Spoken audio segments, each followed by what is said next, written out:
starting stream today. Exciting day we got today. I'm pumped for this bracket. It's probably gonna be a little difficult to actually learn how I'm gonna host this. I I'm kind of going off of what the Pokemon Close Combat Discord has been letting me know, but we're starting up early so that we can help anyone who's interested in the bracket and participating set up their game and also get a little practice in myself because man, it is I I was playing a bit last night to see what the new character Passimian does, and man, he is I was dropping a lot of stuff last night, so I'm gonna get a little muscle memory practice in first, and then we should be good to go. Let me go ahead and get everything set up, and then we'll be good to go. Yeah, I just need to go ahead and post the link and everything to all the important places, Twitter, Discord, probably the Pokemon Close Combat Discord as well, because I need someone to practice with. I'm gonna go into training mode and practice, lab the combos just a little bit, but at some point I'm going to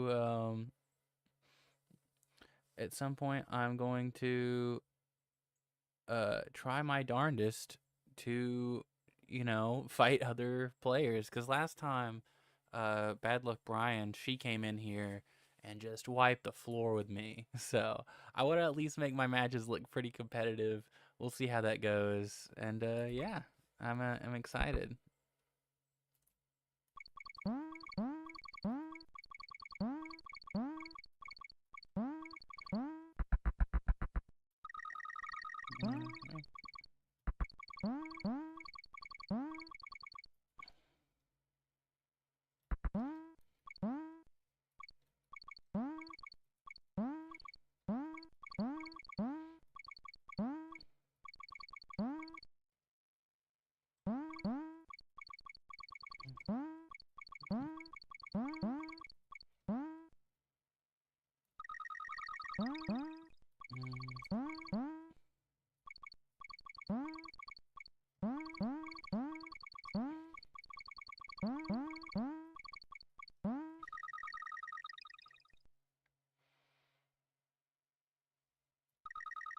I'll make sure I post both links as well.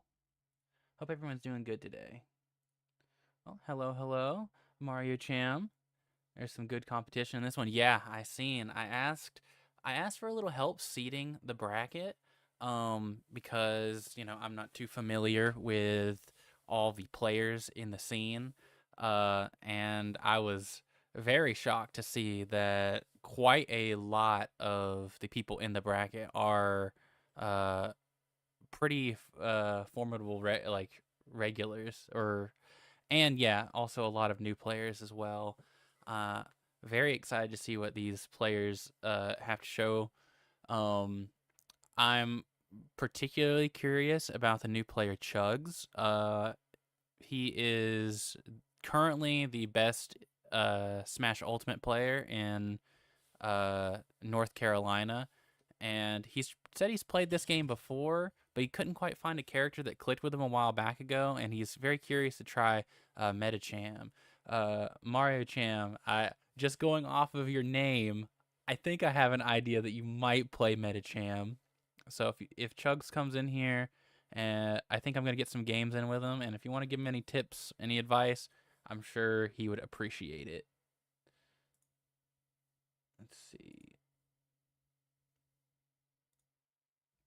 Yeah, let me finish posting stream around and then we'll get right into it. Oops.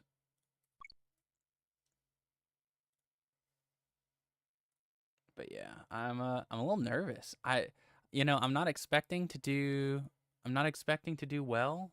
Um but I want to at least put on a good show, I've only been playing like for a week. I've been playing decently consistently these like past like couple days in particular. Um, I'm pretty regular in other fighting games. I play quite a lot of them. With my two main ones being Street Fighter 6 and Smash Ultimate. Um, so I'm hoping some of the fundamentals will at least help me not go 0-2. That's our goal. I'm not aiming to win. I'm aiming to not go 0-2. But I'm excited to showcase some competitive matches for sure. Let's see.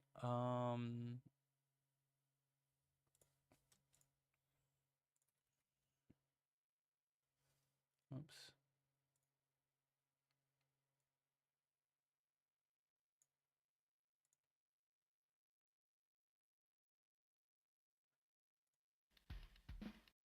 Oh, whoops.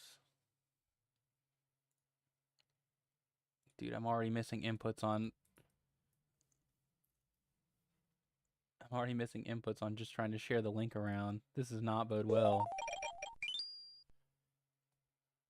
I'm a little all over the place. I spent like an hour and a half trying to set up new Streamlabs stuff, and I couldn't get pretty much any of it to work, unfortunately. I'll be uploading the VOD. The VODs are all automatically uploaded, but I'll probably upload a separate VOD on YouTube just with all the bracket matches in a row.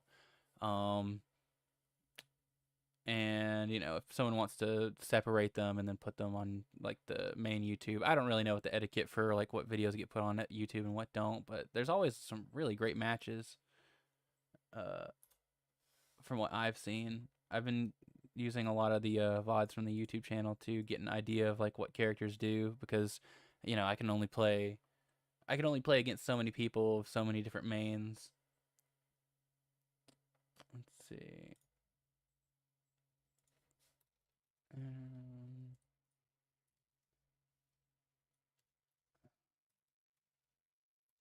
All right, there we go. All the links are shared around. Should be good. So yeah, the other day I was dropping a lot of conversions while I was trying to learn what to expect from the new character Passimian. Friend of the stream Jazz used to be a Hitmonlee main. I think he's gunning to main Passimian now. So I spent a lot of yesterday like getting a feel for the character, seeing it like what his deal is and how to like handle him, and he's got a lot of crazy stuff for sure. I don't know if I'd call him like top tier or anything, but he cooks. He cooks. Hey Jabberson, how's it going? Nice to see you. I was just talking about how Passimian is quite the interesting character.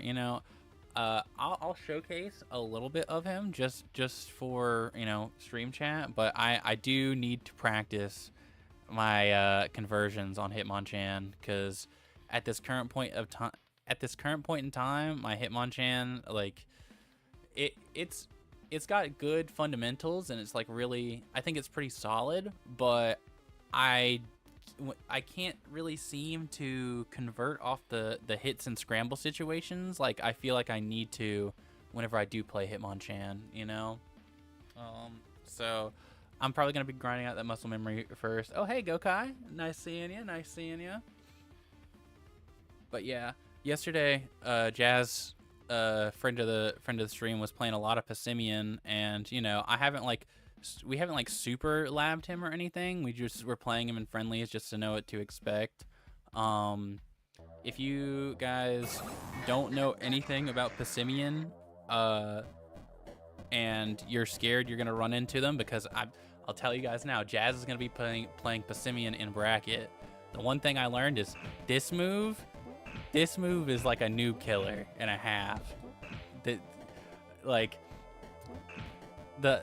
You always have to like block on the side he ends up, and it gets really ambiguous which side he's gonna end up on.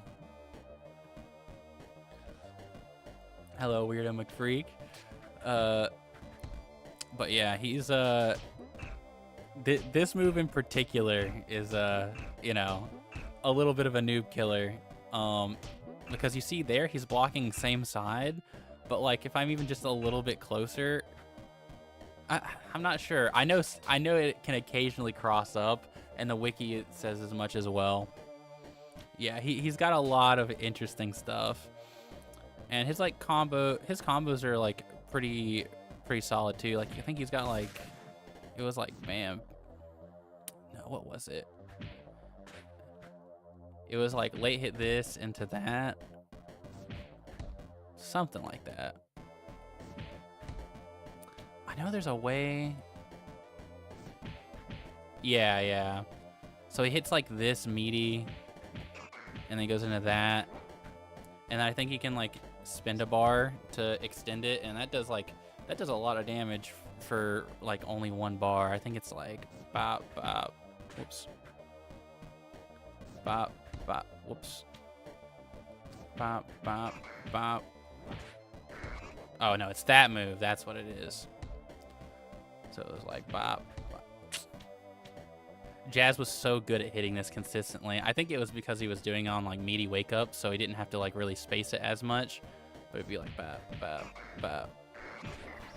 That, well, he does not miss the second hit, usually. I didn't realize the tourney was starting at 6. Yeah. It starts at 6. I'm starting early so I can grind some muscle memory for the combos I need to grind. I just want to show off Passimian because he's got a lot of funny stuff.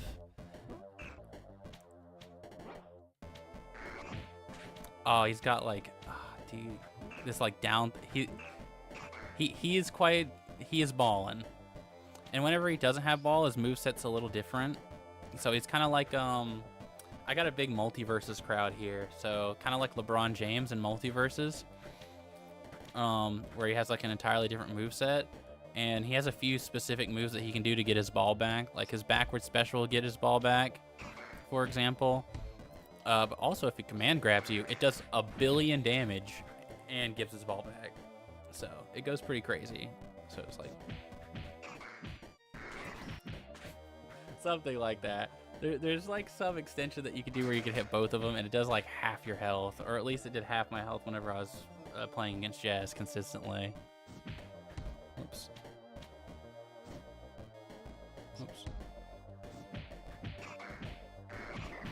Yeah, it's like a pretty good chunk of change for only 1 meter. And that's not even like, that's like the easy combo. If you go on the wiki, you can see that people have like schemed some crazy stuff. Like, for example, he has this like 1 super when he doesn't have a ball. I think it's like that gives him ball, and it like sets up for another juggle. So maybe instead of doing like maybe instead of doing like that, you could do the rejuggle and then do another like ball toss. You know, this guy gets really crazy really fast. But you know, the main thing I learned whenever it comes to fighting Passimian is you really have to be on top of your parries, because man, this guy, him just looping this on you can like legit like noob kill you. But if you have your parry timings down like on point, you can parry the second hit if you know it's coming. But obviously, you know, he can just tick throw instead. Oh yeah, also his combo game is like pretty lackluster, meterless outside of the corner. Like the best conversion he kind of has meterless outside the corner is like, whoops, it's like there we go. Yeah, that's the best like meterless conversion he kind of has outside the corner. But once he gets you in the corner, even meterless, he does 1 billion damage. And as you can probably see, his throws send you like half screen. Just his normal forward throw. So that's pretty wild. So yeah, Passimian, he's definitely a little complicated in comparison to the rest of the cast. Oh yeah, also in this loop, if he wants to instead, he can hold it and go further. So making the cross up even more like ambiguous. It's pretty wild.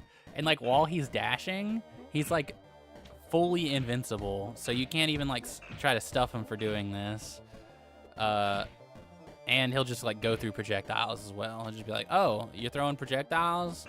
I'm on top of you now, and you're eating my mix." And there you go.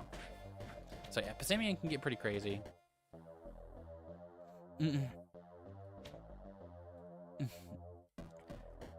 It's funny how this game makes him look beefy compared to Canon Passimian. I think it's definitely the angle that Canon Passimian is like sitting at, you know. But yeah, Passimian, very, very cool addition. I'm excited to see what he'll do in this bracket. I was a little scared to let him be legal in this bracket just because, you know, he was only like put into the game like 2 days ago up for games. I want to practice my hitbox chain conversions first, then I'll be up for games. Because, like, I've been dropping them all the time. And they're, like, really, really simple. I don't know why I be dropping them all the time.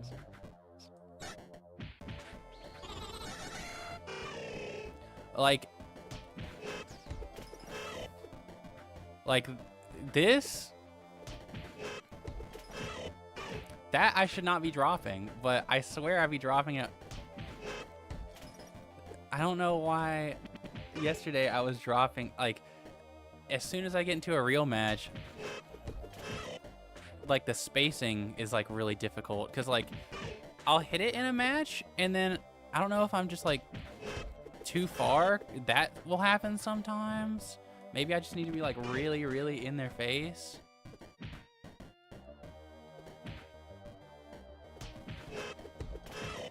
See, and sometimes I'll have this whiff.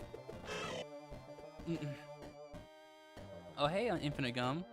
Count me in too if you want games. I really don't get to fight enough Chan players. Hey, I'm a new Chan player. That's for sure. I know very minimal conversions. I know that. And whenever I get someone in the corner, I know the funny loop. Whoops. I messed up the funny loop, so maybe I don't know it. Oh my god, I messed it up again. Never mind. I don't know the funny loop.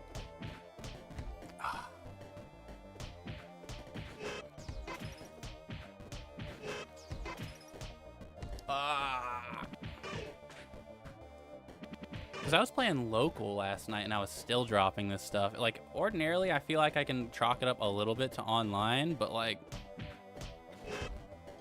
never mind.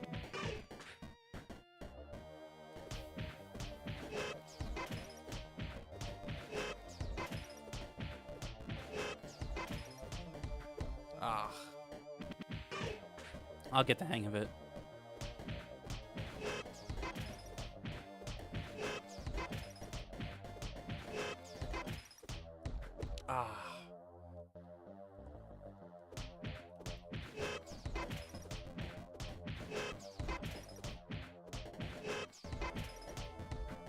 Why am I flubbing that so hard? Like, that's not even like a terrible amount of damage. I'm sad I'm not completing the combo.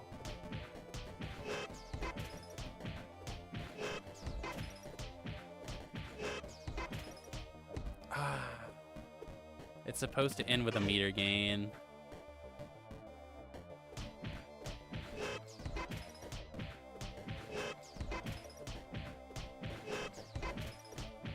There we go. I got it once. I've tried to learn Thunder Punch routings, but I'm not very good at it. I don't know what it is. Yeah, I'm very slow on trying to get the Thunder Punch. By the way, your widget for Discord on Twitch needs updating. On Twitch. Oh yeah, thank you. I honestly forgot about that. I'll go ahead and make the edit now. Thanks for letting me know. Where do I just go to my channel and edit it there? Yeah, it sends people to like an old channel, I'm pretty sure.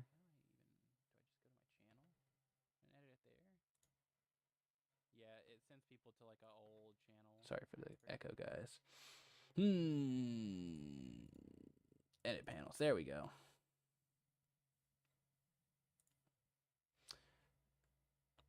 Yeah, for the longest time, I did not use... I didn't stream on Twitch just because I didn't know how to do multi-stream. But now, we're good.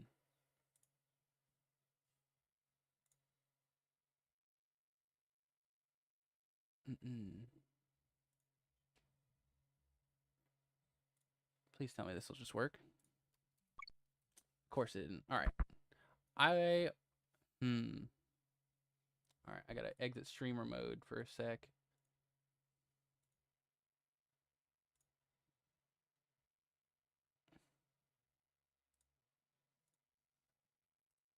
There we go.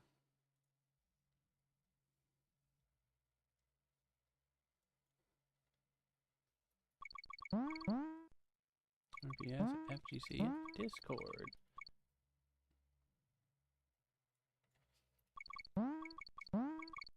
There we go. Oh, sweet. Thank you for the follow, Infinite Gum. I really appreciate it.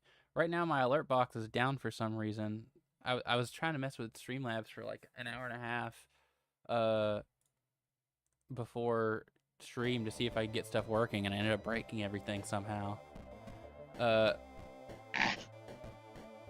well, I heard the noise for it. Oh, God.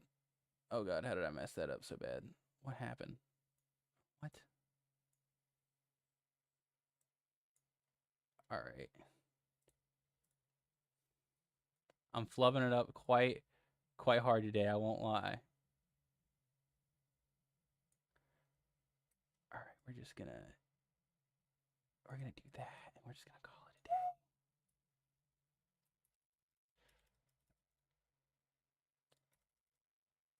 Yeah, it's probably fine. All right. Let's see. If you get 25 hits, the counter goes crazy. Oh, I didn't even notice. Let me check.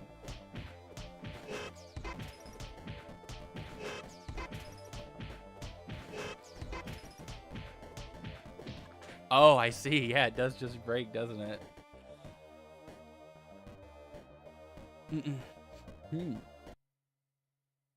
Okay, there we go. Should be good now. All right. But yeah, I don't know why. I just can't seem to like land my Chan stuff in like an actual match. I don't know if it's like Hurtbox collision. Like in theory I can do like double jabs there, but I think I can just get away with. Ooh. I need to like lab that, honestly. They recently buffed Hitmonchan, which crazy in my opinion, but you know. But they recently made it so that I could C cancel off of like the super. Oh, but you got to do it like really early.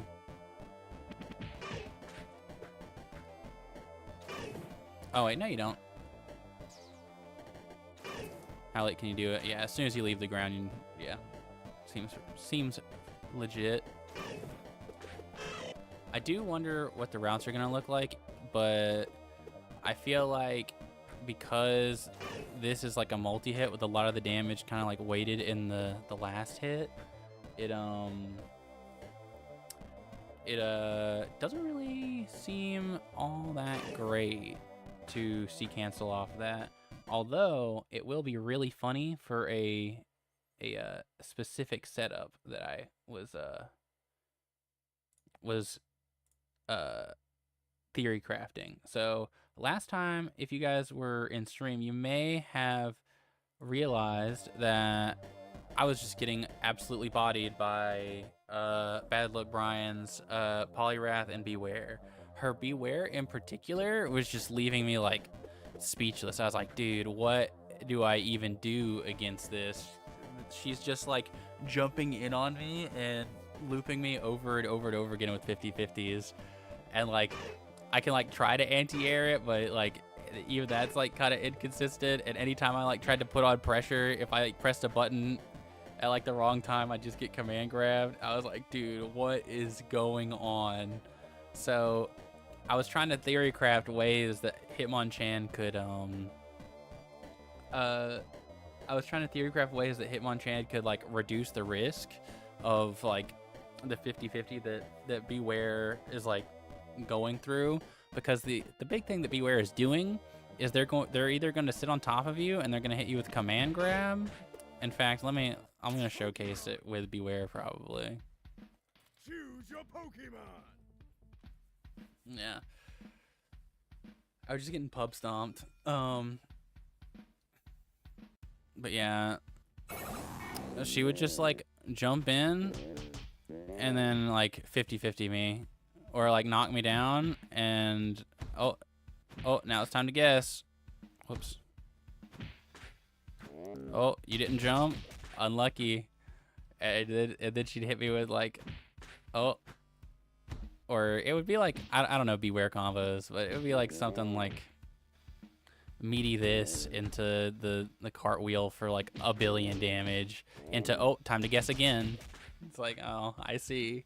Or if she wanted to build meter, she'd just hit me with this over and over again. And I was like, ha, yeah, I'm getting grapplered. And then if I ever tried to jump and like she knew I would jump, she could do like this to like air to air me for 1 bajillion damage, and then like put me into the mix again. And I'm like, bro, I don't know what to do about Beware. I like tried pressing once in neutral and I get grabbed and it's just over. So I speculated something, and it's kind of mashy. It's kind of a bit of a masher mentality, but low key, you kind of need that in this matchup, I believe.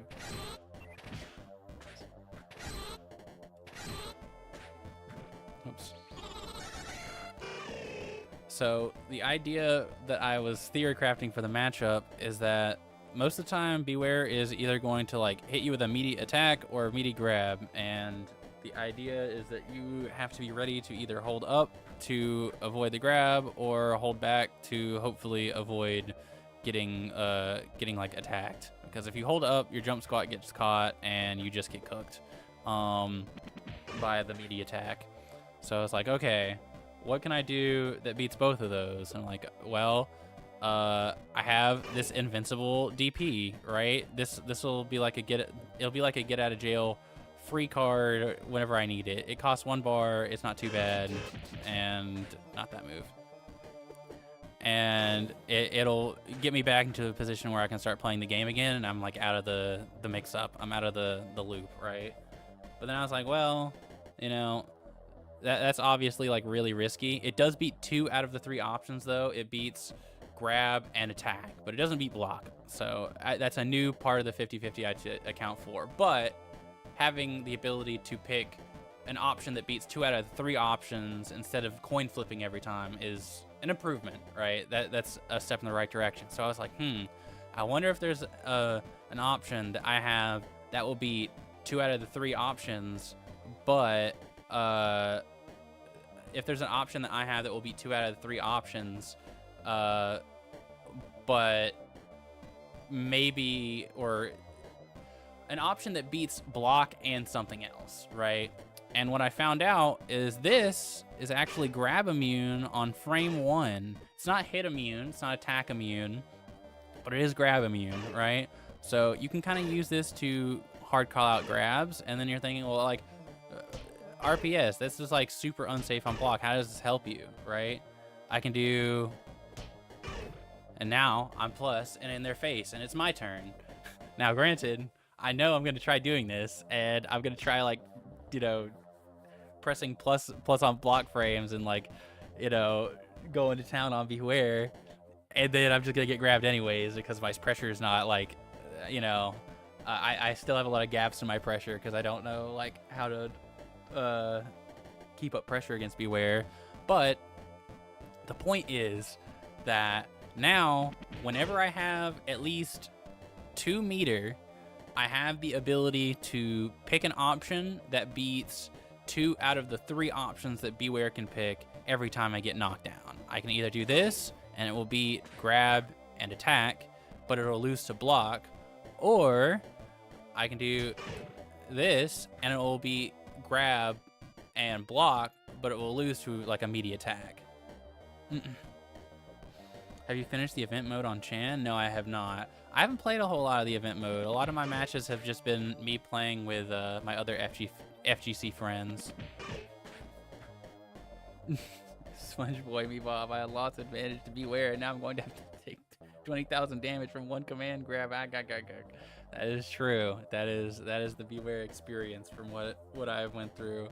I even played with a friend who doesn't really play all that much fighting games, and even he was like tearing me up on Beware. So I had to like think of something. I had to like scheme some way that I can like have the odds at least a little bit in my favor and be against Beware, because I hate that like if I mess up once, the game is just a series of like coin tosses. I think that's really annoying.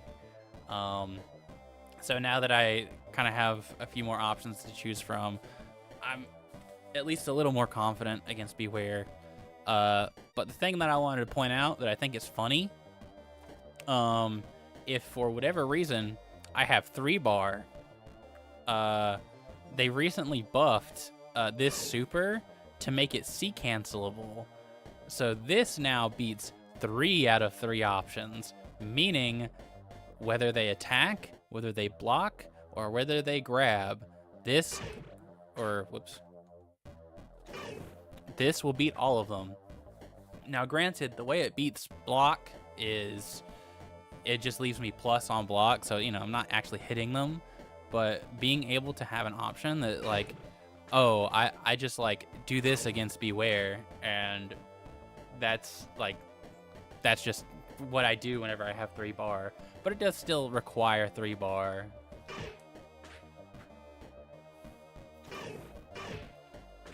I'm sure I can like actually get something off of it though.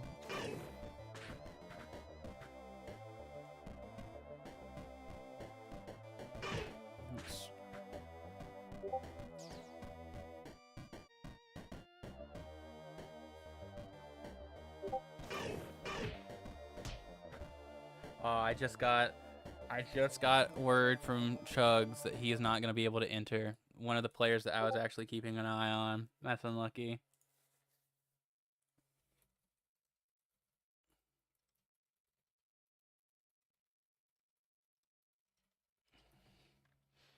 All right, let me just DQ him real fast. And then I'm going to try to practice the Ice Punch like combos one more time. And then we'll get in it.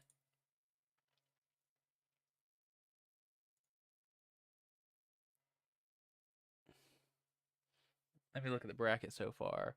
We still have new people like signing up left and right.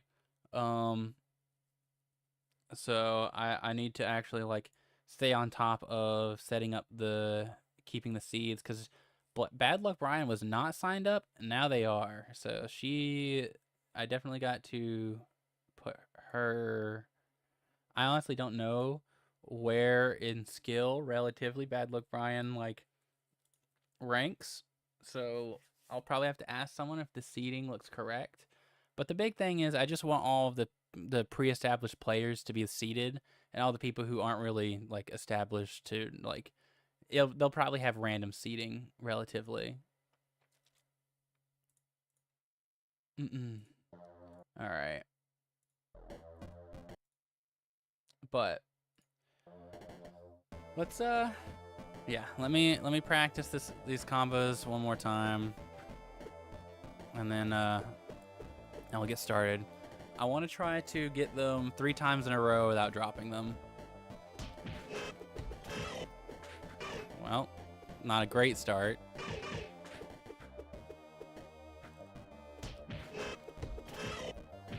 All right, that's 1.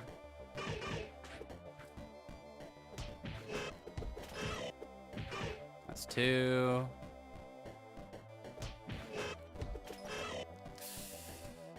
That's why we got to do it 3 times. We got to make sure we don't drop it in the heat of the moment.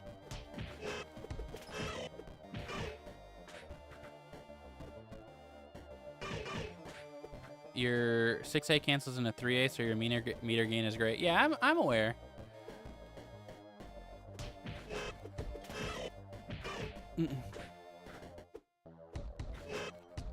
Well, I'm not gonna count that as a incorrect one.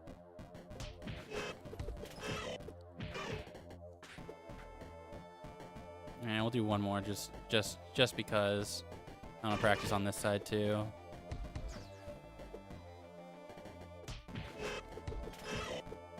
There we go. All right, now we will practice the loops.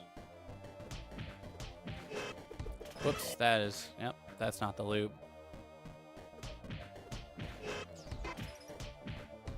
Yep. Okay.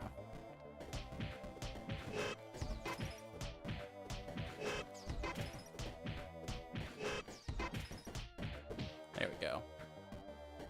Oh wait, I could have done one more. Oh wait, no, I couldn't have. That was me getting the sweep.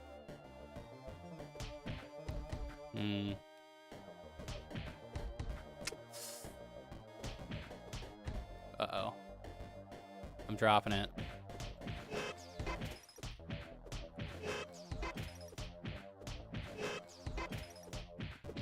Okay.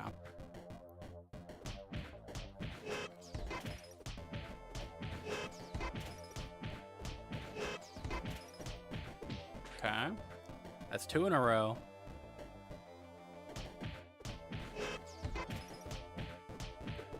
Ah, no. All right, let's try it on. Let's practice on this other side instead.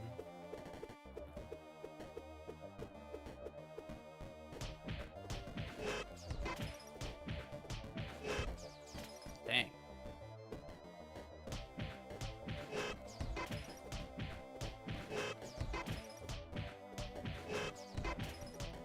Ah.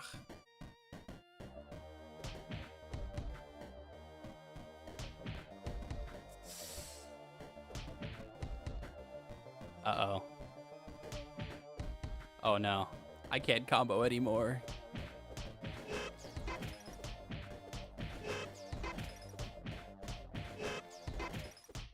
Ah, come on.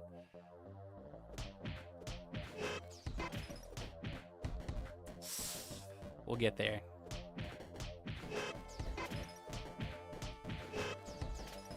Oh my god, dude. I just ever so slightly pressed it too late.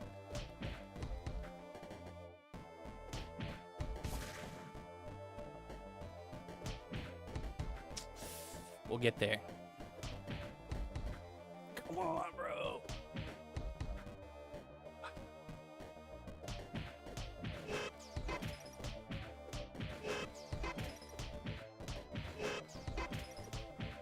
There we go.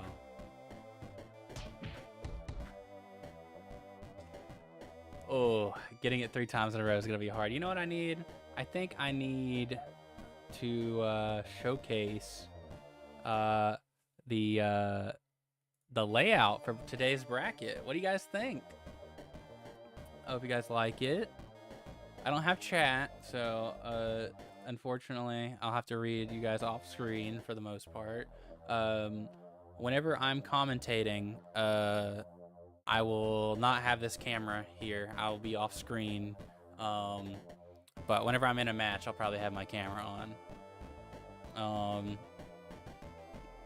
But yeah, you know, I think it looks good. I'm excited. And you know what? I think that was the power boost I need to finally hit this three times in a row.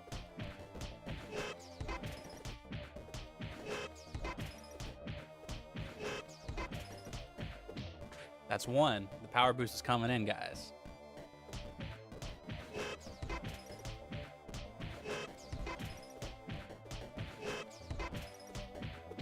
That's 2. Let's go. Just 1 more. Ah, no.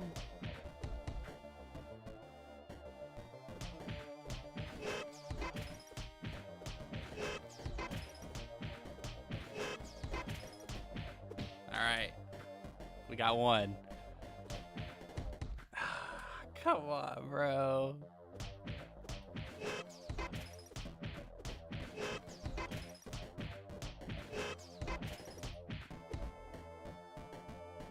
I do be goofing it.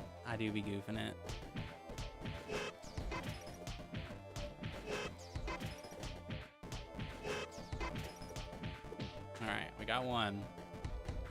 We're not going to count that one because I just did it too early. All right, we got to count that one. Bro.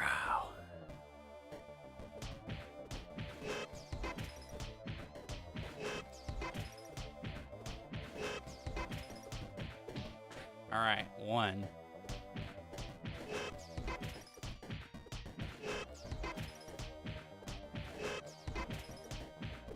That's 2. That one doesn't count.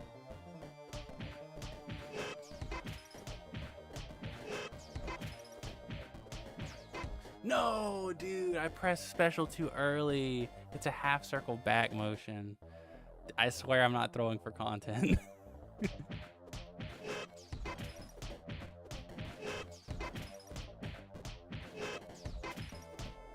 No, please, bro.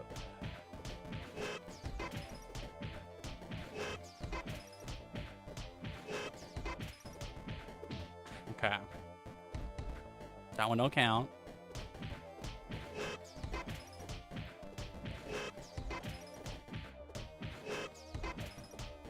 No, bro. Why am I struggling to get the forward punch sometimes?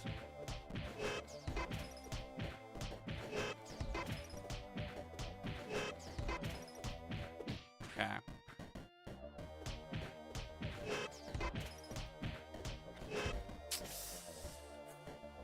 Gotta lock in.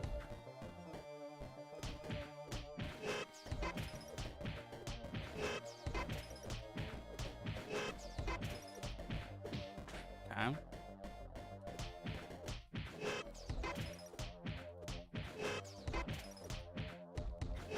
No, stop, bro.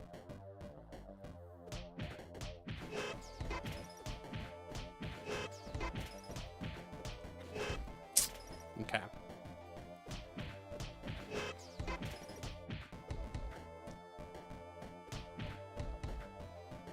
We'll get the hang of it. This is why I needed the practice. I don't want this happening in bracket. That'd be so sad.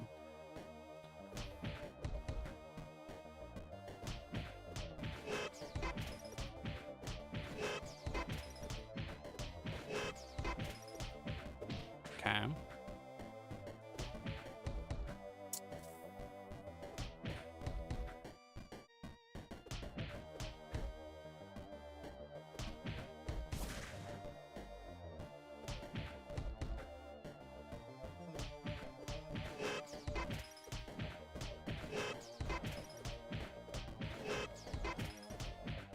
Okay.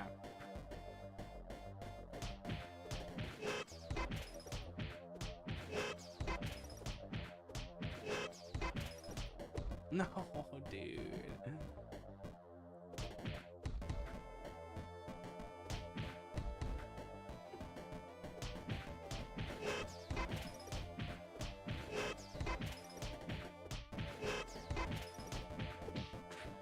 Okay.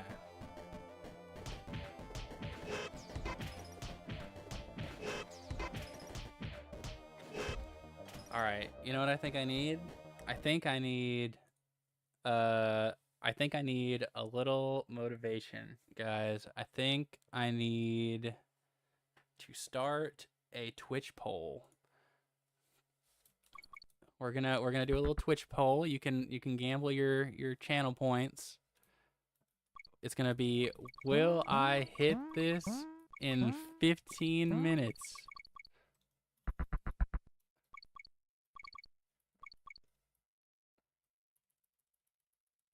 In quotations, 4 p.m. EST.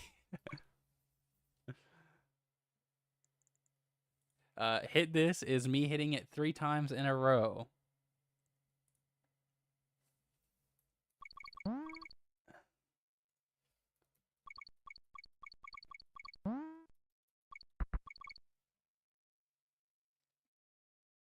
All right. I'm going to give you guys 1 minute to, actually, I'll give you guys 2 minutes to submit your votes.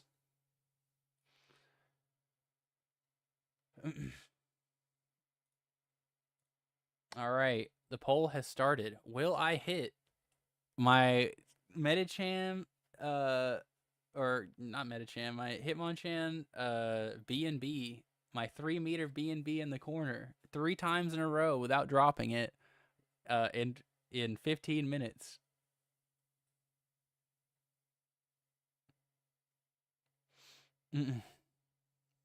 Now the real challenge is to get the combo at 12 delay. That, you know, I'd have to be on the doubter side in that point.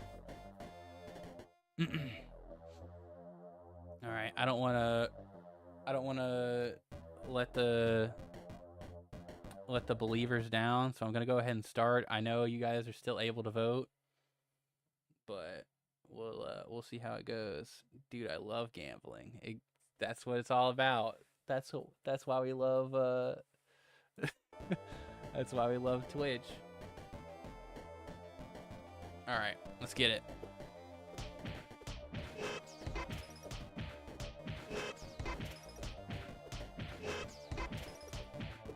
All right, we hit it once. I hope I can not hit it 3 times in the time that I have this prediction open.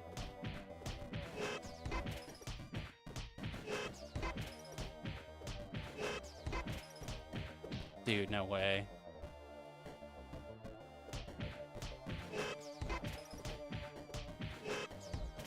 Okay, I flubbed it.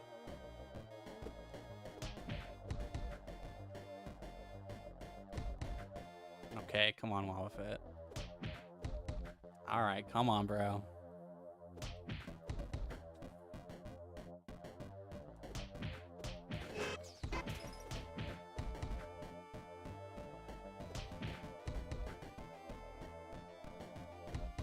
Bro, no way he was still blocking.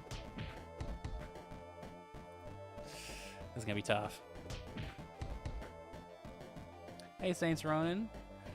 We're here. Let me guard break him so that doesn't happen. We are practicing some muscle memory for bracket later today. Very exciting stuff. Now I can't seem to hit this combo. I mean, I've hit it, but I'm trying to get to a point where I can land it 3 times in a row, because I drop this shit all the time.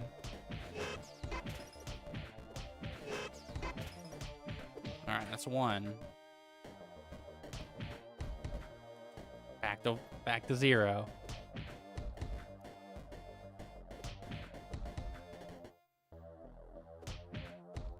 Oh my god, bro. Dude, why can't I hit this?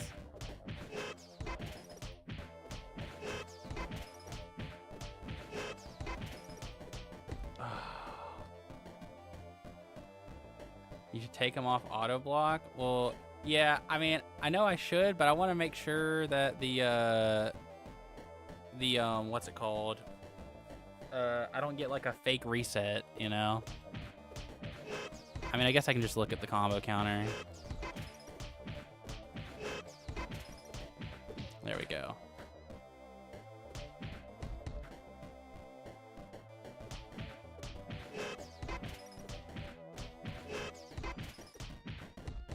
Okay.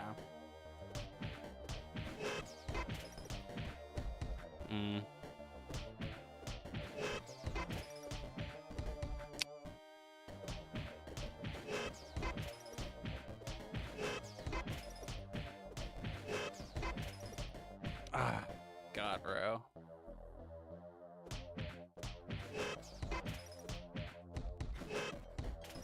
Alright.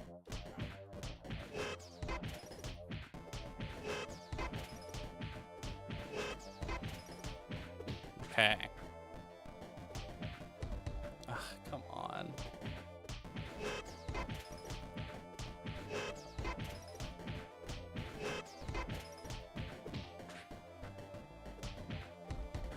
Dude, what is wrong with me? I've dropped the combo.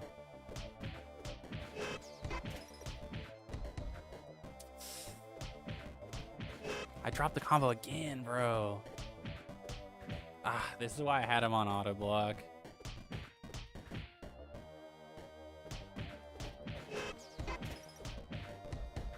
I don't know why sometimes he'll block it and sometimes he won't.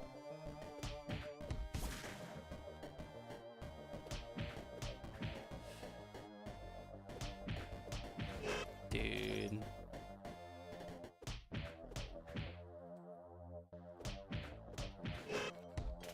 Just know, guys, if I hit this in bracket, it will be quite impressive.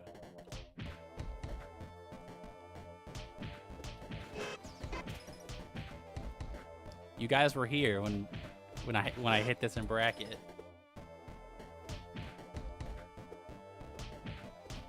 Dude, what? Why am I dropping it so much? Well, that's not right, but that's interesting.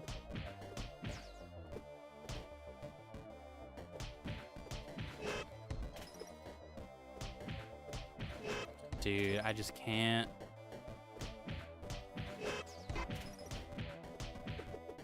Ugh.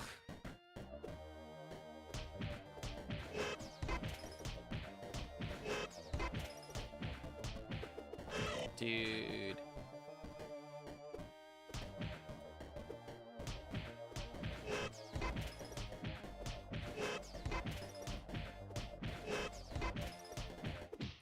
All right. If you mean win, exactly.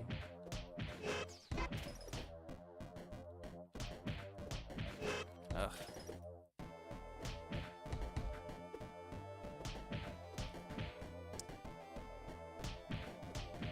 Dude.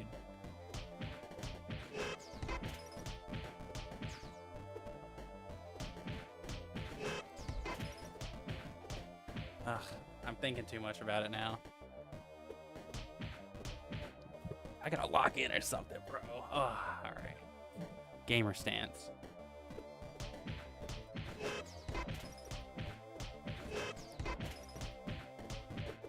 All right. Gamer stance almost got me there. Dude, I'm just so scared of...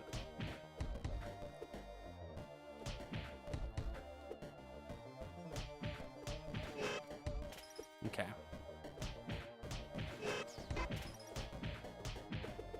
Dude, what? Why? I don't know why that's a new thing I'm messing up.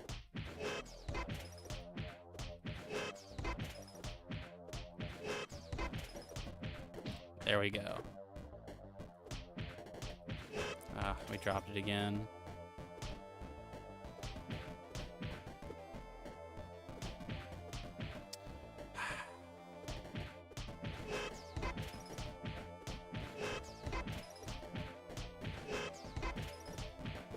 Okay. Why am I dropping? It doesn't look like I'm dropping it there. But the combo counter does not lie.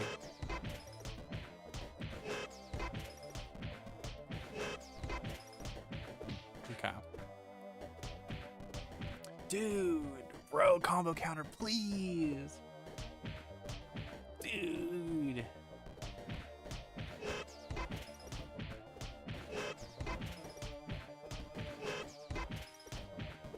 Okay.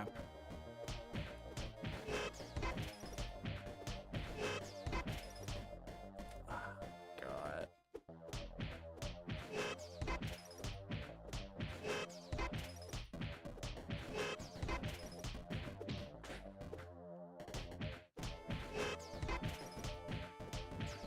No, I'm panicking, bro.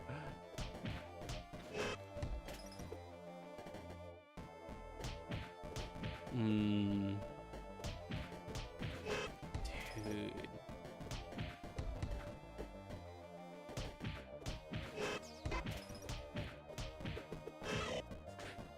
How did I even get that? Oh, I guess I did hit back instead.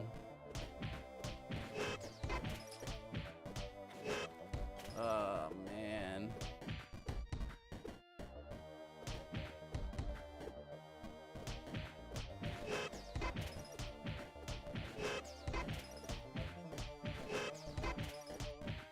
Okay.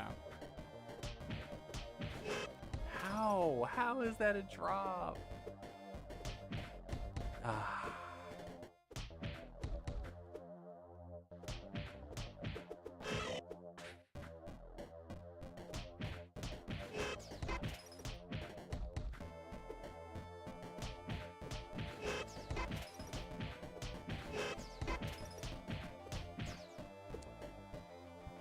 Just pressing the special button at the wrong time.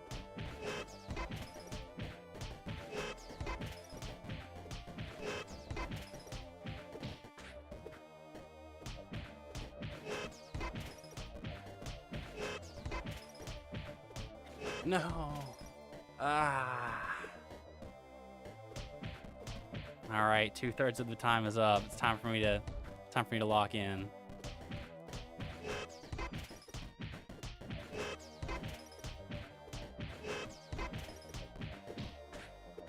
Okay. Ah.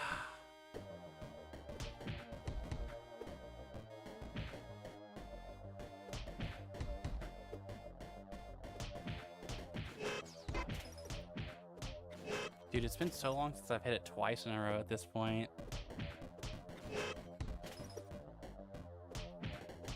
Bro, why is the combo counter being whack? Dude.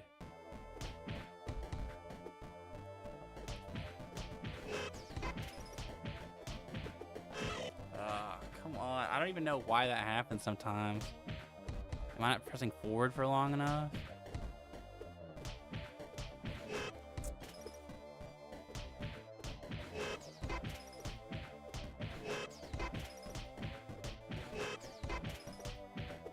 Okay. Ah, dude. Ah, the jab links are so brutal. That's not right.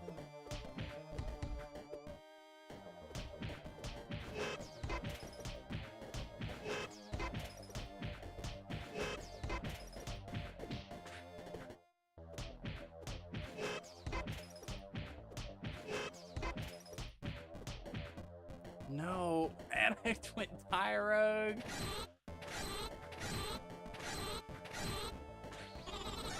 Ah.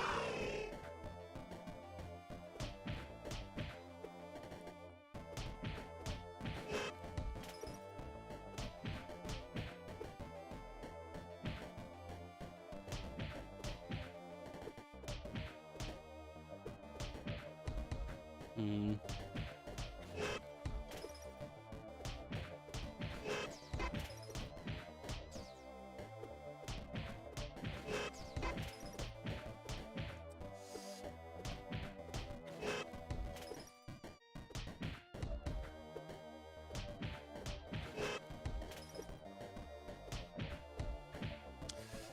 Ooh.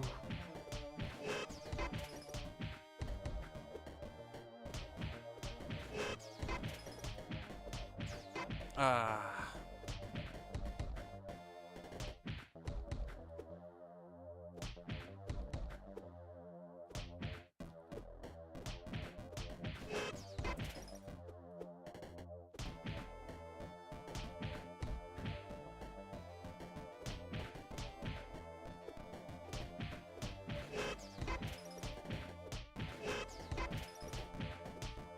Oh, I panicked.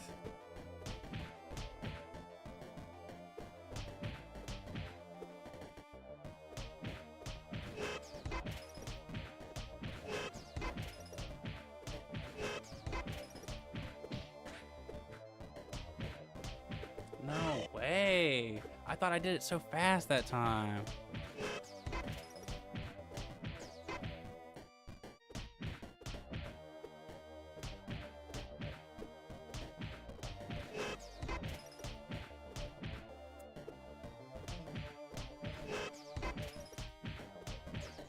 No way. Oh my god, I feel like I'm getting worse.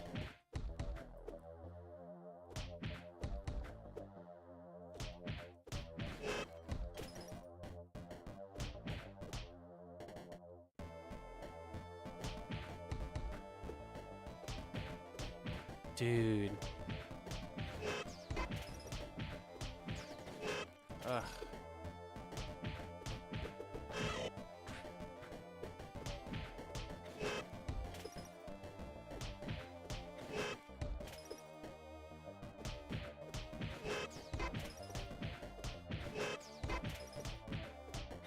No. Okay, okay.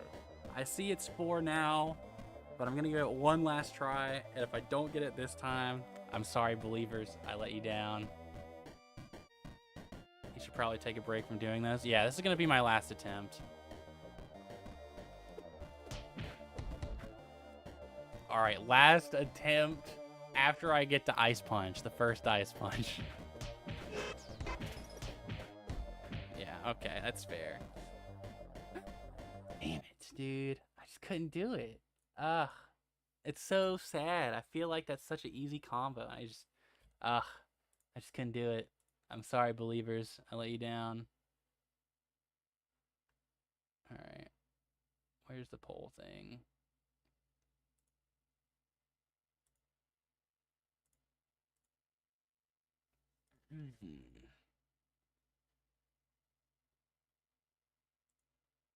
Ugh. That's so sad. All right. I'm salty. I want to at least get it one more time.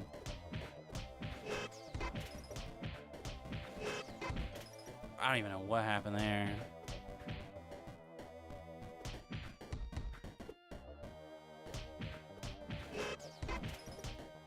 Bro.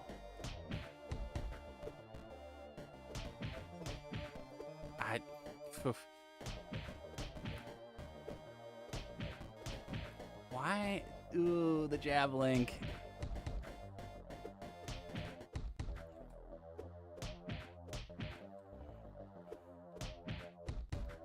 I can't even get it one more time, bro.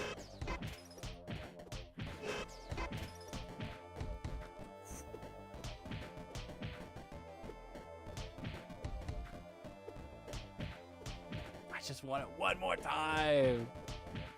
I want to be done with this.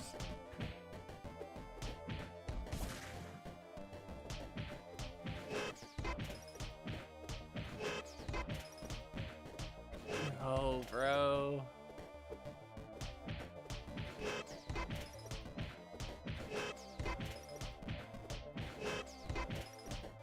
You know what? We'll say that's close enough. I flubbed it, but you know, I used all 3 of the meters.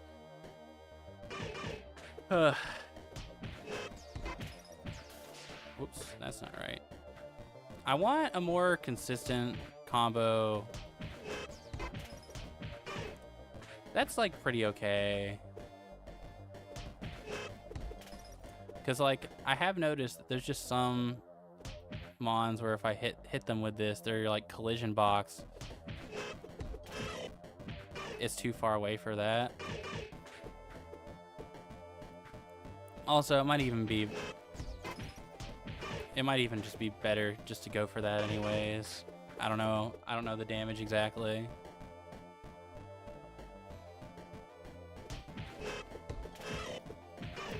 Oh wait, I can probably link a jab there. This is the one that's like more important for me to get. And I can get this one, so I'm not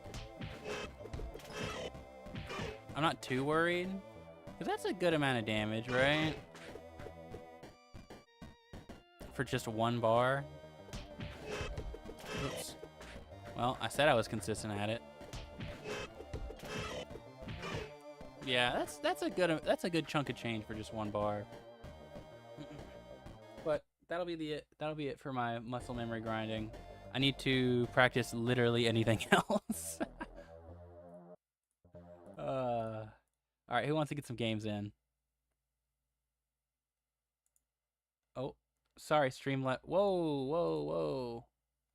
Why is Streamlabs? Hold on. I'm sorry, Pig. Give me just a second. I don't know why Streamlabs banned you from chat. That is crazy. I'm going to immediately turn off my Streamlabs moderation because I set it to like very light moderation, and you sent like a message that was just a complete sentence, and it banned you for 30 seconds. So we can't have any of that. I'm sorry about that.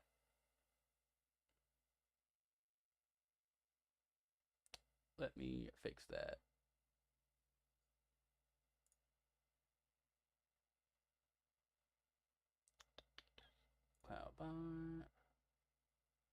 Yeah, let's turn that moderation off. I don't want people to get punished for sending a complete sentence. That is crazy. All right, who said first?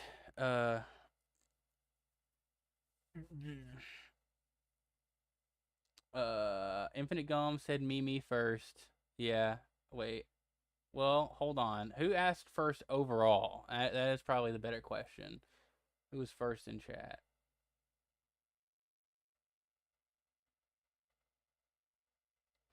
Gokai was first in chat. Oh yeah, Gokai did ask first in chat. I had to go back and look at the chat logs. We'll run a first to 5 and then we'll swap out. Well, we can go back and forth if wanted. I was literally just watching your video and got to the end. I can't believe it got recommended a perfect date in time to make the stream. Hey, I'm glad to have you here. Go Wobbuffet. I don't. You know, there is a Wobbuffet mod. I wish I could go Wobbuffet.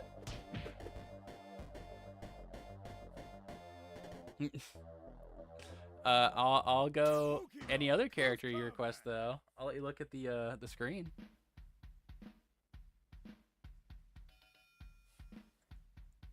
Hop in Tukari. I'm not familiar with Tukari. Oh, Yukari. I see. I see. I understand now. Let me find the address.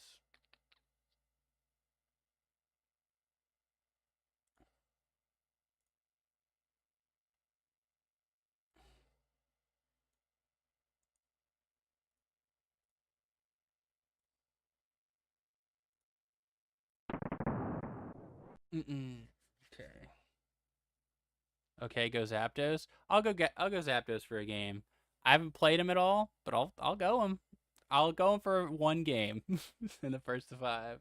Go your main. He did a character request, a stream request thing. I'm gonna go Zapdos for one game, and then we'll do then I'll go my main.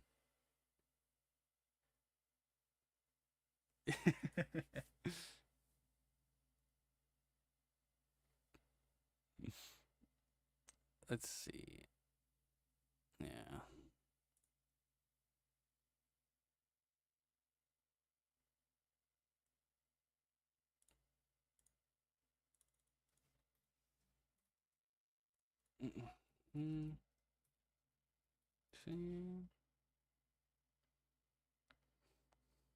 All right. Calm down and chat, guys. I don't have to mute anyone. Just drop it. Narpy, that means you as well. We're being friendly. We don't want aggression in the chat.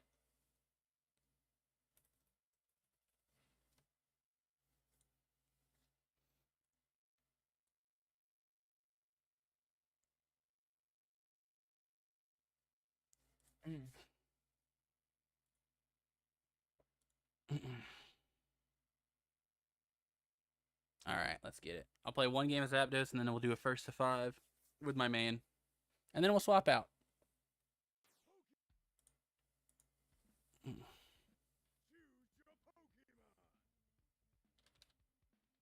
You're a Hitmon main? I main Hitmonchan.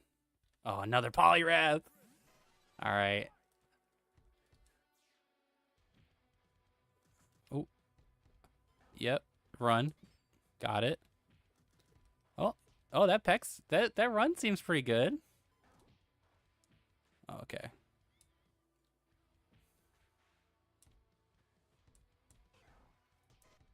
Ooh, okay, that's not a real combo. All right, that's definitely not a real combo. Got it. Oh, yeah, that was good. Ooh.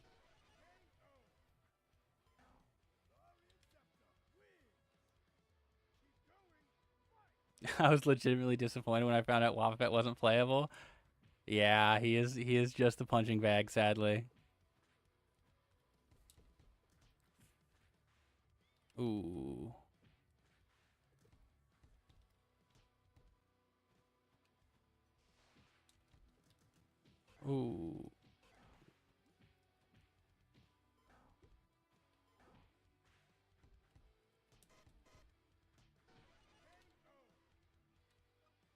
All right, that was my Zapdos game. I don't know how you're supposed to combo with that guy. I'll be real. Everything I tried to combo into, it just did not happen. Is there no game audio? No, there's game audio. It's just I don't know why it's so inconsistent whenever like I'll play with different people. There we go. All right.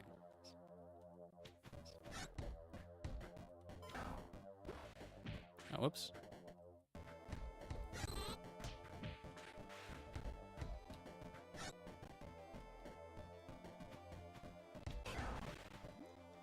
Ooh.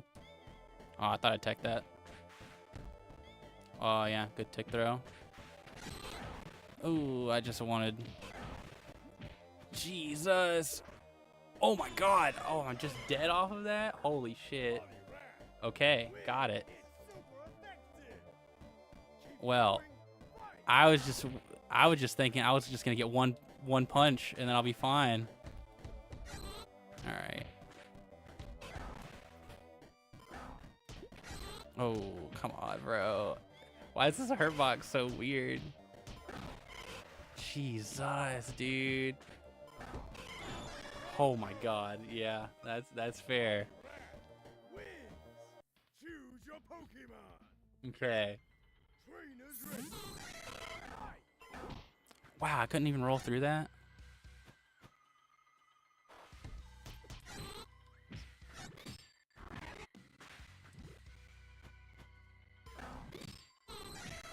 Wow, I can't believe that's still connected. I won't lie.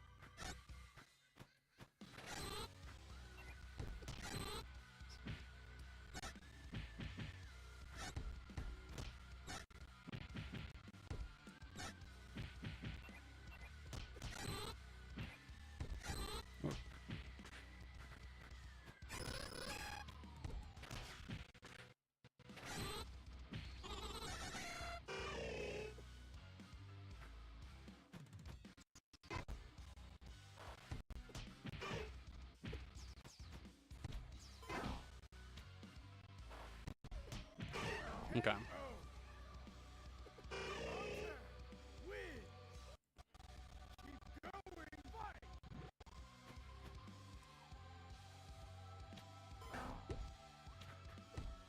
Ooh, that's not good. That's not what I wanted at all. Yeah.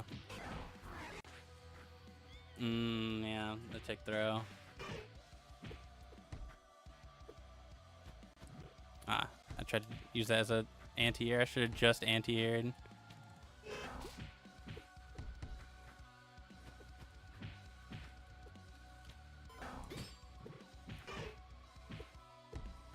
Oh. Yeah. I'm not used to people just not doing meaties. Give it your all. Fight. Yeah.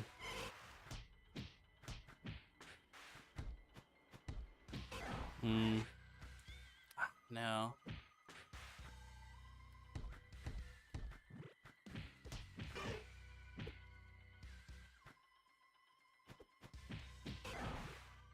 I need to take sweep instead of going for the DP for damage. That probably gives me better positioning too. I just shouldn't be doing DP after. If I should either go for sweep or...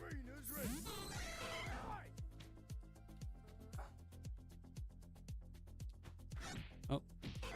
Jesus, that's so much damage for an air-to-air. Oh, dude. Oh my God, bro. That's so tough.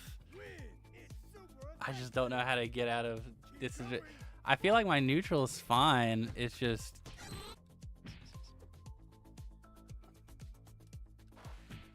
Oh, shit. Oh, yeah. I just gotta be...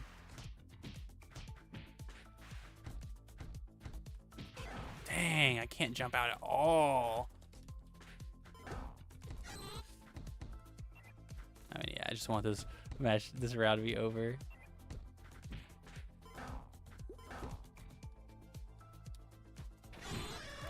Man, that didn't work as an anti-air, really?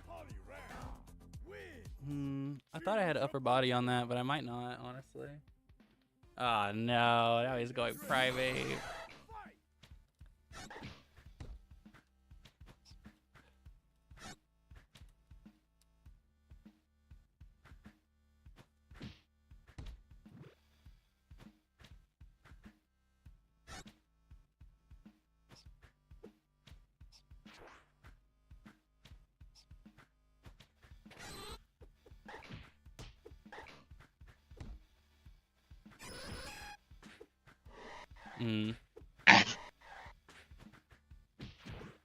Oh, sweet. Thank you for the follow. Oh. Ah, shit. Okay, I'll take it.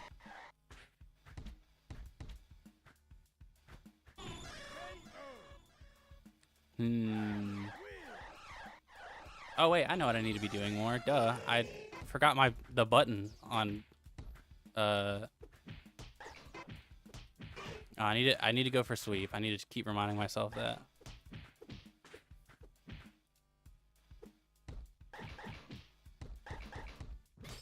Yeah, that's good.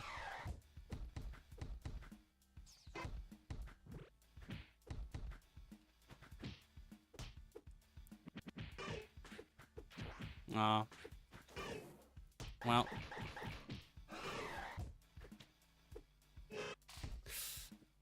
Wow, he could have punished me there for that.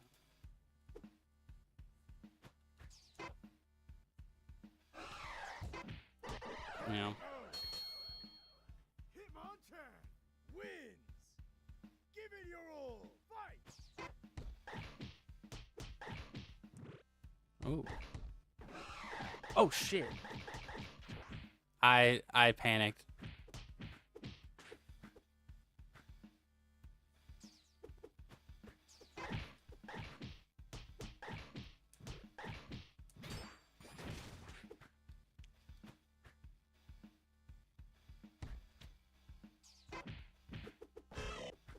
Oh no, I didn't mean to dash back. I meant to dash forward.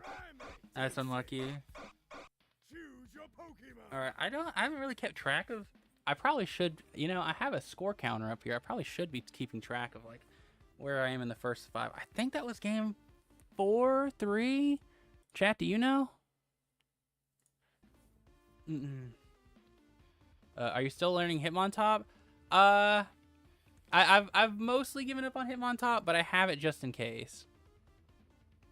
Oh, I got an ad. I see. But yeah, I'm not sure. Let's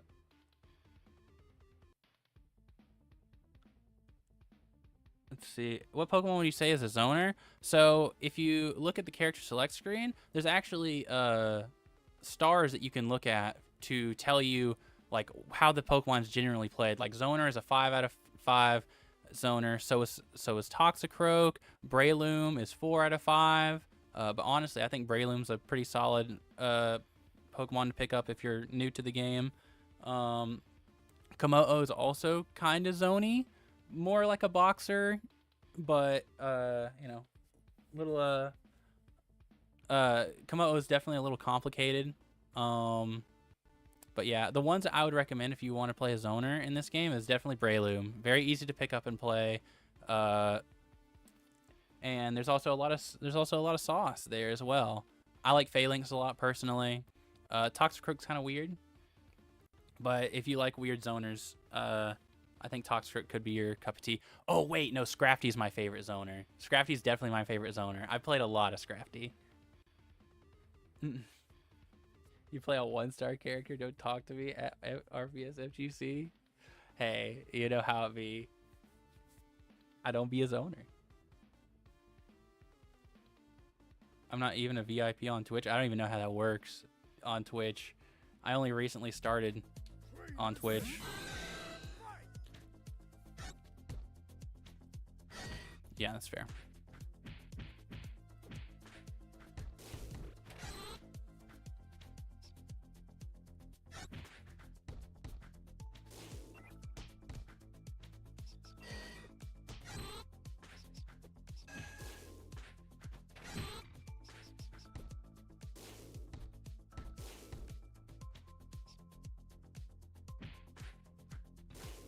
Oh shit, that still caught me?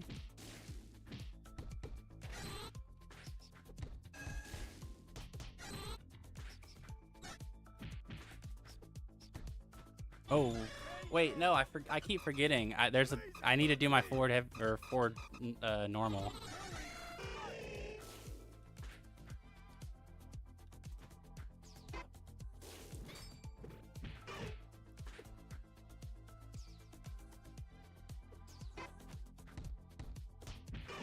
Hmm.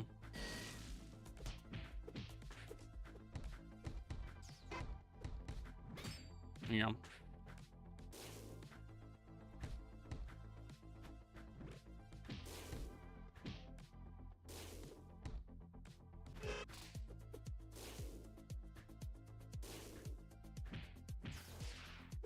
Oh, I could have done something off of that. Oh, yeah.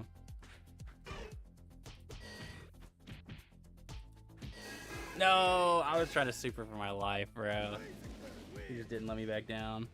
Choose your Fair Pokemon. enough, fair enough. Trainers ready. Fight. Yeah. Ooh, that's not what I wanted at all.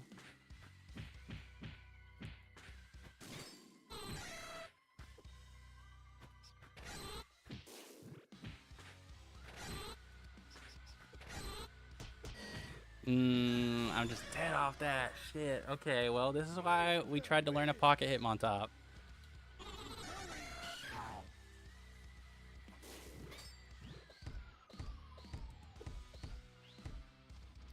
Whoops.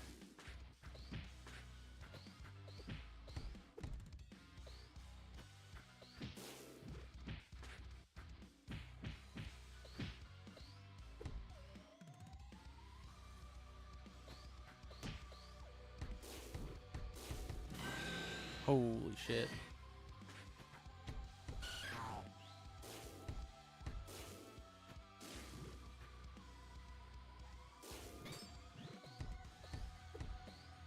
Ah, man, that was a good walk back.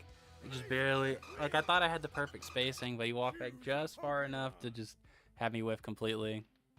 I thought I had the plus on block spacing. I just don't, I definitely think I need to, like, work in throws in my game plan a whole lot more.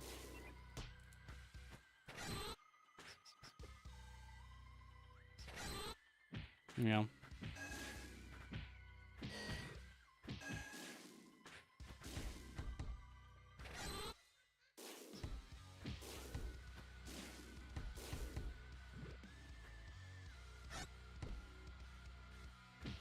Dang, I tried to roll through.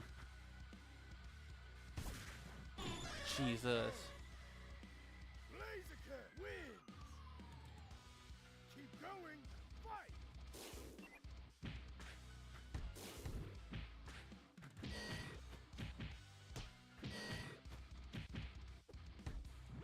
Oh, I tried to throw. That's so unfortunate. Fuck, dude. Yeah, I would have whiffed the throw anyways. Alright. I definitely think we've gotten past the first of 5, but I'll play one more before we swap up who we're playing with. I got a lot to learn.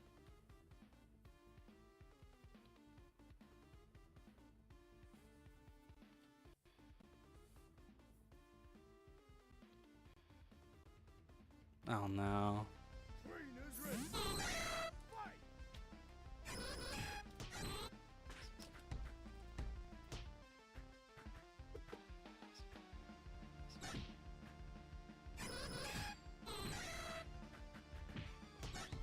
Oh, I thought that comboed, honestly.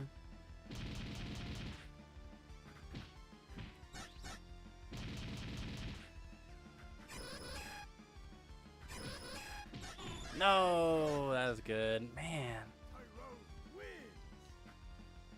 Keep going. Fight.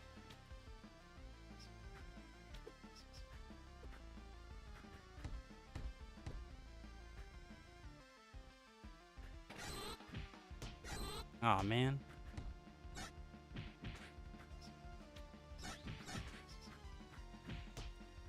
Wow, I'm just dropping stuff I never drop.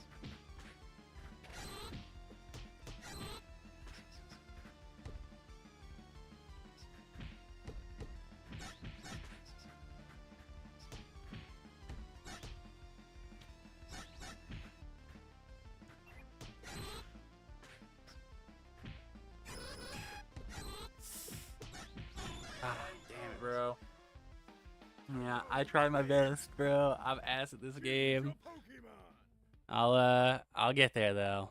I'll get there. Yeah, Infinite Gun. We can go next. I am in the what's it called? Yukari server? Yes, Yukari. Yeah, GG's for sure, man.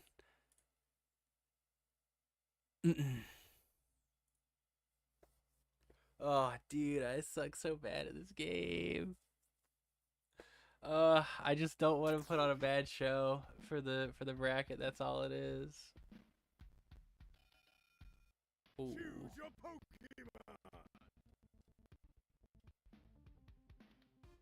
All right, there we go. Yes, Narpy.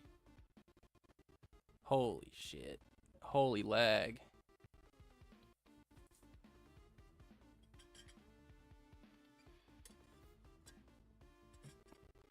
The occasional spikes.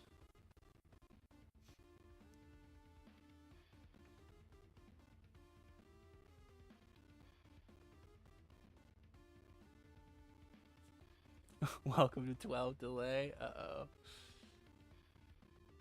All right. I appreciate it, Infinite Gum. I was playing. I mean, I'll play through it. I don't care. I'm always surprised to see it. I was playing Bad Luck Brian on stream the other day. Is ready.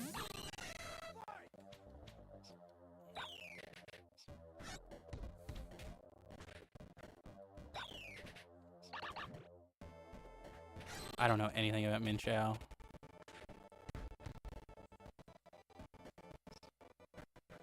Holy moly, bro.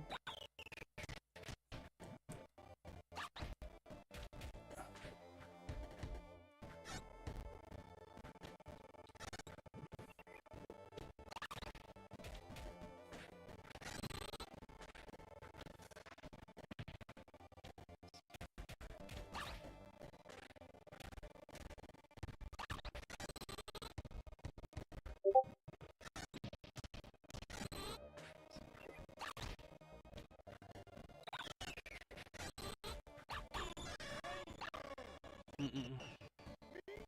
Wins.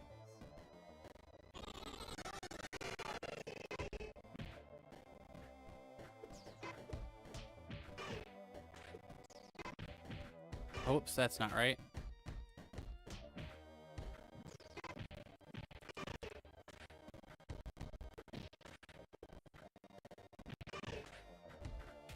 Ooh, hmm.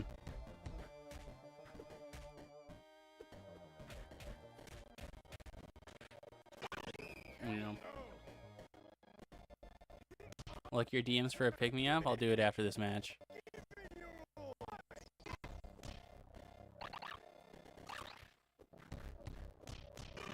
I need to. I really got to get that DP out of my my muscle memory. There we go.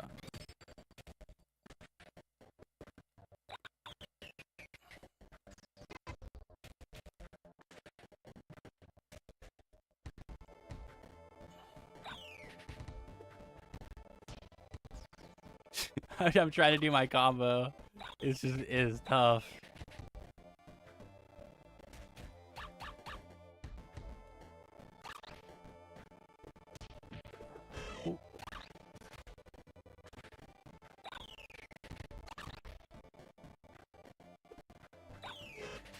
Ooh, that still hit me. Oh my god, holy range.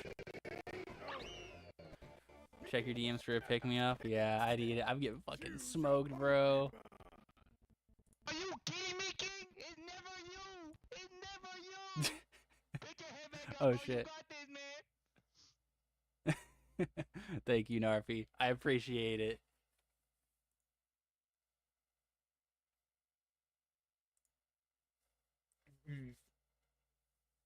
Pokemon close. Hey, it looks like it's running better. Choose your Pokemon. Am I still up against you, Infinite Gum?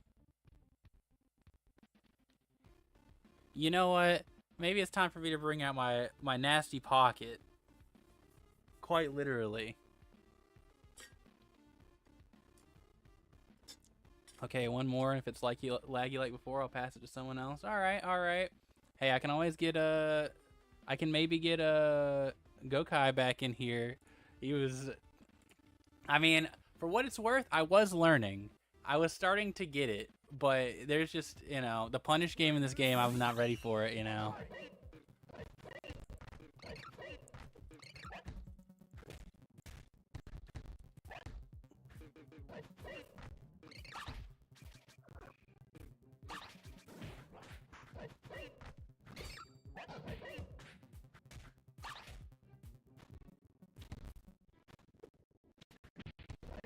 Ooh.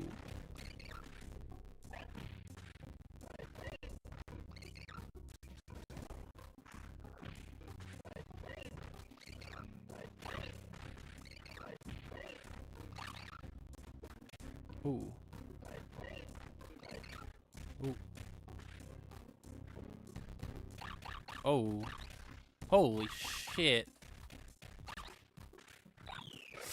Ooh, okay, okay. Mario Cham, Ice Jeffrey. Yeah, we can get some. Yeah, we'll definitely do a rotation. We'll do first of 5 rotations.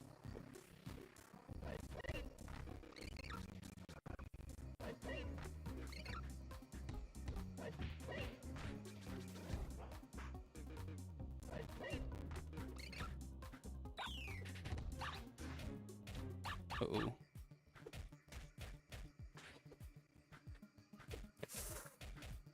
Hey, it kind of looks like it's fixed itself. Oh. Oh, okay. Yeah, that's fair. Wins. Choose your Pokemon. I mean, it was kind of coming together near the end of that last match. If you want to just play, yeah, we'll play a few more. We'll at least try to finish the first of 5 if possible.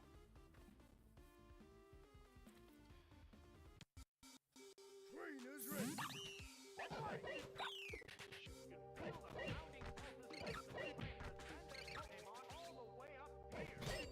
Yeah, that's fair.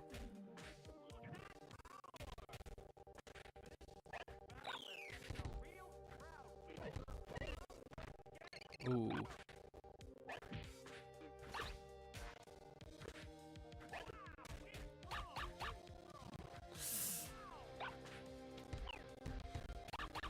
I'm not ready for that overhead. It's so instant. God, does so much damage too. Oh yeah, the grab. Good MP. At least it looks good on stream, does it? Ooh, holy moly. Whenever we do commentary, I did hear that the way that they go about it is they just send the replay data, so you won't really see any of the lag. Oh,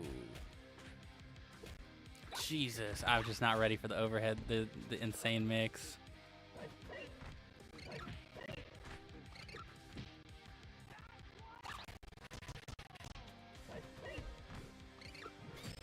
Dang! I thought if I delayed it, I could still. Hopefully, I can get one of my replays on stream. Yeah, I mean, obviously, I've heard that you're like one of the. Hold on. Someone DM'd me how to seed it, and I remember seeing you really high up there. Yeah, we had you. Where are you? Oh yeah, we had you seated 3rd currently, so we probably will see some of yours on stream. I know I'll play my matches, and then we'll probably just go over. I'll play all my matches on stream, and then we'll just go over the matches that, you know, are the pretty much all the finals and stuff.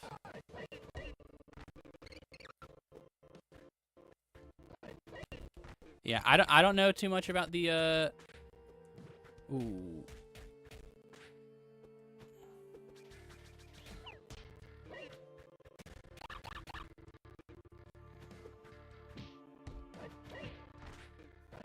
Ooh, I meant to do the slow overhead, not projectile. I fat fingered it.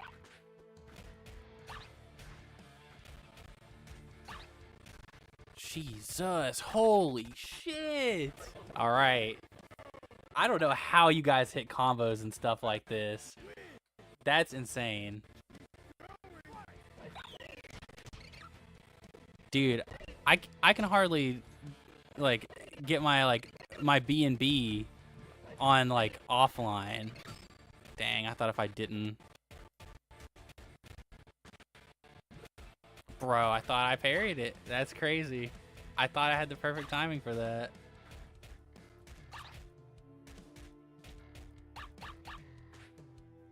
Ooh. Yeah, I'm definitely way too... people are just jumping my grabs all the time. I just have to be more willing to, like... I don't know what to do in this game when people are just, like, jumping on you like that. Like, I don't really know...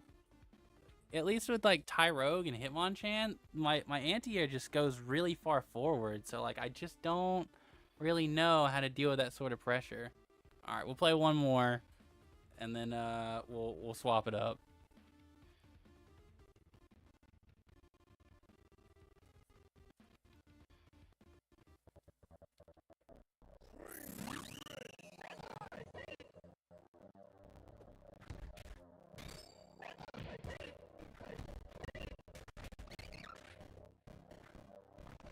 Dang.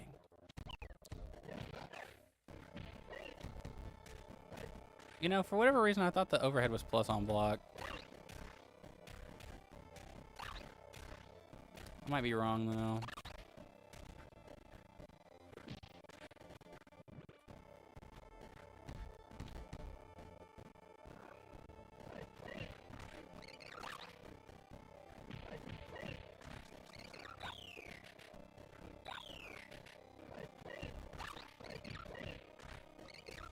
Dang, I tried to fly, avoid the anti-air. Jesus, bro. I thought I parried it. Man, that's crazy. Keep going. Fight. Oops, that's not what I wanted. Will there be a top 8 graphic? Yeah, I can make it. There's no prize pot or anything. I said I was going to, like, have a prize pot if anyone wanted to donate one, but, you know, we didn't get anyone wanting to donate anyone, so it's for bragging rights, as you'd imagine, as the namesake goes. Funny thing was, if anyone did donate, I was gonna, like, really quickly edit the title and go into, like, I was gonna go into, what's it called, Adobe Illustrator, and just put, like, a slightly different font, just or like a graffiti font, like over the top left of it, just saying a little more than, and just, you know, just a little bit more than bragging rights. All right, but yeah, you know, I do feel like I'm learning something. I'm definitely seeing a lot of big holes in my game plan. I'm just getting jump in, like people are just hitting me with jump ins over and over again. And I just don't feel like my anti-airs are on point. And every time I try to counter or parry, I just can't seem to get the timing right. There's been, like, instances where I feel like I just did the parry. I just seen it come out, and it just didn't work. It just completely, like, whiffed. I don't really know. I don't really get defense in this game just yet. At least on, like, knockdown. But we'll see. We'll get it right next time, though.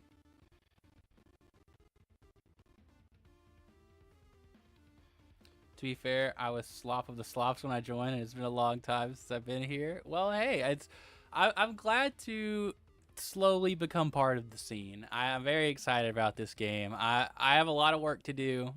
I come from, you know, I still come from a traditional FGC background. But I got a lot of, like, little things about the intricacies of, like, how to play defense in this game, and, like, how to handle certain mix-ups ideally. Because right now people are just getting on me, and I'm just getting, like, mixed to death over and over and over again. I'm getting hit with, like, one move consistently and losing, like, 2/3 of my health for, like, them only using one bar, and I'm like, Oh my god. This is crazy. But yeah, we'll get some in with Mario Cham if you're available. I'm in the Is there like a best server for connection purposes for East Coast? Cuz I'm East Coast right now. East Coast USA. Not really? No, okay. I didn't know if like the servers were in different locations or whatnot. Mario Cham, you still here?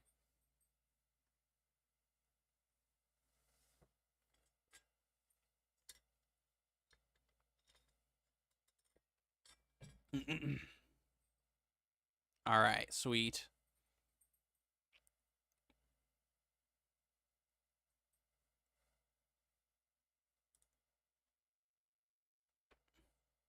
I'm in the Yukari server.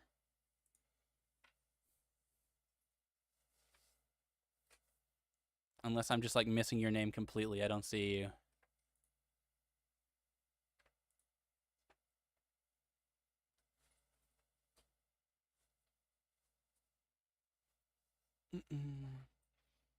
Yukari is the server.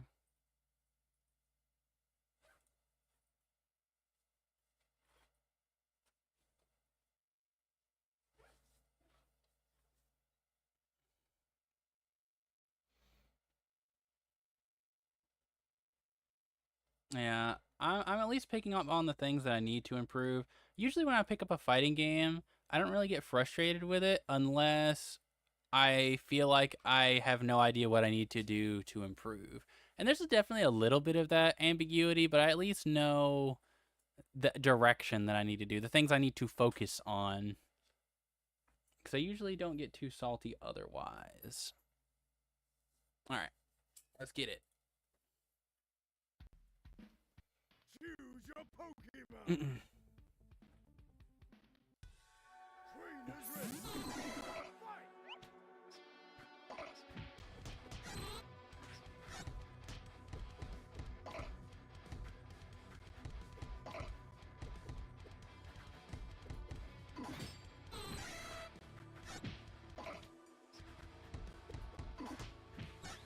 Oops.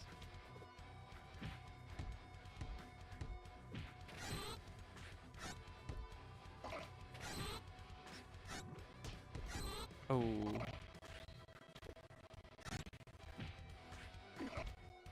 Ooh, that is like Omega Plus on block.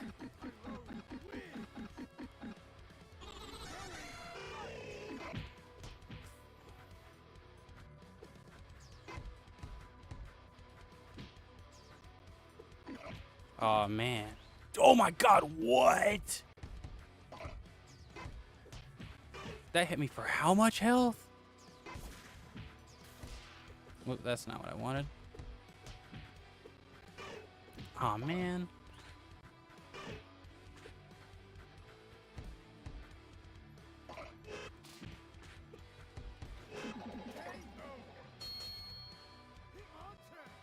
Win. Give it your all. Fight.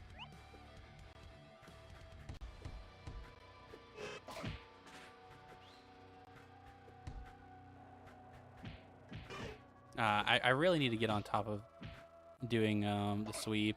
I keep routing into DP, and that's just not the play. I gotta work on that muscle memory.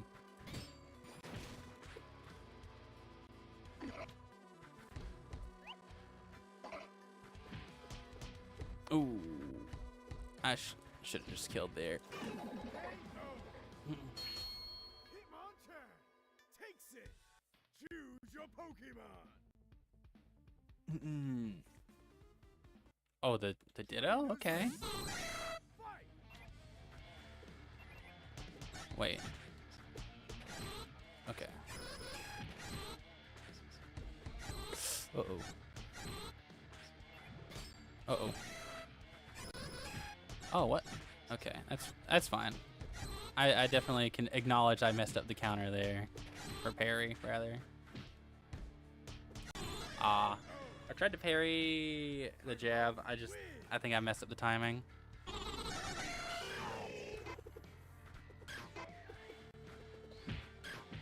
Oh, man, that's pretty disjointed.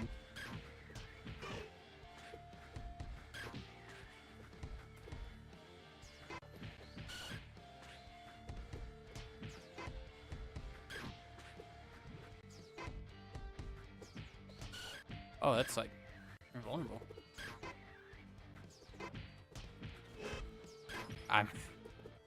Oh, that's not right. I thought the extra damage would be enough. Wins. Give it your all. Fight.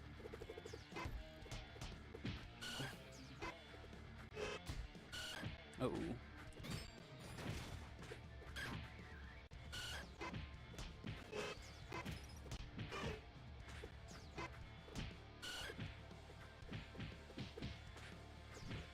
Oh.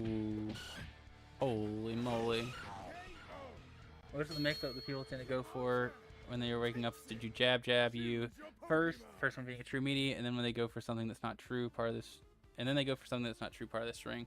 Most of the time you might be able to escape by blocking the first few hits and then challenge them with your fast button or jump.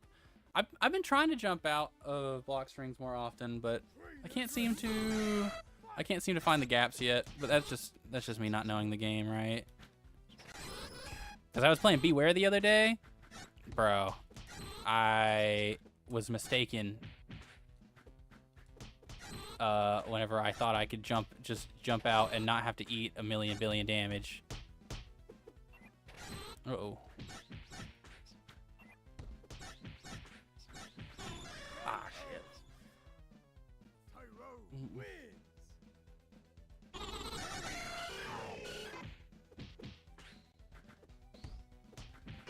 Oh.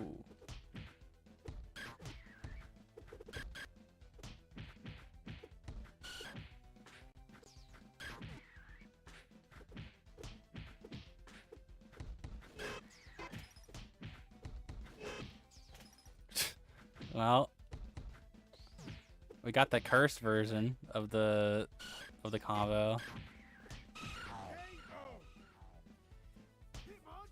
Jump is primarily used to avoid throw, but many people throw. See, that's what I was trying. I just was guessing wrong. I don't know if like this is just like a guess wrong and you get blown up type of game.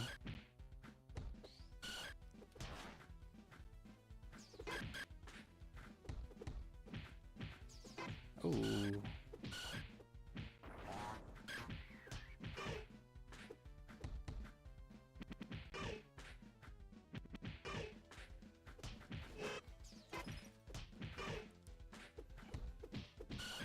Ooh.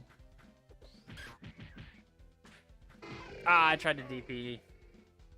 I just did not get the execute. Just didn't come out. Choose your Pokemon. Trainers ready. Fight. Wow, that caught my jump. Yeah.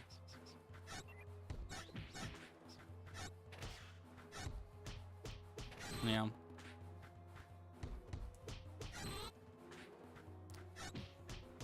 Okay, we're fine.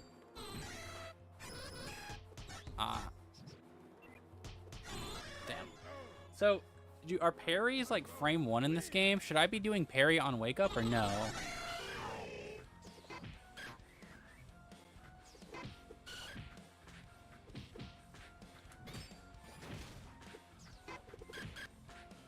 They're frame 4. Okay. So I shouldn't be trying to like parry like meaties.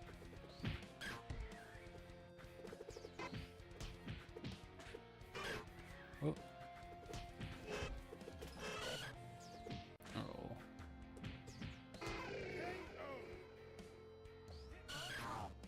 Parry on wake up is alright when it's on knockdown and not Oki. Fair enough, fair enough. Trainers ready.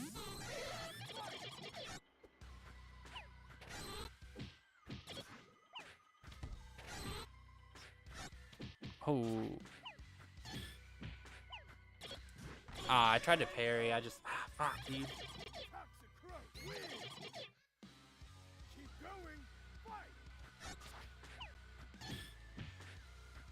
Holy oh, okay, that just grabs me.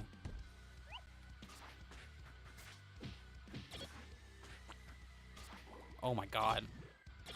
I'm getting matchup checked so hard. What the hell? I did not know anything that he was doing.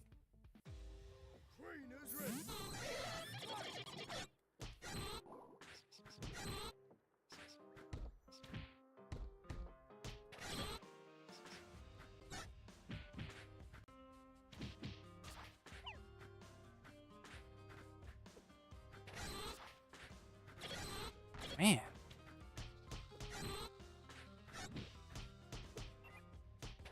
Well, that's not what I wanted. Okay.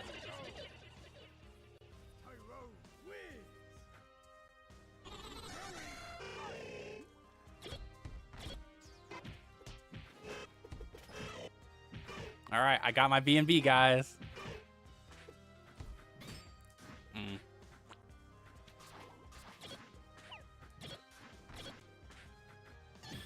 Uh-oh.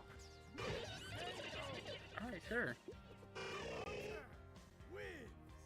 Choose your Pokemon. All right, last one, and then we'll get Gokai back in here.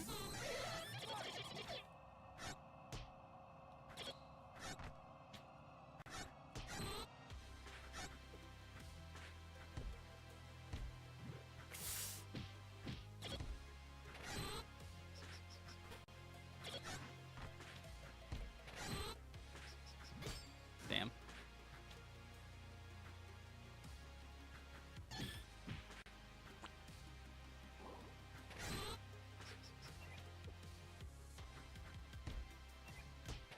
Oh, man.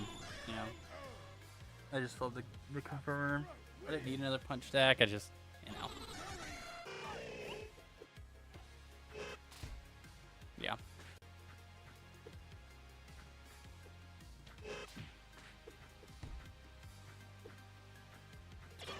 Man.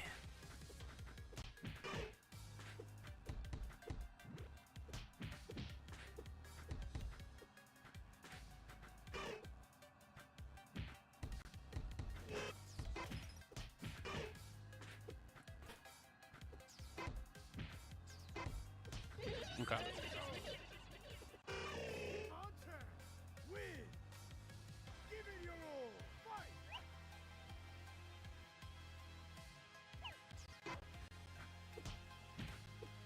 Ooh.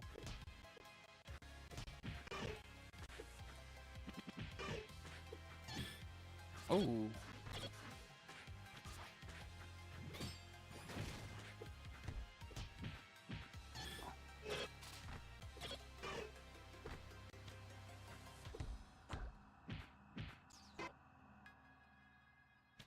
Oh, yeah.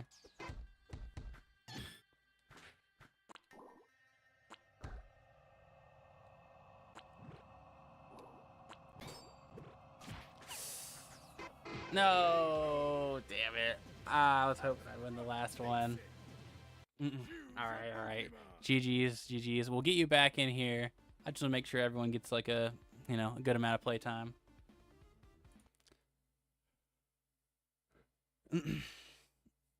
It depends on which move they knock you down with. For instance, a majority of characters can't true meter you after a floor throw since the recovery got increased with the recent update. Okay. Your Pokemon.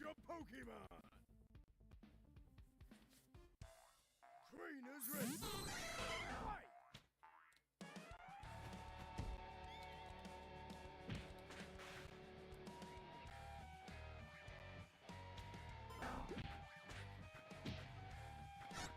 Damn.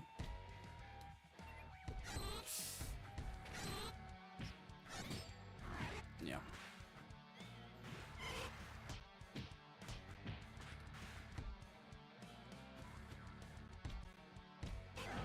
Dang, bro. I gotta figure out how to deal with that in neutral. That's a crazy button.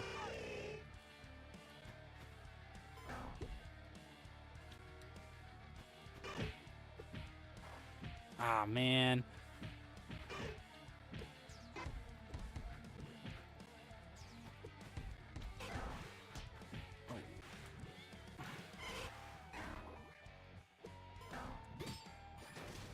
that's not what I wanted. Nope.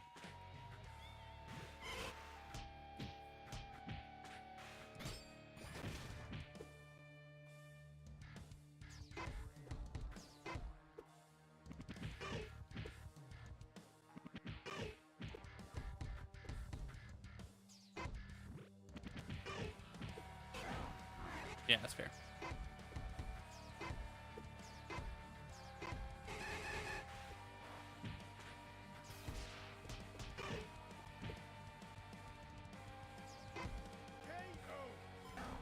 How do I not do the second attack? Choose your Pokemon. Because, like, 3 out of those, like, 10 billion down specials, I did not want to do the attack. I was trying to mix and bait a parry. I mean, I guess it didn't. It worked at the end of the day. But Hitmonchan, Pokemon close. I think I'm holding down. I think that's the problem. I think if you hold down, it always does the second attack, right? Yeah. I have to let go of down. I thought it was if I press special again. I got it.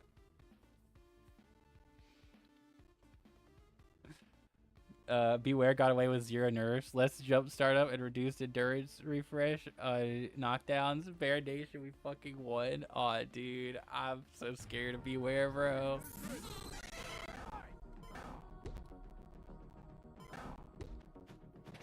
Oh, shit.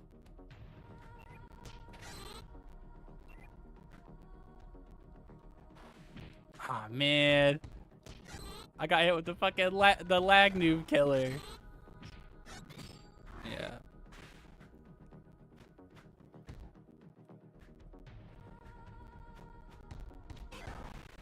Oh, yeah.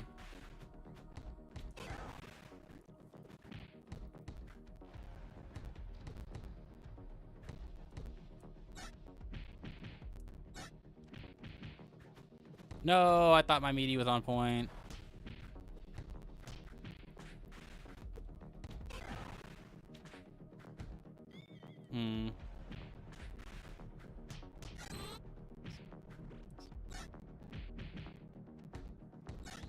That's not what I wanted at all. KO. Oh, it just says KO even if it's a timeout. I see. Oh, man. Dude, this is crazy.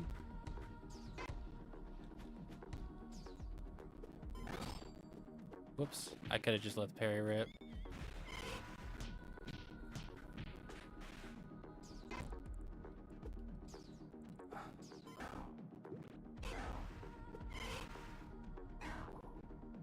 Oh, shit.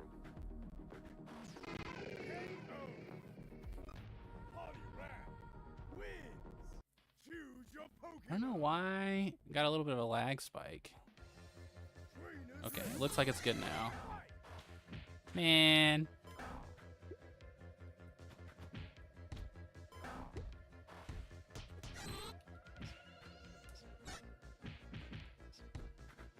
Wow, I tried to backdash too.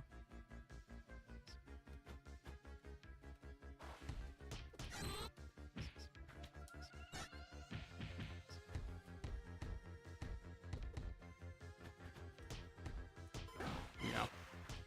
Oh my god, this is gonna hurt so bad. Oh.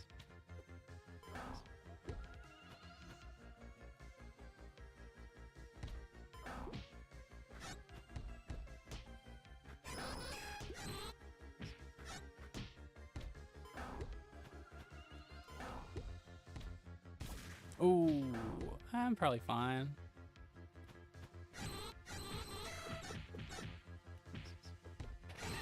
Man, I did not want to do that. I just tried to anti-air and I was holding down and back a lot. Ah.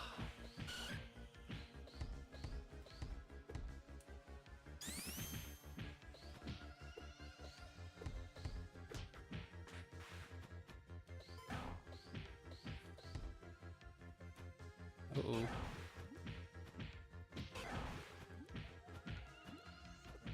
Oh, I'm taking a bajillion million damage, bro.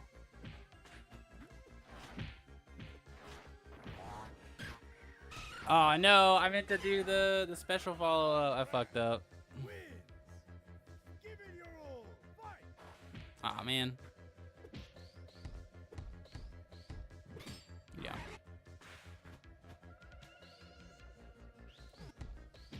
Ooh, okay. I'm Omega minus.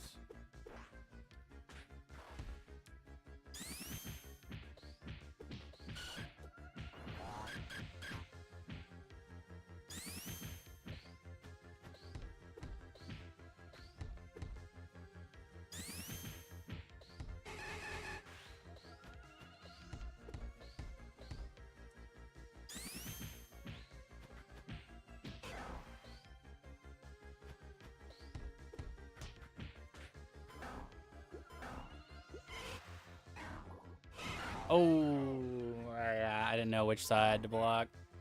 Unlucky. Choose your I'm going to leave the rotation, but we'll be ready for the tournament. All right, sweet. We'll be glad to have you back. Also, if anyone in chat is interested in entering the bracket, please feel free to ask me how to get the online setup or controls or anything like that. It's free to enter. You know, we're not really playing for any money. It's quite literally bragging rights. And if you're on YouTube, it's in the description below. And if you're on Twitch, you can do !bracket and you'll get the link to the bracket that way. trainers ready. Fight.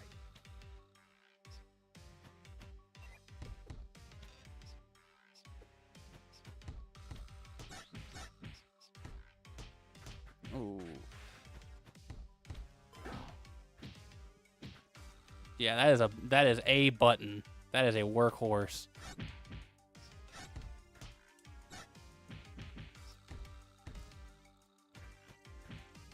Oops. Counter hit.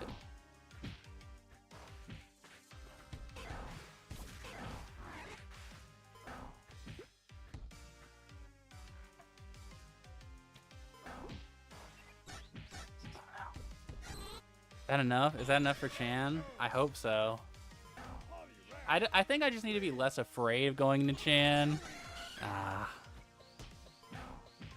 Or going into top, rather.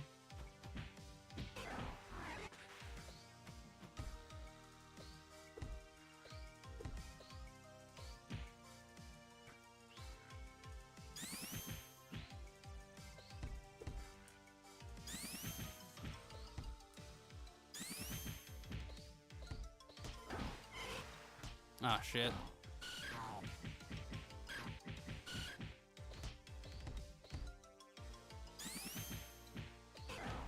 Damn.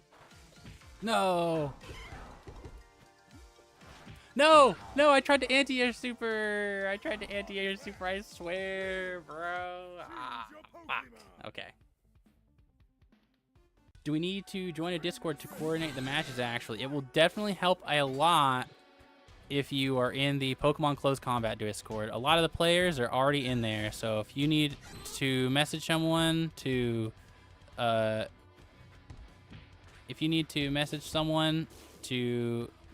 start your match, they're likely in there.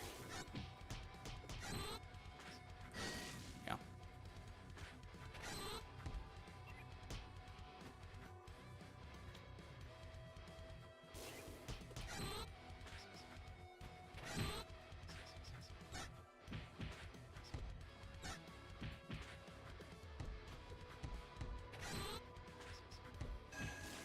Is that invincible?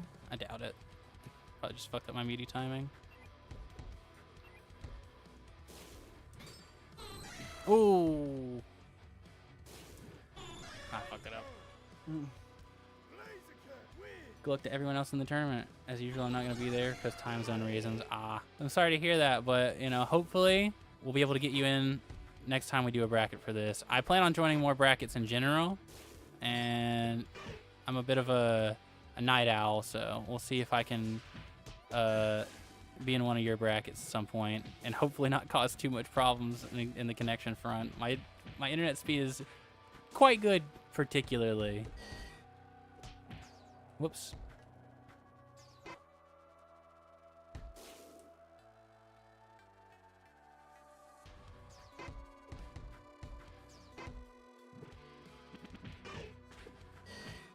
Dang. Wow, that's projectile immune? Wait a minute. I didn't know that.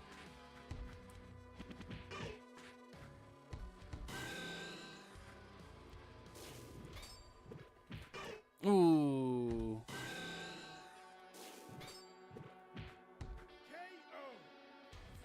I straight up did not know my dash punch was projectile immune. That is a level up.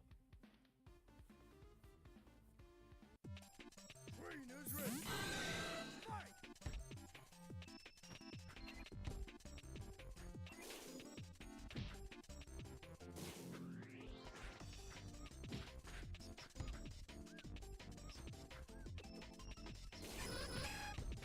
Ah, what?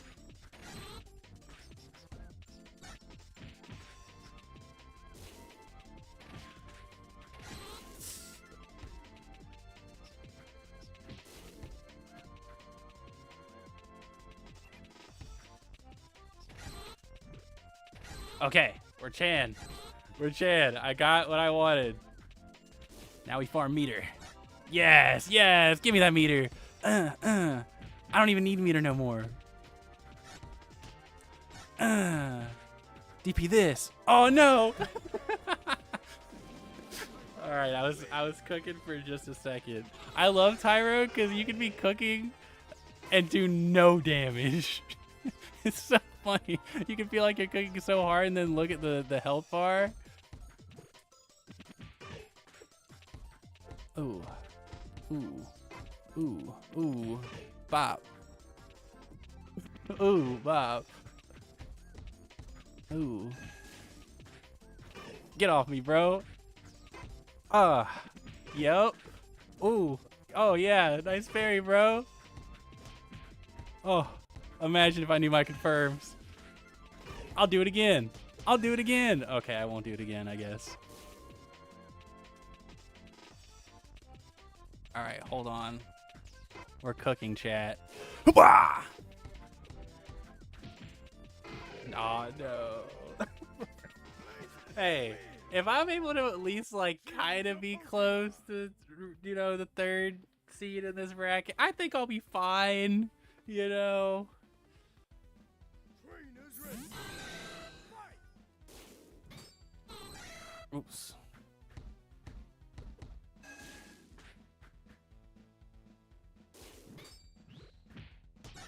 Ooh, that's not right.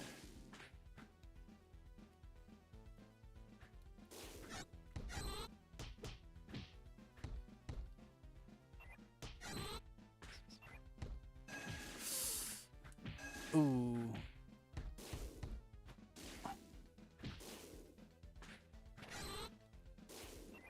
Ah, yeah. All right, we at least got him on top. Blaziken wins. This is why I practice a little Hitmontop.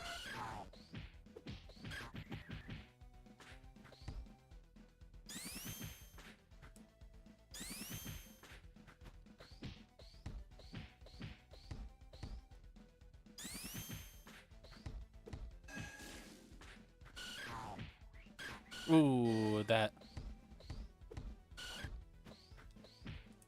Oh, wow, that counter hit was crazy.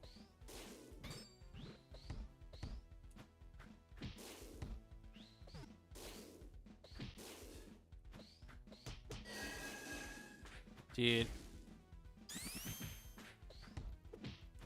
Aw, dude, I could have won off that. I wasn't expecting him to be holding up there. Choose your Pokemon. Trainers ready. Fight.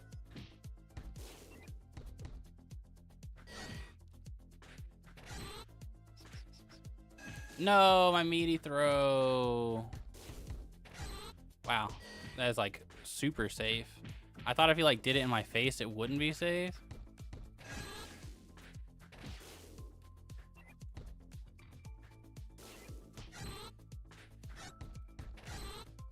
All right, we got Chan at least. I'm just glad Hitmontop's really easy to play.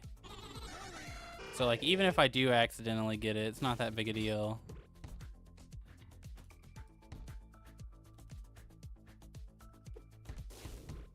Ooh, yeah. Ah. I gotta get that out of my muscle memory.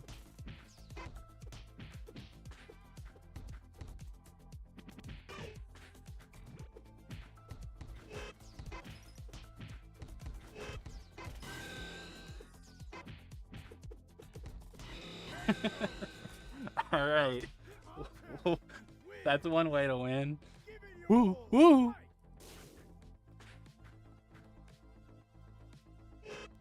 Oh, that's not what I wanted at all.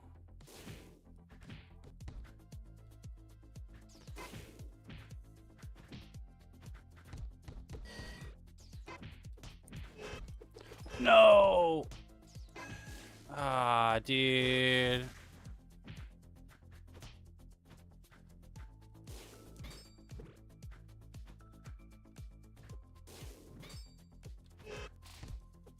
I thought I had that bait on point.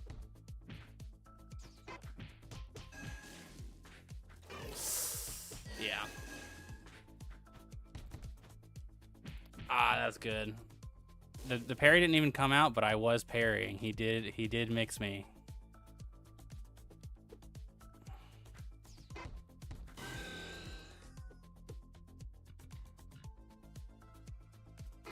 Ah, that was a good catch. That was a really good catch on my walk forward. Choose your Pokemon. You got the timing down for sure. Gokai, who do you play? Who's your main?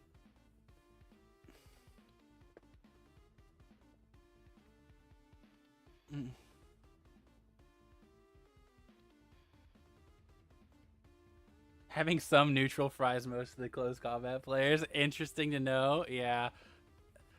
I could tell that you're really good at picking up on the habits of like the walk forward timing. Blaziken is your main? Interesting. Do you have a second? Would you consider Poliwrath your secondary?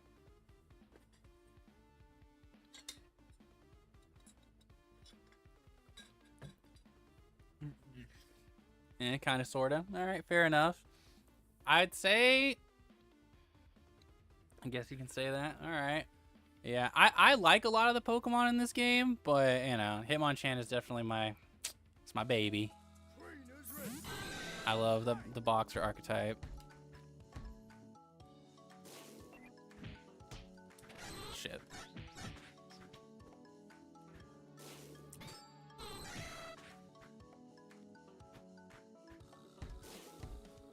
Ah, damn. Oh. Holy shit. All right. I gotta figure out what to do about EX Fireball block string. That was new.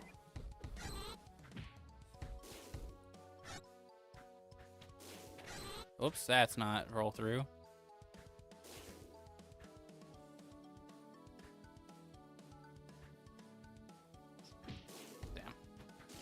That was a good reaction. Ooh.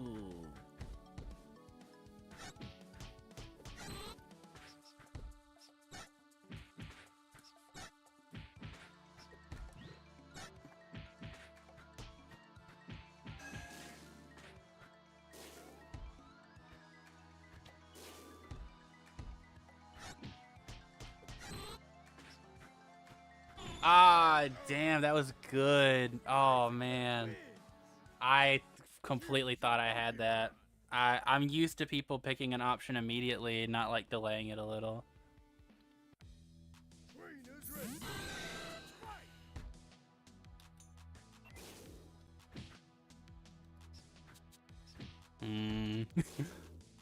Playing footsies against someone with a much better range is still very tough. Dude, yeah, I don't know what to do about that block string, bro. I mean, I guess the answer is just don't let him get meter.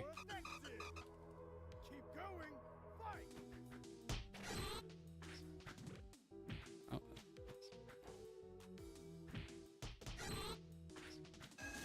Dang, I thought if I like walk back, I'd be able to like block it. I think I just double tapped on accident and got dash back instead. When you are spacing those those fireballs, are you plus afterwards? Like, is it still your turn if you hit a space fireball, or is it like, or am I just not getting my turn back the way I should? No? Okay, okay. So I just need to you might need to make the top bit of the overweight a little smaller. We can't see the end of the health bars. All right, yeah. Let me see what I can do. Let me just oh, oh, that's not right. Here, let me fix that really fast.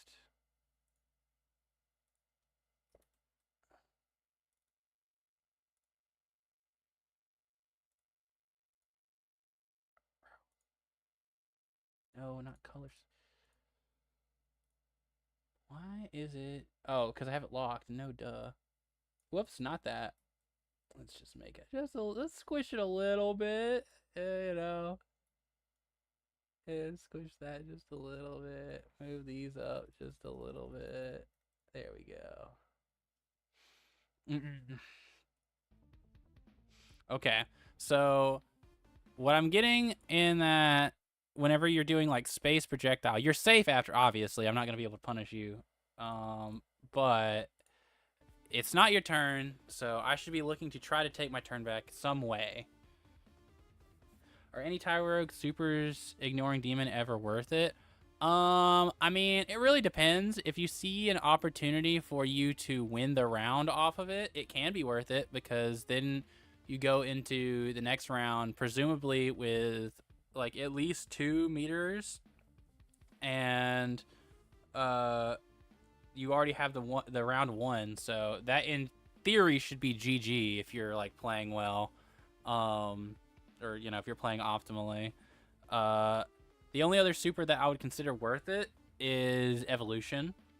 Being able to evolve round 1 is very, very good, especially in the Tyrogue Ditto, because if whoever gets the first evolution in the Tyrogue v Tyrogue basically secures that round. It's really difficult for Tyrogue to do like basically anything against any of the other Hitmons. At least that's my opinion. Mind you, I played this game for 2 weeks.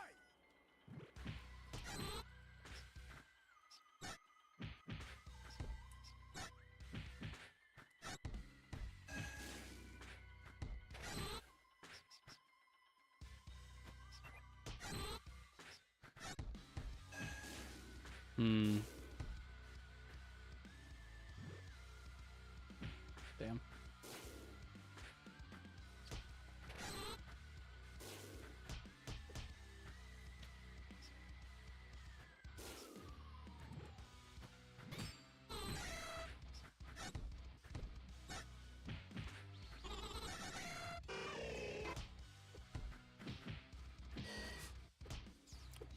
Oh.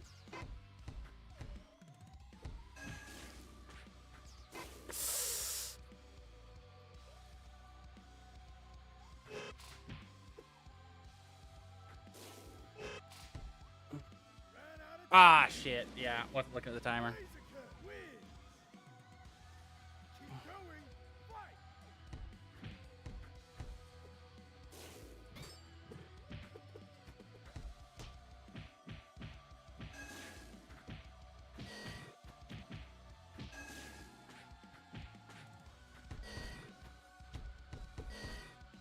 What am I doing? Oh my god, I panicked because I was like, oh no, he did another jump, and oh, you were just super duper punishable. I just dropped the game. Let's see. Also, speaking as a newbie, some of the moves hyper inputs are just hard to hit if you don't specifically have a joystick controller. I actually am working with PlayStation 5 controller. I prefer the D-pad, honestly. For me, at least with like controllers, especially joysticks in general, oh whoops, I might have accidentally went back. I'm sorry.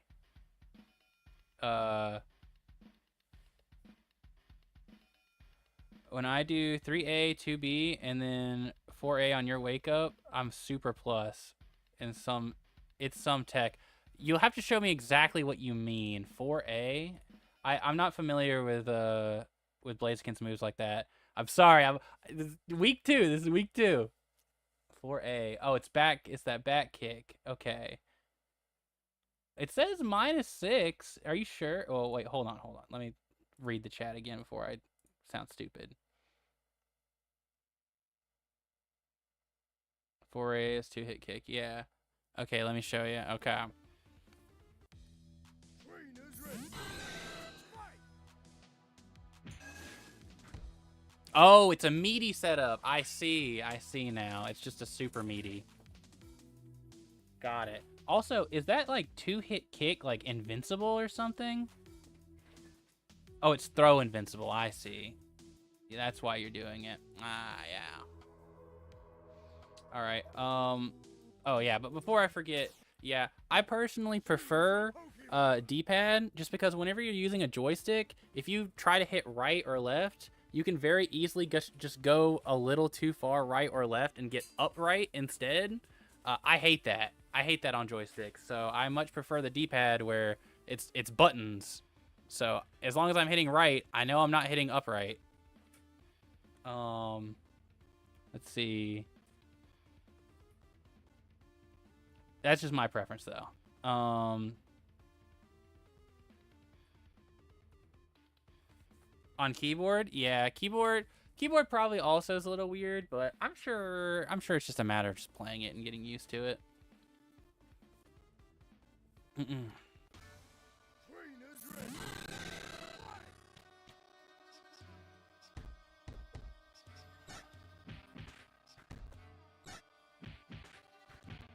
Whoops.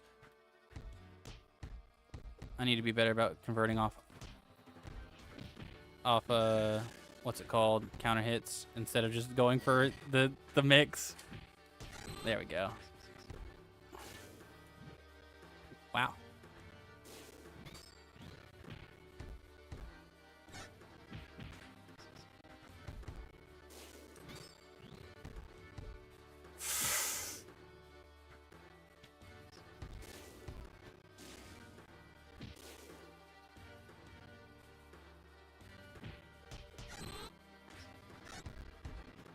Ah, yeah, that was good.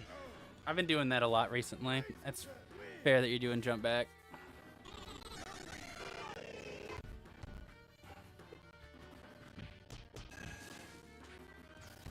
Oh, that's not right. I mean, I guess it got me out.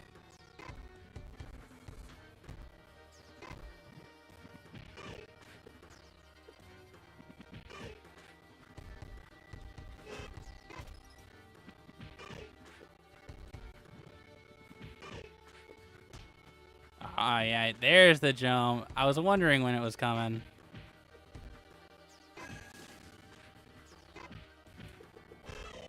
Whoops, that's not right.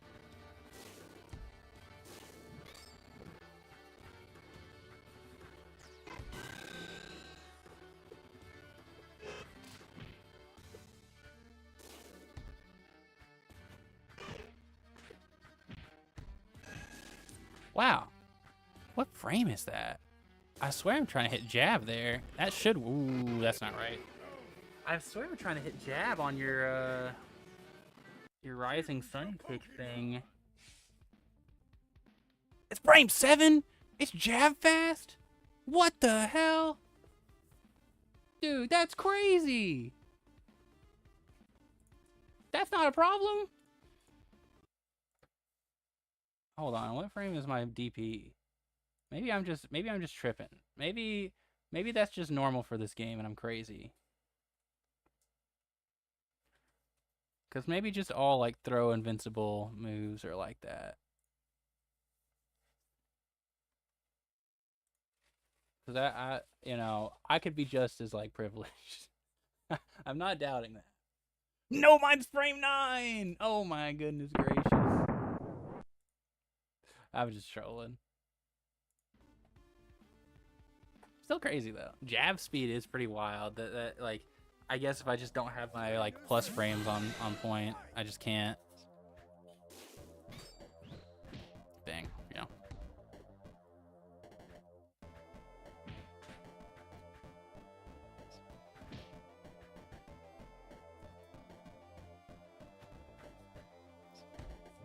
Ooh, I meant to grab, not parry in your face.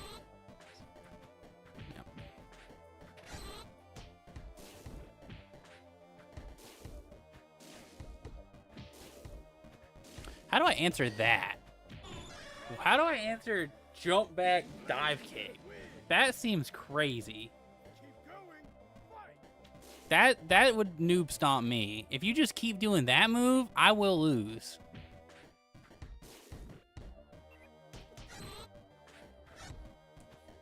Yeah. I need to stop going for that mix-up specifically. I do it every time.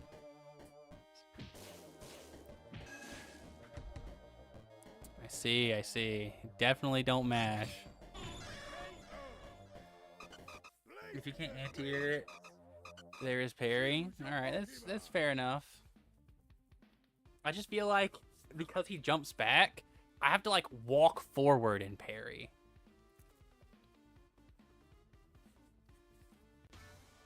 And that's kind of weird. Oh, that's not what I wanted at all. Ooh.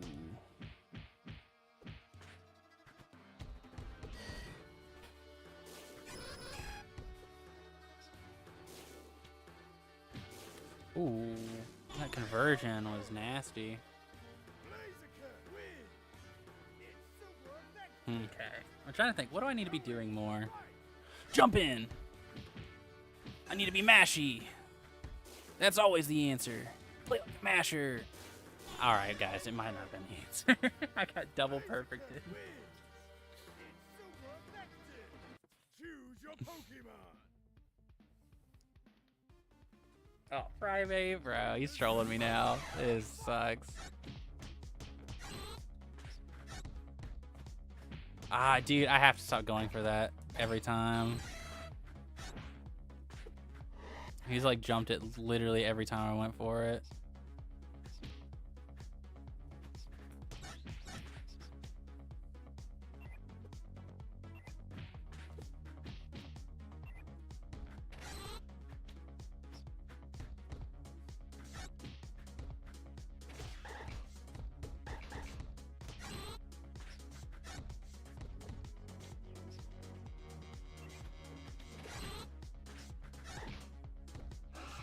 Oh, shit. Yeah.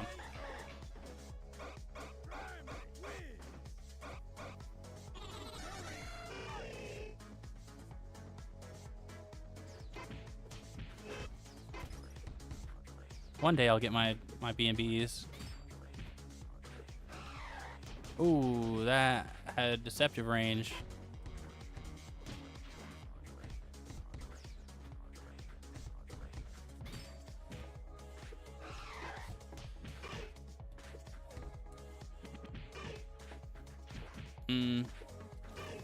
I can do it too. I had to see if he had the dog in him. I had to see if he was gonna do it back again. Ooh. Ooh. Oh, that's it. Oh, never mind. I'm a genius. I've read him 5 years in advance.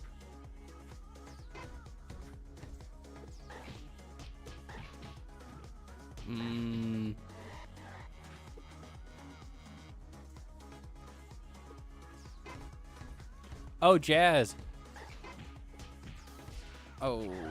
Some of the veterans in this game clued me in on something. Remember how we were like, man, parry feels really, really finicky. I feel like I just can't parry out of some like sequences. Well, that's not what I wanted. Dude, it goes so far. Yeah, parry's not frame 1, it's frame 4. So yeah, no, there is legitimately just some sequences you can't parry out of. Oh, I ran out of time, damn it. I mean, Primate. In this game, if you're walking forward and you're not in grab range, but you hit the grab button, it'll give you parry immediately. Yeah, but I think the issue is whenever Blaziken's doing that, I am in grab range.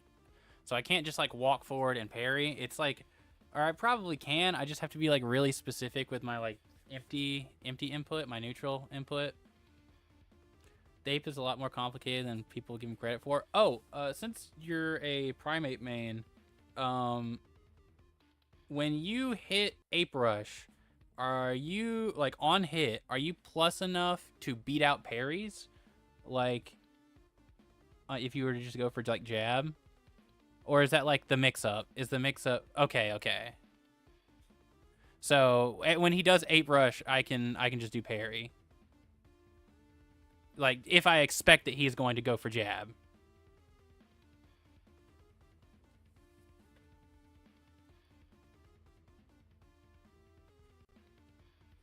I see. Mm-hmm. Yeah, it's just important to know that part of the RPS, you know, RPS FGC. On hit, it's +5. Wait, that is like literally the frame it needs to be, because +5 jabs come out frame 7, parries frame 4. So yeah, it is like perfectly just the frame you need to parry. On block, it's -1. Yeah, it makes sense.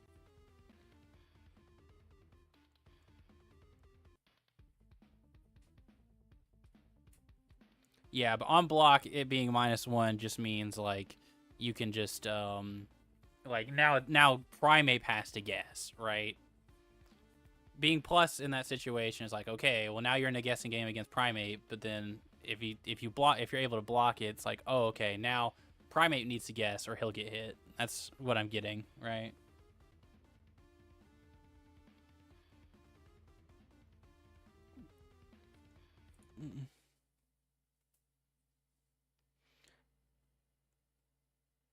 Welcome to the stream, Kai. Having an 8-frame jab versus Primate sounds like actual hell. Wait, are there 8-frame jabs in this game? I honestly just thought jabs were like universally 7 frames.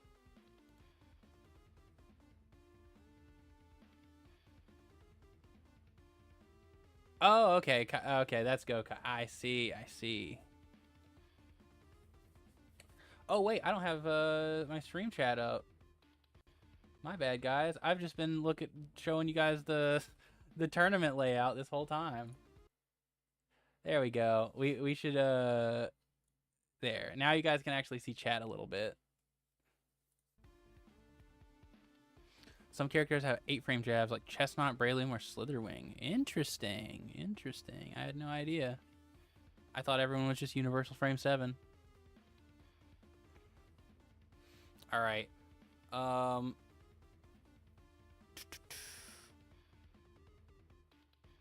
gonna play. All right, we'll play this one because you locked in Polyrath and didn't know. We'll play this one, and then we'll do a 1st to 5, and then I'm gonna get ready for bracket. Get everything set up, make sure everything's seated, all that fun stuff. See if anyone wants to come in and commentate.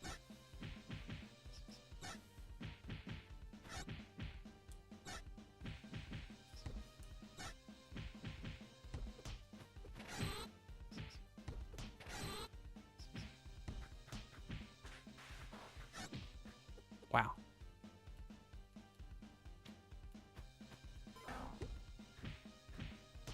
Wow, I can hit another 6A if I get counter hit. That's so good, actually.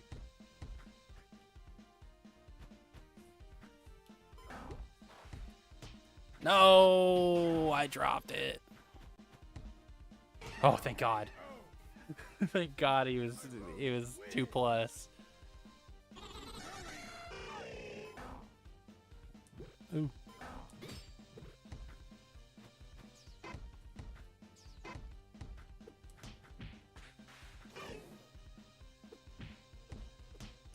Oh.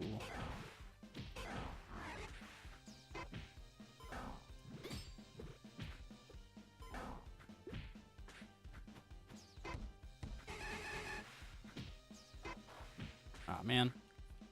No, he caught my walk back with a sweep. Oh, oh shit.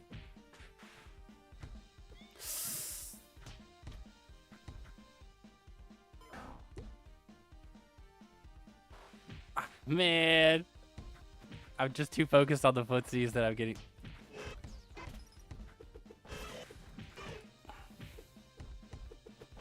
Aw, man. I thought that would catch the jump, honestly. Ah, it's time-o. Ah, shit. Polyrat wins. Give it your all. Fight.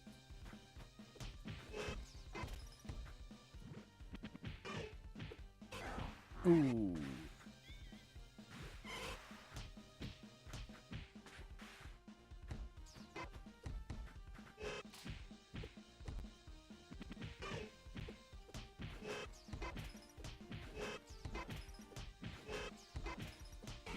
Oh my god, guys, I hit it. Holy shit. Oh my god, I hit it. Oh my god. Finally, bro. Oh. Dude, that All right. This is the first to 5 and then we'll get the stream stuff set up. Trainers ready. Fight.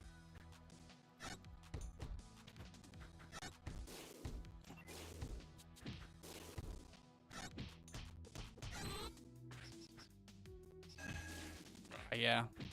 That being throw mean is quite nice.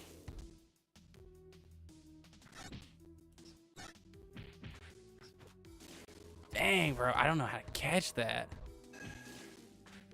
I swear I hit jab there.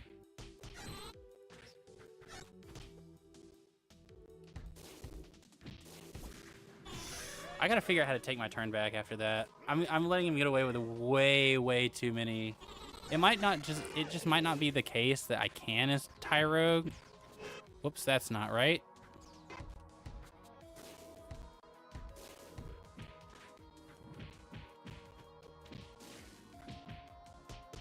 Oh, yeah, this is gonna be a bajillion damage. Holy shit. Alright, he said I got combos too. Hold up. Blaziken wins. Was gonna be a graphic for top 8? I'll probably make one. It won't be out tonight, but I'll make one. Might as well. Trainers ready. Whoops. Wow, I thought it was plus there. I'll be real.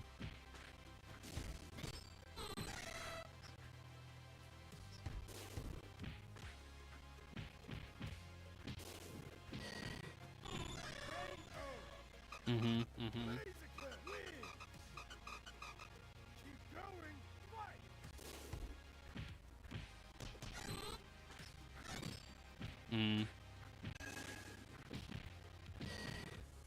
I need to just do more empty jump grab, but like, man, having the punch stack is so nice there, dude. But I can just do that. So there's always that. But getting 2, ah. Choose your Pokemon. All right. You know what?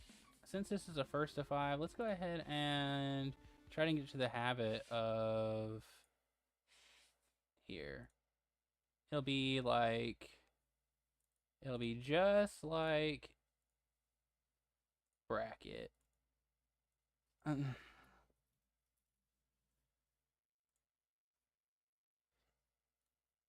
So I can go ahead and get into the good habit of it. He is up 2 currently.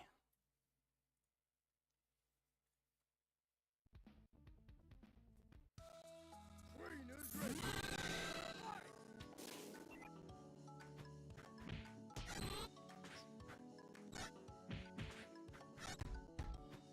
Oh my god, I went for grab again. I have to stop doing that.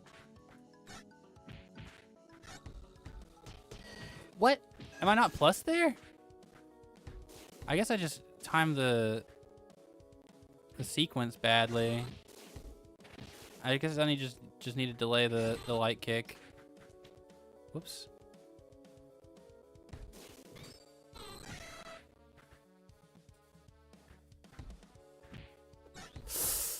Ooh, okay. Blaziken wins. I mean, I got my bar. I got Hitmonchan, you know.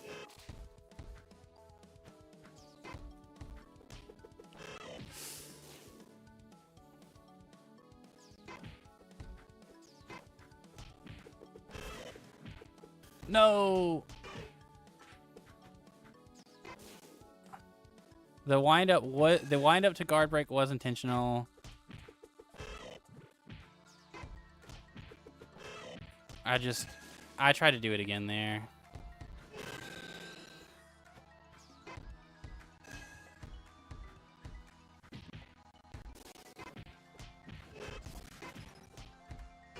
Oh, no. No, that was a good block.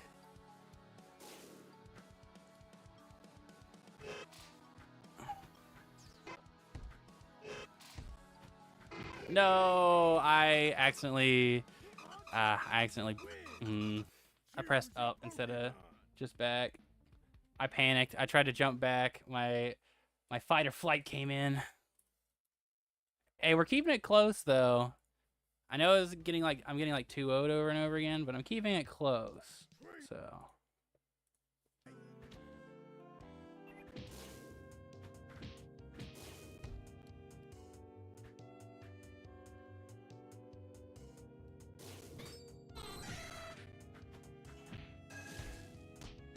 Ooh, that's not right. Yeah. Good jump. Good jump. Man, it's gonna be so tough to come back from this though.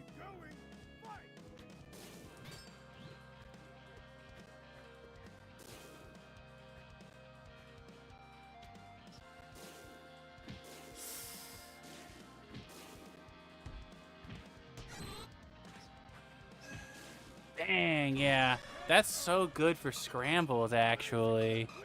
Dude, I was like, I used the jump to bait, and I was like, okay, I'm not going to attack, so now he's going to have the mental stack of like, oh, he didn't throw out the attack, so I'm just going to block his like landing, and yeah, no, it just didn't happen. That's unlucky.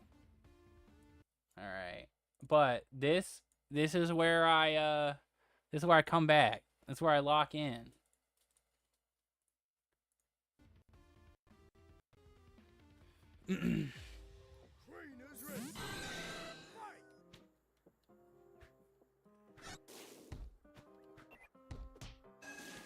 Damn, bro.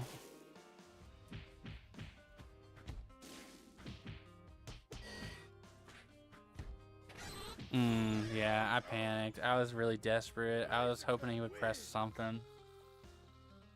Alright, this is... As long as I don't get double perfected on game 5, I think I'll be fine.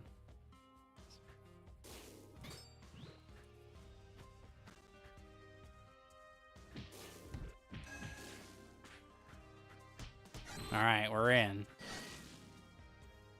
I've accomplished my goal.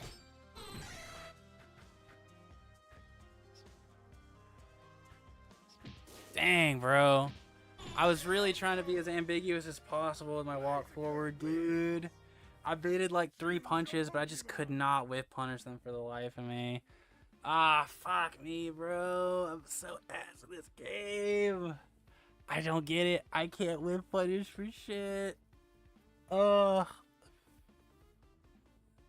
Damn. Alright, well, I hope I, at the very least, put on a good show. Fuck, dude. I was so bad at this game. Ah, man. I'll get it. I'll get it. As long as I don't go 0-2, I'll be happy. You're definitely getting top 8. I don't know about that, dude. I'm pretty. I kind of just suck at this game. I'll be real. I just can't convert off things, and my neutral with Tyrogue is just not there yet. It's so hard to box with people when my normals are so stubby. You're playing a character no one knows, and you have neutral. Does no one know Tyrogue? I honestly thought I'd be like the most popular character by like a landslide. That is interesting to hear, though. Here, let me pull this up.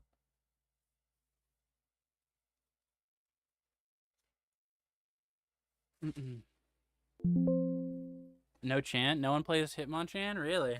Interesting. I had no clue. I think Hitmonchan's the coolest one. I mean, obviously, that's why I play them.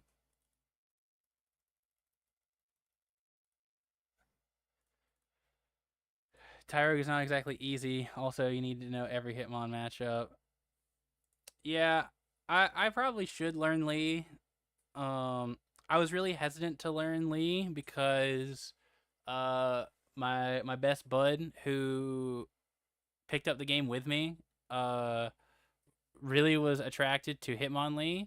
So we kind of had like a little rivalry thing going on where we're like, oh yeah, he's Hitmonlee on Hitmonchan, and we're just going back and forth. So I just refused to play Hitmonlee, and we both kind of had a little Hitmontop.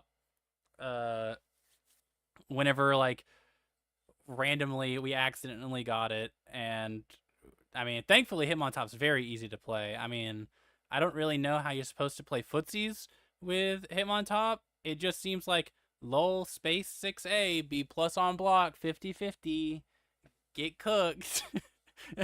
And that's about it. uh but you know, I'm sure there's a lot more depth to Hitmontop than that. I just don't know it yet. Real ones go Demon Tyrogue. Hey, if I fight another Tyrogue in bracket, I will go Demon Tyrogue. Low-key, I don't actually think it's that bad of a matchup, or I actually think that's like a good instance where playing Demon Tyrogue is like a decent counter pick, because not only round one are you playing against another Tyrogue, so you're not even feeling the downside of having to play as Tyrogue. With Raging Demon, it's very possible that you can just land a couple combos and just kill them before they get all their punch kick stacks. And then you're going into the next game with at minimum 1 meter, and they're still on Tyrogue. So, and you're on Demon Tyrogue.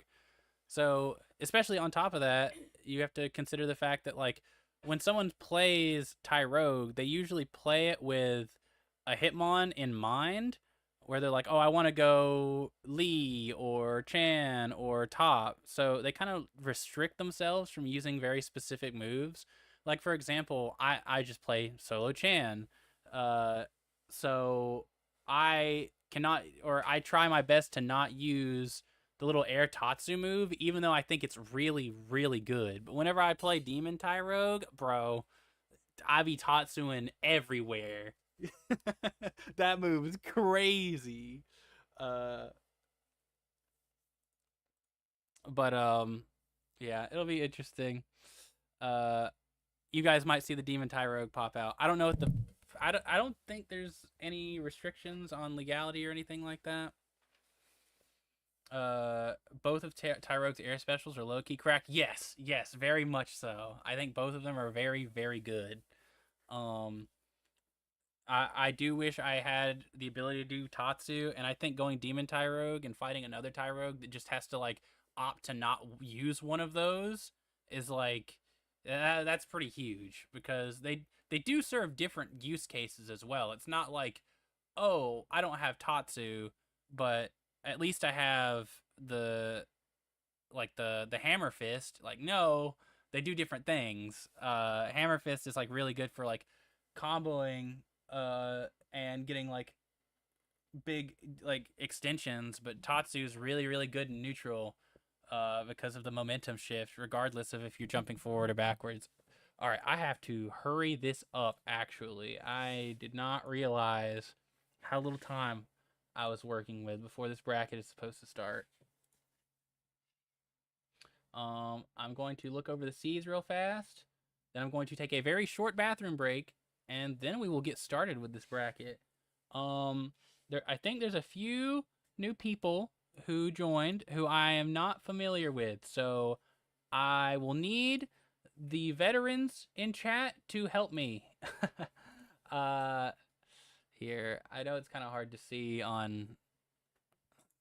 Can I like Control Z? No, there's got to be like a way to zoom in or something, right? I don't know the shortcut. I know that there is a zoom in feature. All right. But yeah, the people I don't have seated is myself. I honestly don't know where I'm going to end up in this. I don't know Mord. I mean, Weirdo McFreak has been in this. He's been in chat before, but I don't know where he ranks among other people. Jabberson, also friend of the chat, but don't know where he ranks among other people. I don't know Riz or Shatter something. I don't know Crisco, Patrick 50, Mikkel B, Umbra, and I know Jazz. The closest skill levels I know are like me and Jazz, but even that, it's like I have no idea where we like stack up. So if anyone, I also am going to go ahead and announce where should I like announce is there like a should I like announce like look for bracket conflicts or something like that?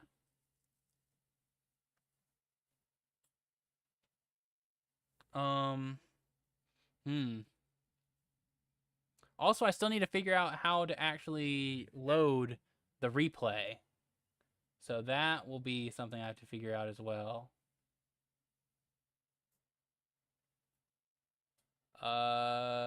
Shit.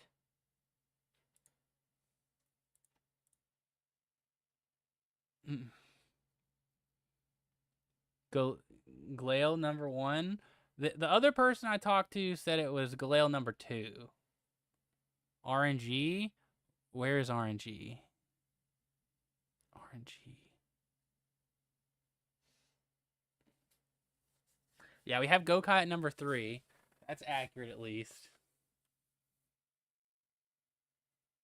You want the two of us to get into a server and test the replay? RNG is Arglaze. Okay. Yeah, this is the way the seating looks right now. I'm going to take a very short bathroom break, and I want you guys to tell me if there's any bracket conflicts or if there's anything regarding the seating that I need to change.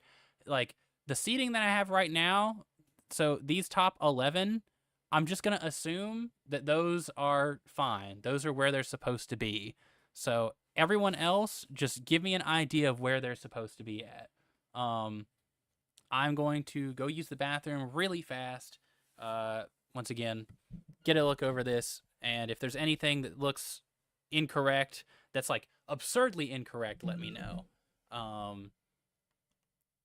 But otherwise, I think we're just gonna run it like this, unless there's like some crazy bracket conflict. The only conflict that I would like probably contest though is me versus Jazz, just because me and Jazz play against each other all the time.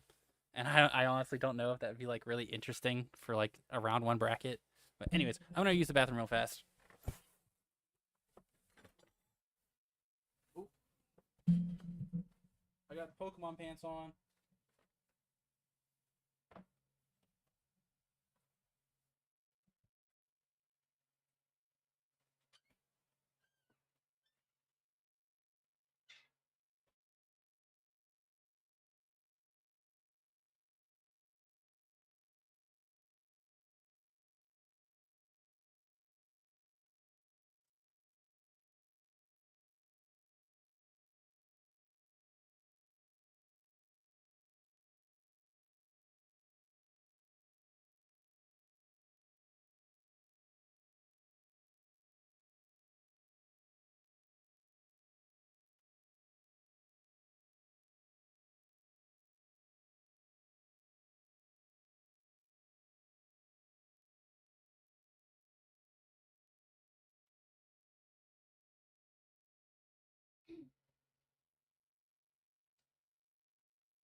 Ugh. All right, yo, bro. Do we check in? I'm probably check-in will begin once I start bracket. I'm gonna hit start bracket at 6. Then you'll be able to check in.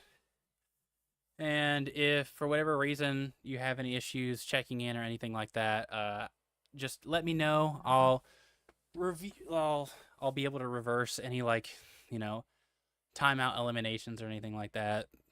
Because this is still there's no money on the line, still just for bragging rights right now. So I don't think people are gonna get too upset if this is a little scuffed, because this is my first bracket running. I'm still figuring things out. Is it standard best of 3 or max 5? It's best of 5. So first to 3 wins.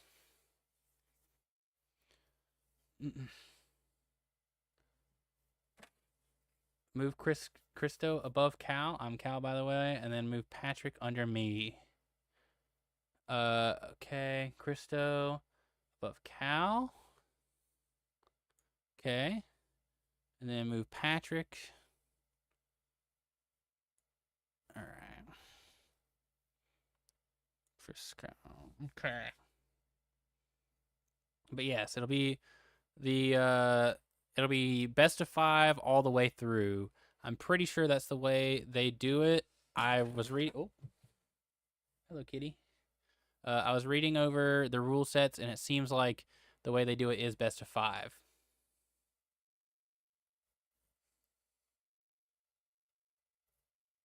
Mm-mm. Mm-mm. Does anyone want to get on for commentary? Does anyone want to join a call for commentary? Because I can commentate, but I don't know too much about the game. So I don't know how helpful I'll be. Is there a check-in? I'm going to start the check-in process at 6. Bracket technically is not live yet, so you won't be able to check in yet. And so in 2 minutes, we'll do it.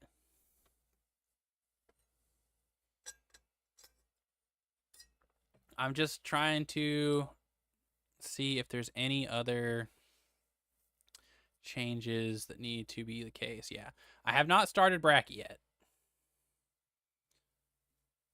Yeah, whenever I hit this button up here, start bracket, you will be able to check in.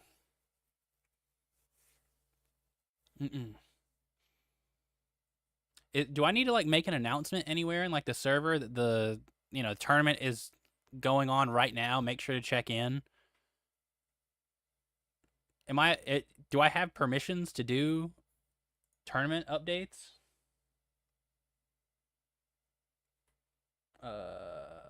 Where would I even put that? Would it be in the tournament setup chat or upcoming tournaments? Where would I put this in the server?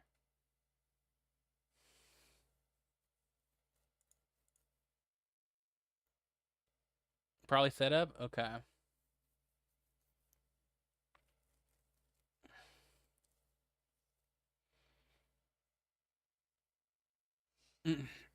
Yeah, just all right.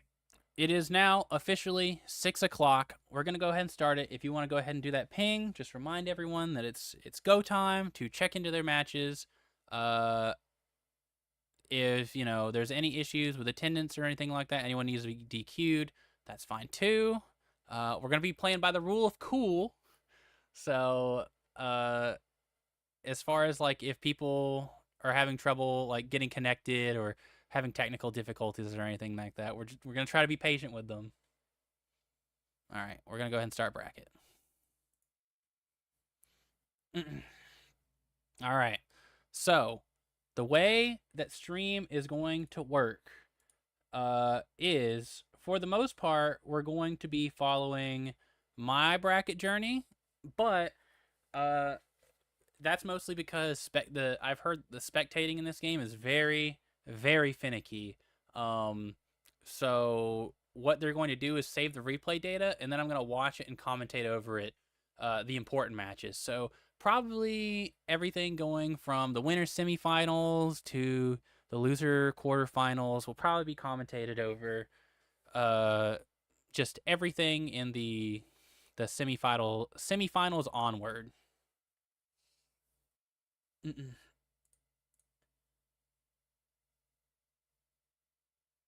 Okay, Mario Cham just did it for you. Awesome, awesome. All right, yeah, bracket has started. If we were to ping someone for like, hey, are you ready? Where would I ping? Would I do that in tournament setup as well? Like, for example, if I need to find someone for my bracket, right?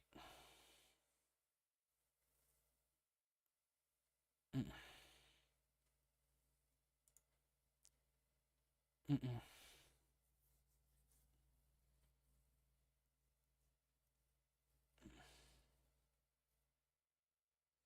Ping in tournament setup? Okay.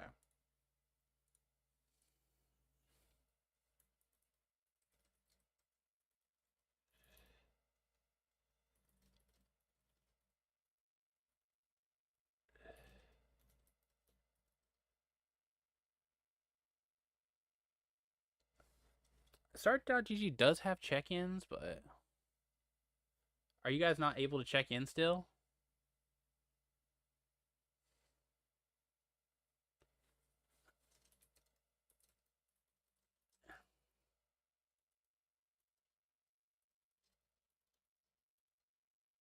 Yeah, I guess we just don't have check. I mean, it says on my side I'm able to check in.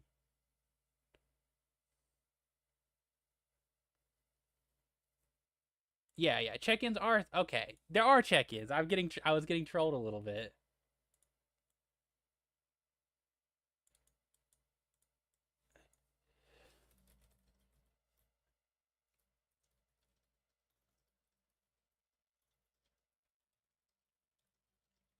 Should be able to check in. Yeah, I understand that this like challenge is usually the one that people go with.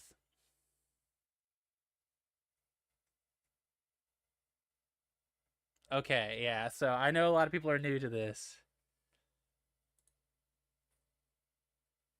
Everyone's getting it now.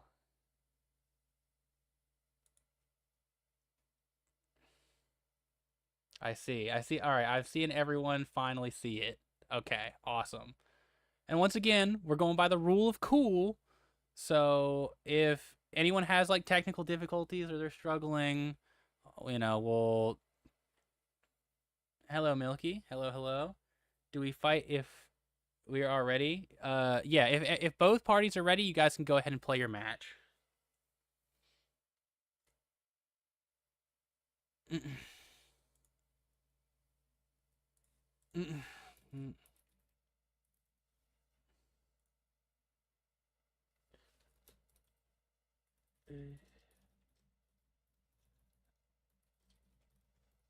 Mm-mm.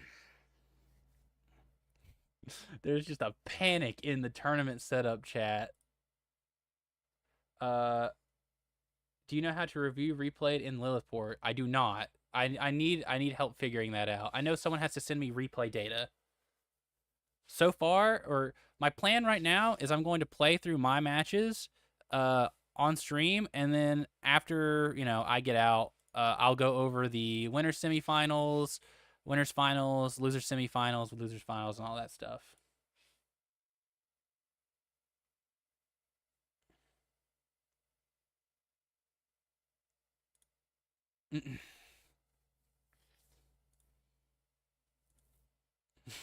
Go Hot's Fire Guy. I'm glad everyone seemed to figure it out. I still haven't gotten a response from Char Real Smooth.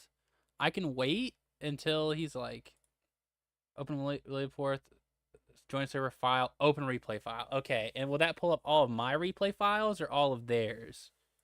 So like for example, let me go file, open replay file. I see.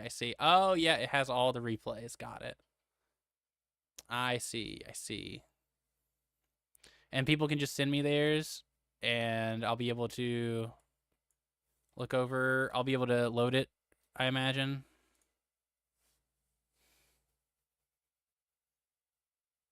Got it. Awesome.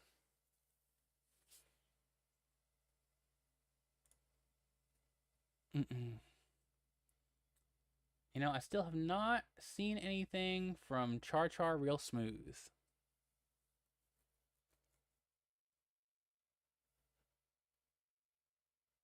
Let me check start.gg just to make sure he's not in there.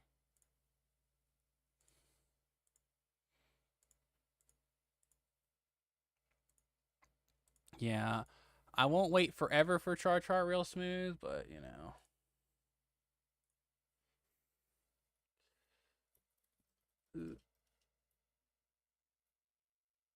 Uh,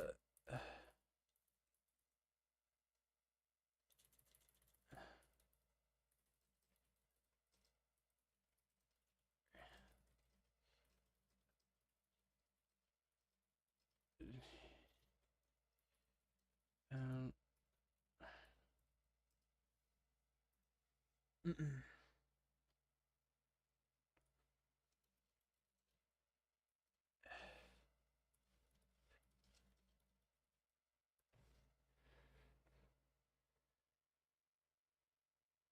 you should start DQing around.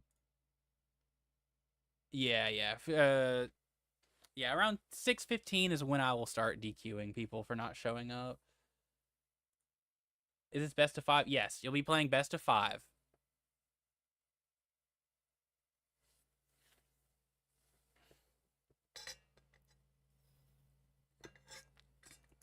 I put that in the rules of the start.gg before, you know, the bracket started, like earlier today.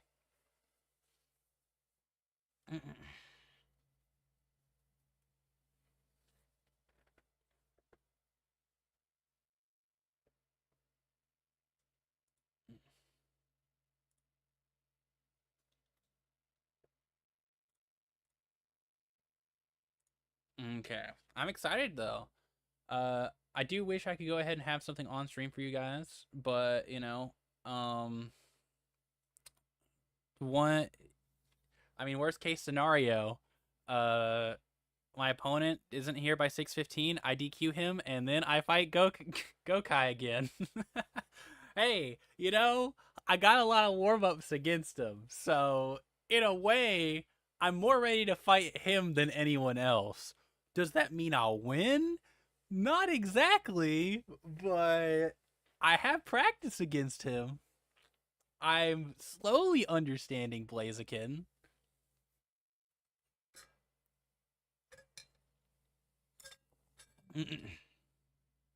Oh yeah, I should go ahead and start recording the VOD. But yeah, I mean, this is you know, this will be fun. This will be fun. I hope everyone is having fun in their match. I know we got a lot of new players here.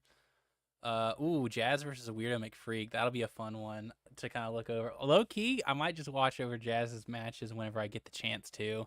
Um, just to see how he's going, because he's on Passimian. So if we wanted like a showcase of like how Passimian's doing at like this early metagame, he would be a pretty interesting one to watch over.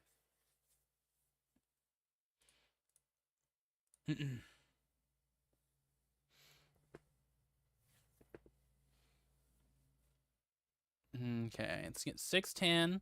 Char Real Smooth is running out of time. At 6:15, I will ping them, give them one last final chance, and then if I don't hear anything in like literally a minute, then I'm gonna DQ him.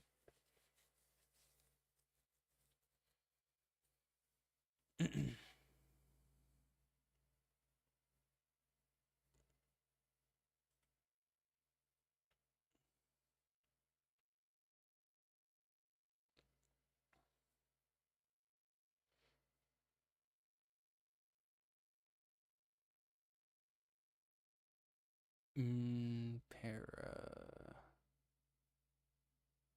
Dang, yeah, dude. Apparently, people are already finishing up their matches. That's crazy. People are steamrolling.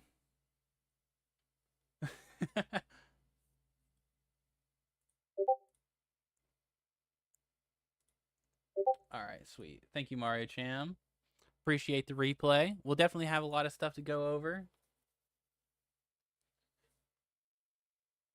I definitely want to prioritize getting all of the finals. So, you know, the semifinals of both losers and winners, and obviously grand finals and winners finals. Um, but I guess in the meantime we can watch Mario Cham's replay, you know? Let's see.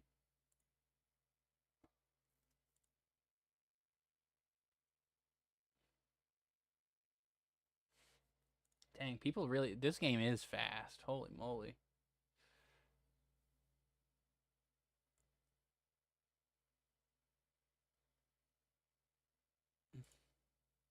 All right, so download this.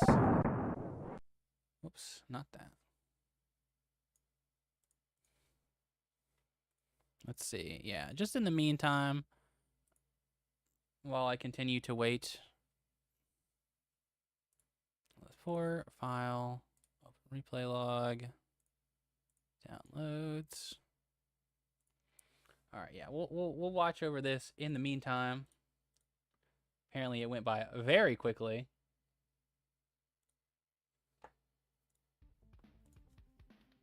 Where is the audio? Holy moly, is it just like Omega quiet? Oh wait, my headset's off. That might help. All right, getting into round one. Beware versus Medicham. Oh, I see why this was such a fast match, bro.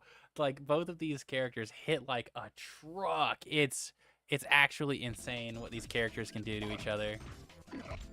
Beware is just one of those characters that like, yep, you get grabbed. Oh, there goes a fourth. Medicham, on the other hand, like you get hit with one bad counter hit, spin fist, and you feel it. You feel it hard. Who are the players? Oh, shit, you're right. Oh my god. All right, this is this is why it's our first one. This one, is there a way to pause this? No, I can't. Oh, dude, I gotta be like ready. Okay. This is Mario Jam. And the other one is, oh, dude, what? Oh, Shatter 9 Key. I see. At least I'm able to open it up while it's Oh wait, who won game one? Shit. Oh, all right. There we go. All right. I'm getting pinged.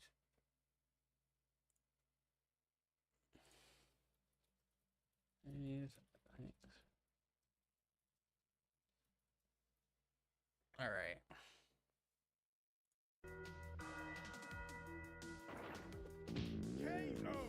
Okay. Medicham wins. Keep going. Fight.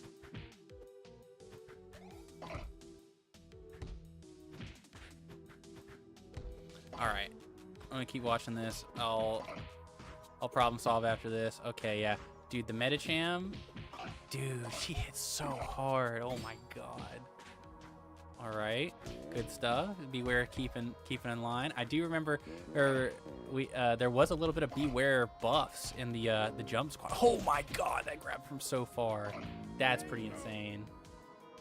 Medicham wins. Choose your Pokemon. Trainers ready.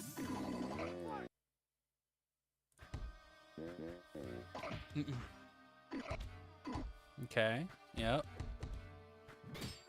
I don't know how plus on block that spin knuckle is, but like it's terrifying nonetheless to get hit by. All right. Yep. Playing solid neutral. Oh, the overhead low. Ooh. Dude, I always think it's so funny when a grappler hits you with a command grab on your like block pressure. It's pretty insane.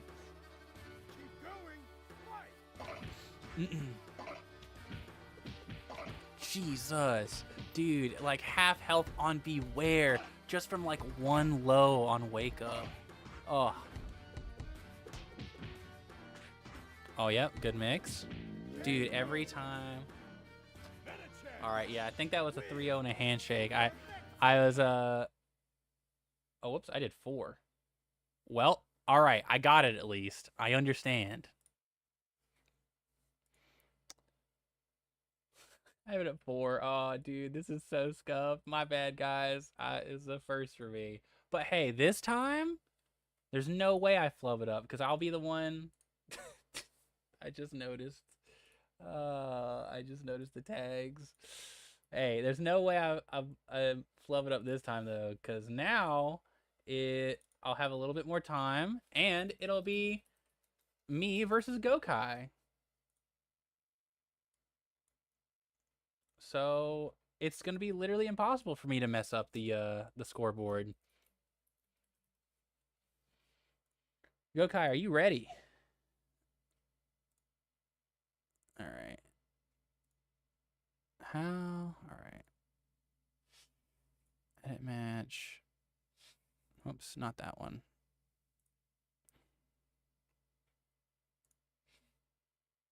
DQ. Submit results.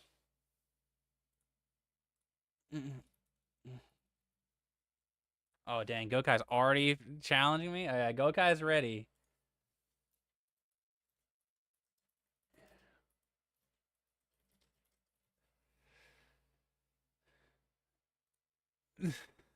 Yeah. All right. Let me make sure everything's set up correctly before we really get into it. All right, yeah, I'm player 1. Awesome. Everything's correct right now. I can't flub that hard. Submit result. There we go. Gokai, just go ahead and like check in so they know that the match is like, you know, there. There we go. Match is started. Okay, let's get it. All right. Trainers ready.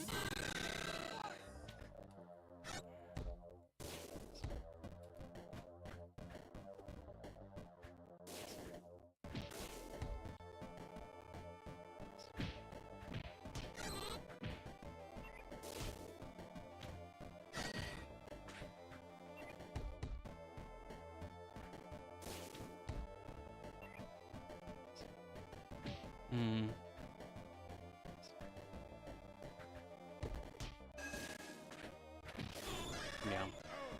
Blaziken wins. Keep going. Fight.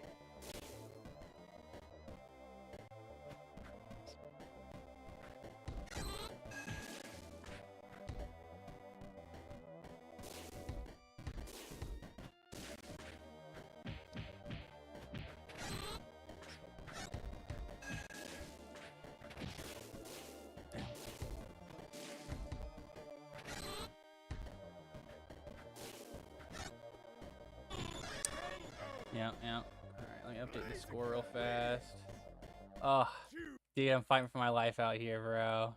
I just don't want to go 0-2, bro. I just don't want to go 0-2. Oops, that's the wrong side.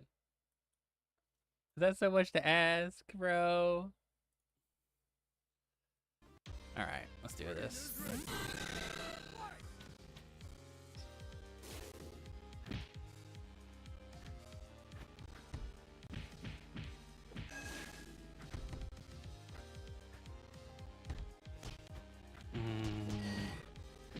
Dude, I guess wrong once. Ah, no, bro. I guess wrong. I fucking super died for it. Keep going. Fight.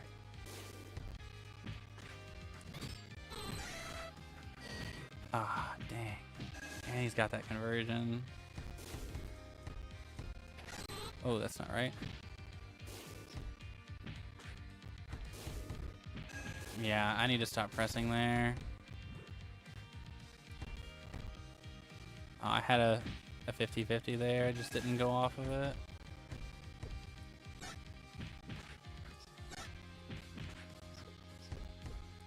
No, I fucked up my take throw. That shouldn't have happened. Choose your Pokemon. Okay. Fuck, dude. I practiced so much to try to put on a good show. All right. Ready. Fight.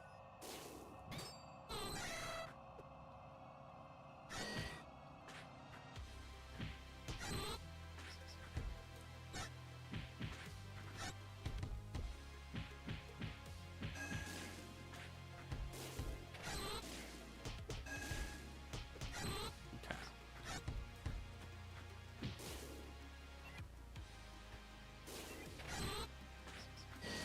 Damn, bro. Yeah, I tried to run forward sweep. Dude, I don't know how to box with them.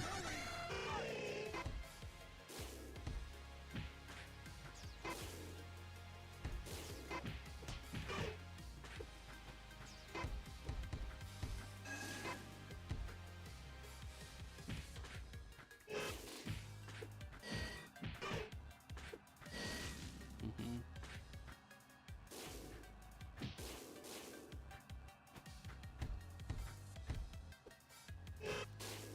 Damn, I thought I was gonna go through that.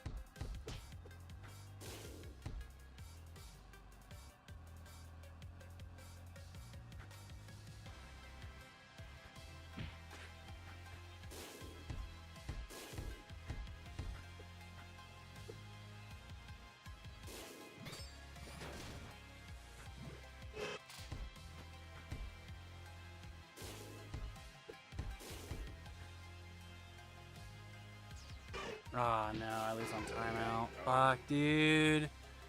Ah, man. Choose your Pokemon. Alright, GG's. Dude.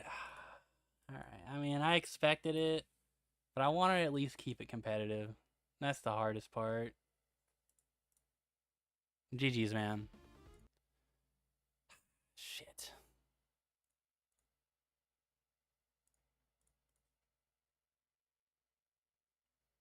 Nah, I got washed. You don't gotta be nice about it. Alright, let's see. Who... Alright, I got a message about someone needing to be DQ'd, so let me figure that out real fast.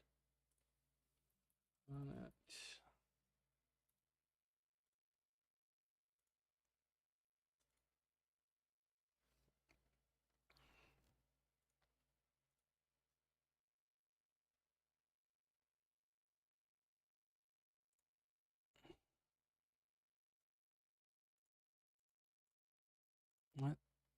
There we go. Okay, is Umber here?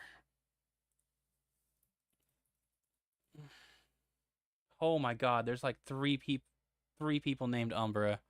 What? Okay, it's the Snivy one.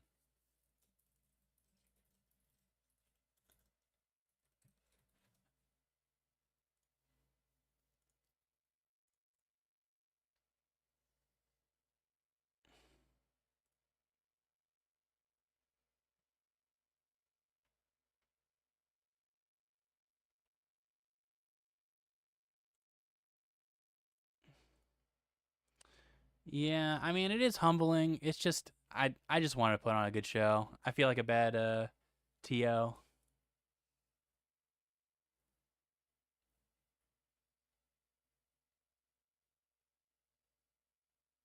Unlucky. All right. Mm, mm,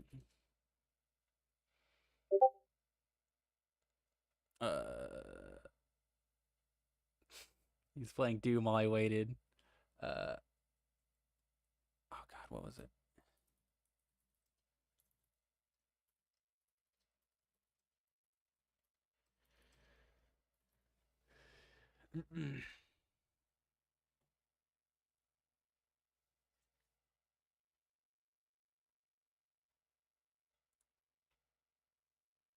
Oh wait, he's already in here.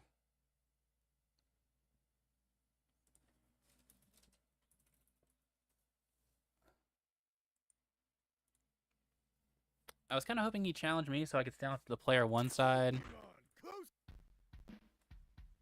Choose your Pokemon. but It should be a simple fix.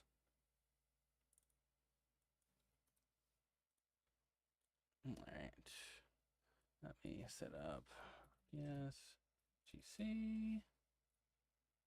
And Umbra.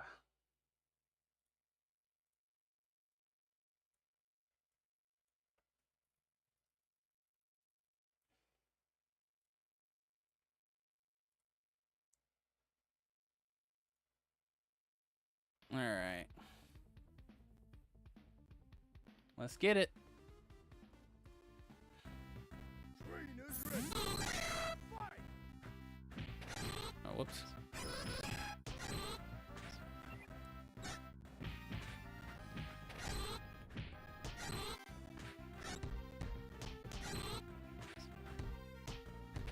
Whoops.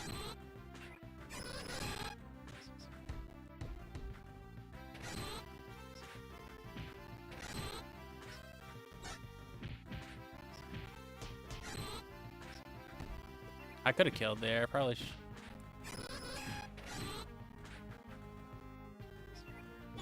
Okay. Yeah, I definitely should have killed him there. I just flubbed it.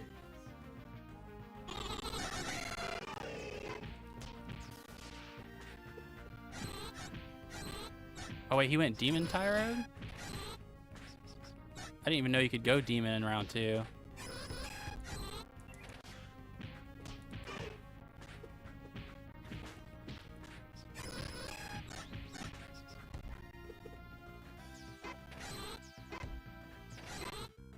Holy shit. Oh my god. Oh wait, no, he's not Demon. I'm just silly.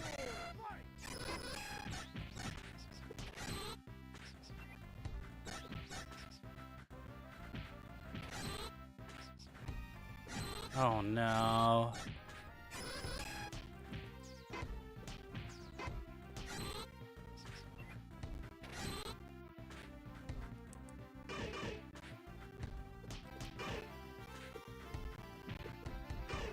That's not right. Oh shit.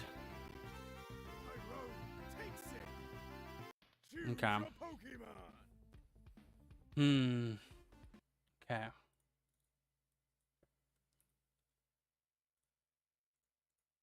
I gotta lock in, guys.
Oh shit.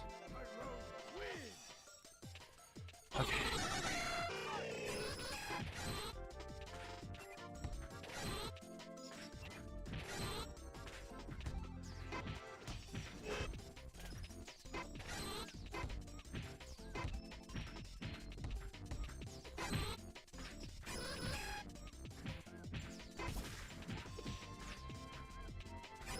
Okay.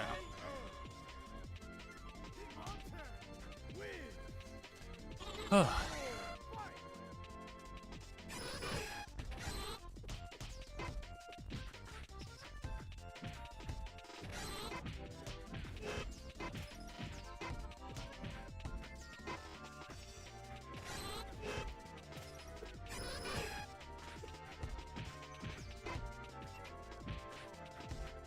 Okay. Oh, we got one on the board, guys.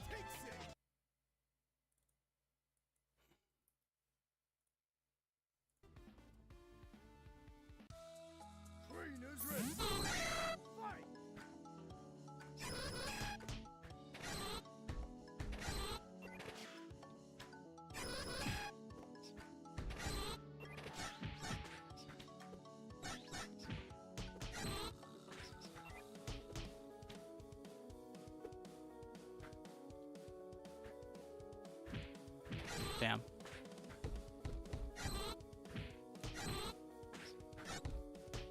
What?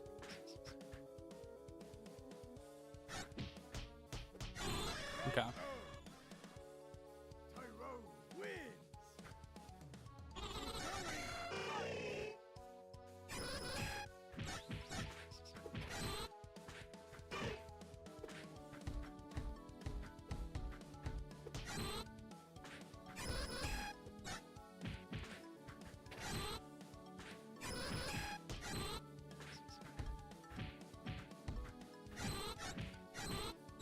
Jesus. Okay. Tyrone wins. Okay. Give it your all. Fight.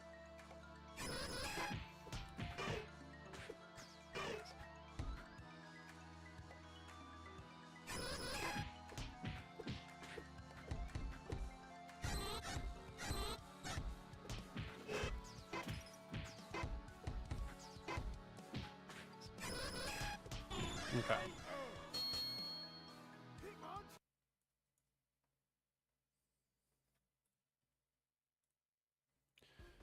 Whew.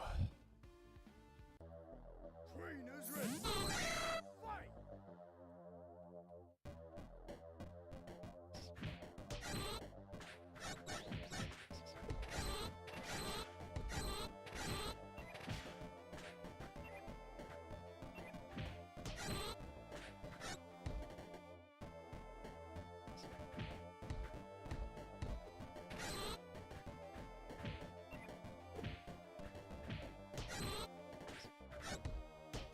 Dang.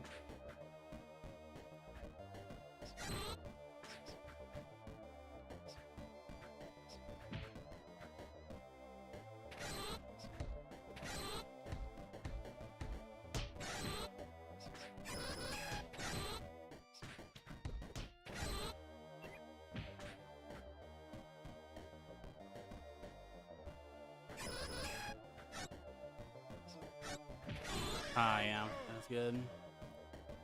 Tyrone Okay. wins.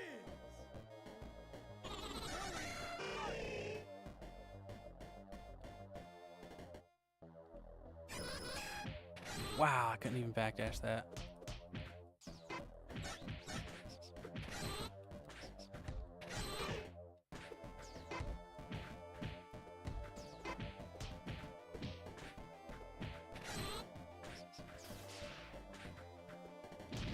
Please don't kill me. No fucking shot. Ugh. Wins. Okay. Choose your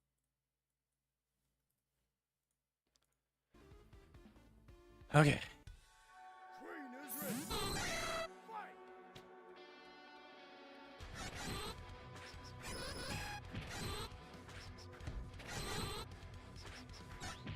No way. Oh no, bro. Tyrone wins. Keep going. Fight.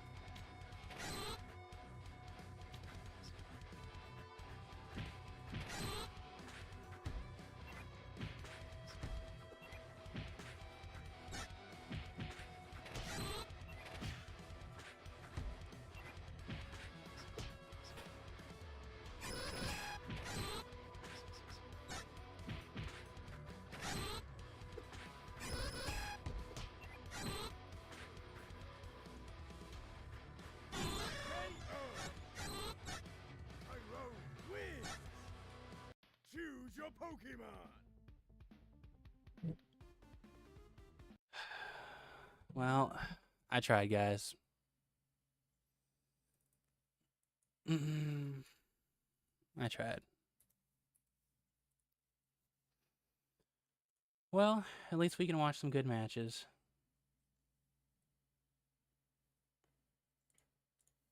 I'm just sad it had to be Demon Tyrogue of all things. I feel like a clown.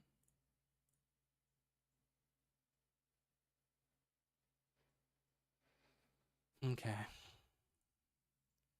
I'll start doing my TO thing.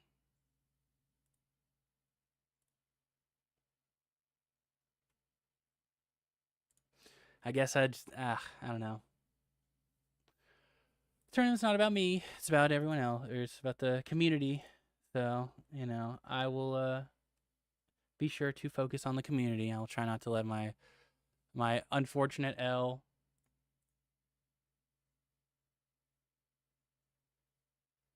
Mm-mm.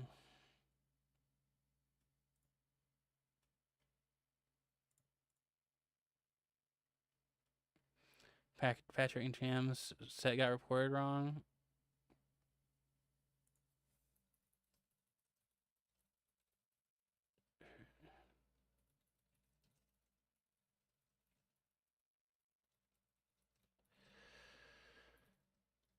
Uh,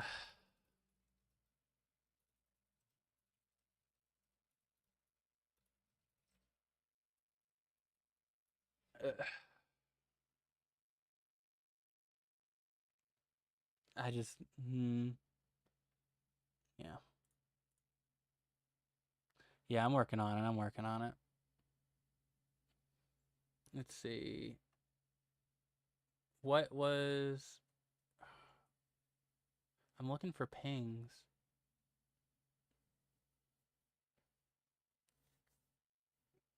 Nyx. Where is Nyx?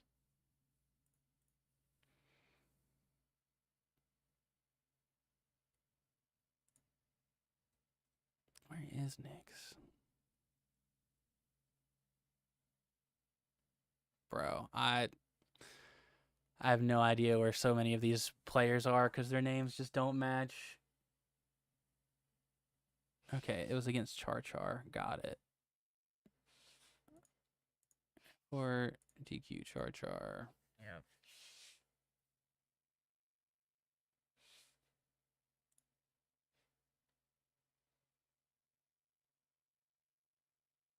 Okay, I'm trying to go back and find all the ones that we need.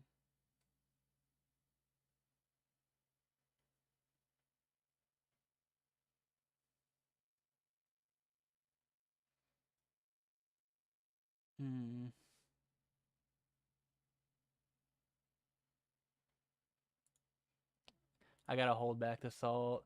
Umber's being really, really nice, saying GG's. You know, that was close. It was tons of fun. I just get so disappointed with myself. But that's the last I'm talking about it. That's the last I'm talking about it.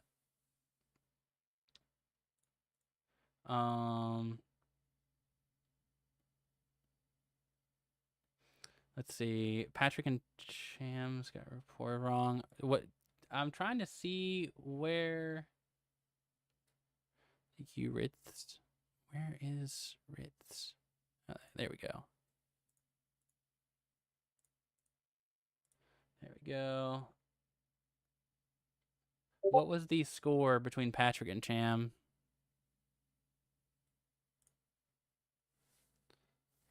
I don't see it in the chat. Patrick won? Do we know, like, if it was 3-0 or...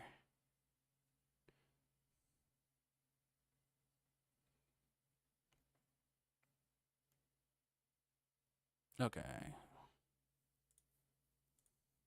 Report. Edit results. Patrick won. 2-3 your favor. Got it. I imagine you won the last one.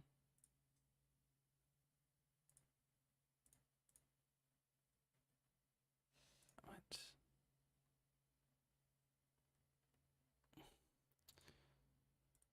Patrick. There we go. Submit result. Reset match.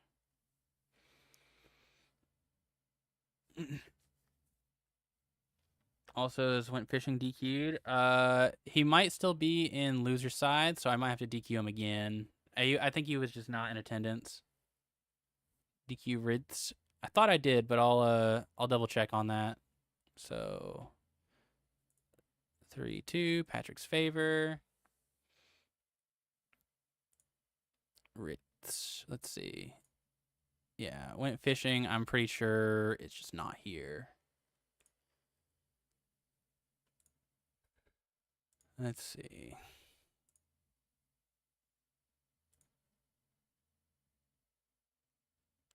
All right, that's that. And where's Ritz? Oh, yes, I need to double DQ him, basically. Yeah, Ritz is DQ'd. Ritz is DQ'd.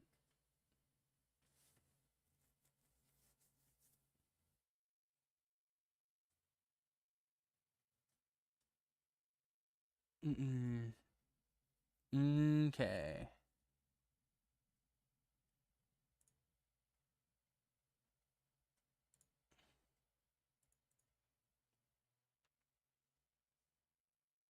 You know, Mario Cham and Patrick did go to Game 5, so I feel like it's worth a watch. So let's go ahead and do that one real fast. I'll go ahead and set it up. I'm getting good practice in though for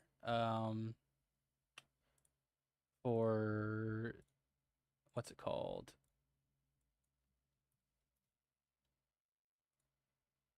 For setting up this bracket for next time. So let's see.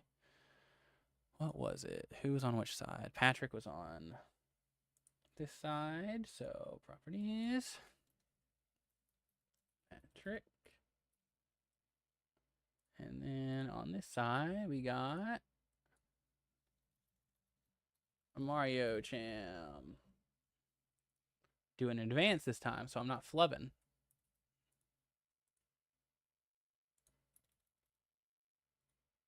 Oops. Make sure it's like decently even.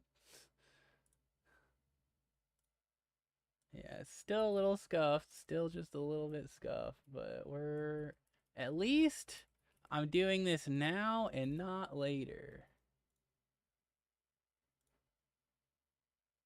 All right.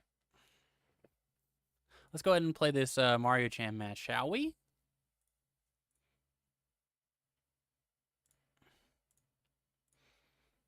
All right, let's get into it. So Mario Cham, the Metacham player, very very exciting stuff. We were kind of seeing just the insane amount of damage Metacham was able to do in the last match that we watched with Mario Cham against the Beware. So I'm. Do you need a spectator game or do you want the replay? Replay, please. You might have to DQ Jazz, at least to loser, since he was having issues with his game. It's holding up bracket really badly. Oh, really? They still haven't played? Yeah, Jazz messaged me that his launcher was giving him a lot of problems. But, yeah, here. If I need to DQ him, I will. All right, let's get into the match, though. All right, so I actually don't know too much about how Chestnut plays, but I mean, at this rate, it looks like I'm not gonna get too much more info. All right, unless Patrick is able to kind of claw it back. All right, there we go. Now, the unfortunate part about these replays is that the unfortunate part about these replays is the fact that I do already know the score, so I'm very curious to see what Patrick does to adapt to Mario Cham's play style. You know, right now, game one taken really definitively. Mario Cham was just running over him. I wonder if we're going to see a character swap or if he just is able to do the adaptations that he really needs. So game one, we're playing pretty standard footsies. We're seeing a lot of jump ins. It seems like, at least in this matchup, it looks like a lot of their neutral exchanges are really reliant on it. And then any exchanges, whether it be through anti-airs or just really good neutral pokes like that 4A from Chestnut, is leading into big damage, especially if you let him like get his berries set up. You know, just being able to go into tackle or tackle into seed into tackle, that's a ton of damage just right there. You know, pretty solid Oki. Or sends them back full, or not solid Oki. It sends them back full screen. That way they're able to get the seed back up. And you know, sometimes all it takes is just all it really takes is that happening 3 times. But as we can see, if you're able to kind of get in and get the work done, it really doesn't matter. All you have to do is just not get hit, right? Especially when you're doing the amount of damage that Metacham's able to dish out. Ooh, that was there's still a lot of new stuff in this game that I'm still trying to figure out. A lot of specials I haven't seen. I know Metacham in particular has a lot of different ways to use meter, but right now it seems like Mario Cham is is making a pretty good work of Medicham even without meter.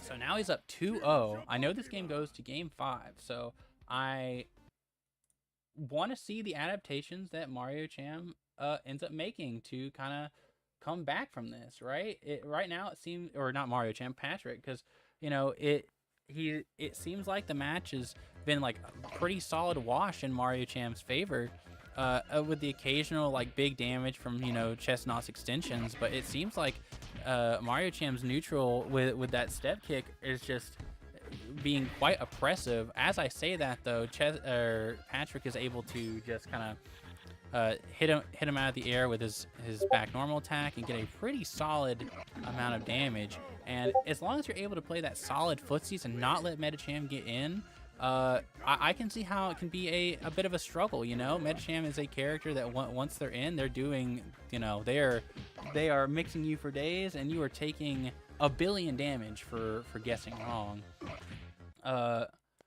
As we can see here, sometimes you just get put in the loop, you get put into the corner, and you just have to eat that, right? Mario Cham's not even going for meter, but like just off of the standard mix of like, will I attack, will I grab, or will I parry your counterattack by itself, they're able to keep up a ton of pressure and put on a bunch of damage.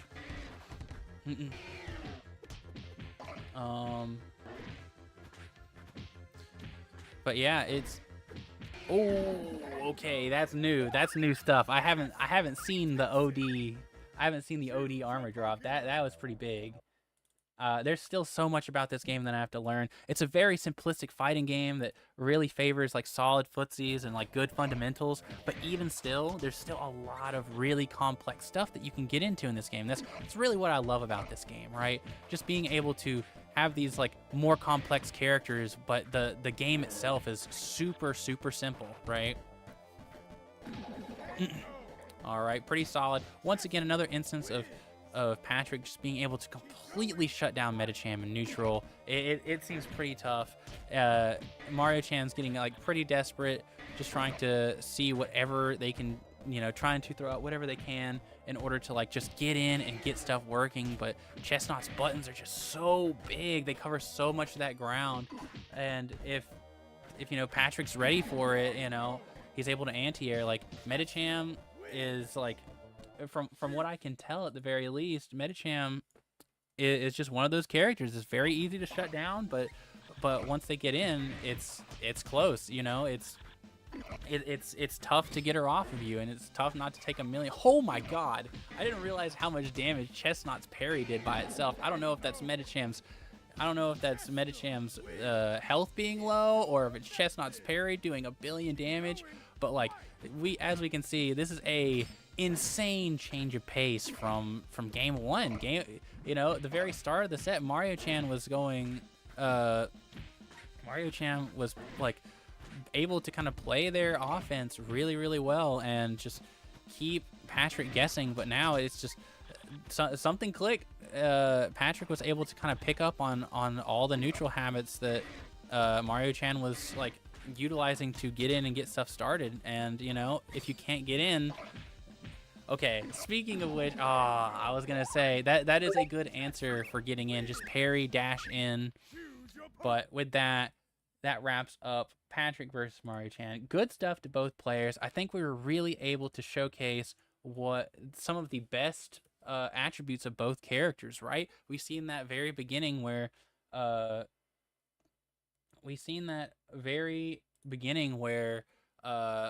Mario Chan was very much so able to showcase a lot of the biggest strengths that Medicham has at their disposal.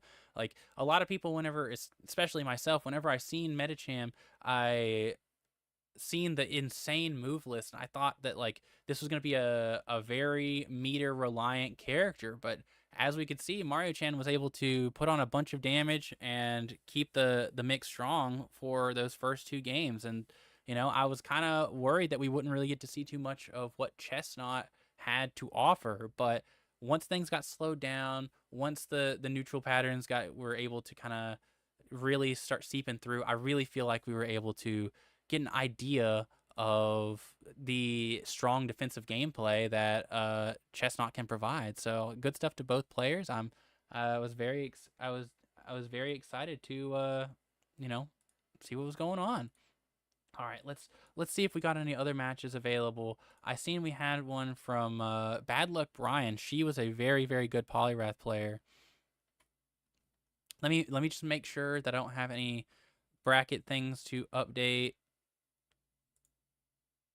real fast. Let me do my TO duties. Um.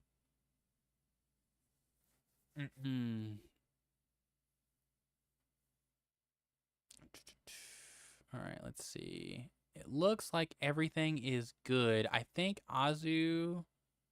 All right, yeah, Azu's here, so Azu and Jazz should be playing. Oh, hold on, I'm getting.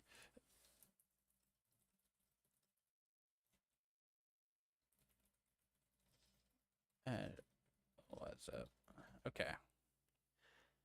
Patrick can connect, but not Jabberson. This issue with Jabberson before, but it was fixed by changing servers. If that doesn't work, you may need to DQ Jabberson. Just make sure Jabberson has the latest update.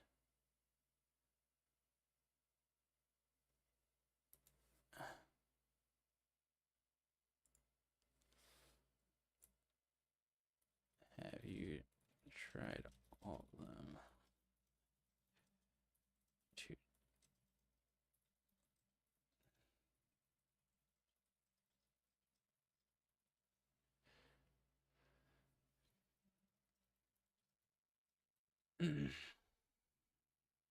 I'm not too sure what's up with Jabberson's PC. This has happened before. Jabberson just wasn't really able to connect and get things going. I don't really know what's going on.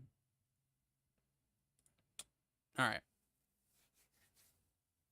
But I believe we have some pretty good matches to look over. I know we at least have the one from Bad Luck Brian. Bad Luck Brian, very fun player to watch. Bad Luck Brian came into my stream and just smoked me the other day. So I'm really curious to see how her match, how her match ends up going. Um.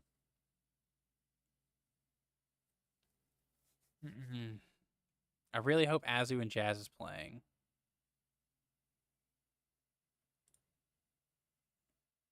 All right. It looks like that's all that I needed to do on the TO side for now. So in the meantime, let's go ahead and look over some of Bad Luck Brian's game that they sent in. I'm very excited to see. I'm very excited to see how this ends up going. I've only felt the pressure of Bad Luck Brian myself. So I'm really curious to see how other people handle her pressure. Let's see.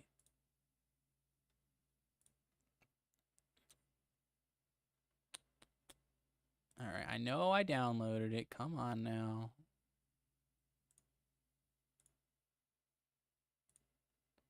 Here we go.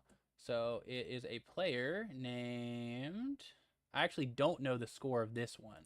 I haven't watched it. I haven't spoiled myself. So this is gonna be a completely blind watching of Biek. I'm not really sure how to pronounce that versus Bad Luck Brian.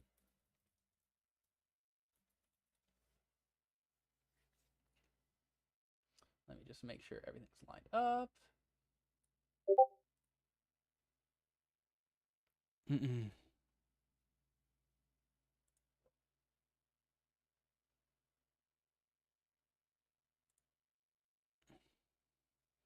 Dang, Jet.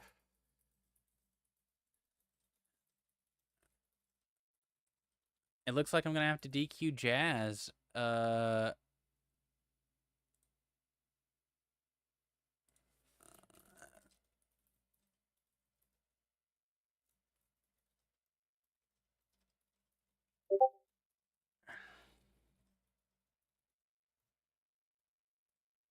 Yeah, I heard something was finicky with the latest update and they put out a hot fix.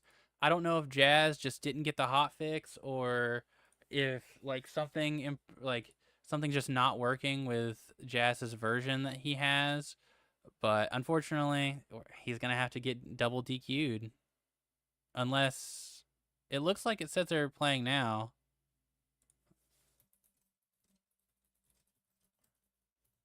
It says he's playing now, but I don't think he is.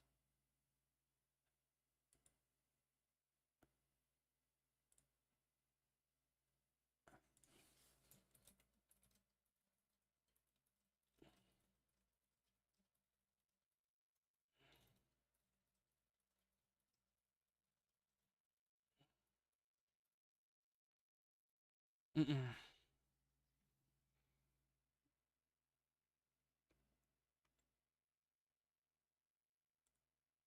Yeah, I don't want to DQ Jazz if I don't have to, but if his launcher's not working, I will DQ him. But Jazz told me it's working fine now. If it still gives problems, I'll just DQ him just because, you know, the bracket has to move on.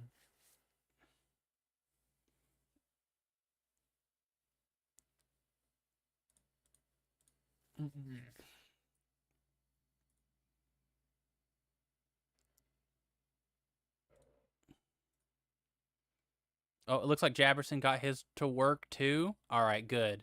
It looks like everyone's stuff is working. All right.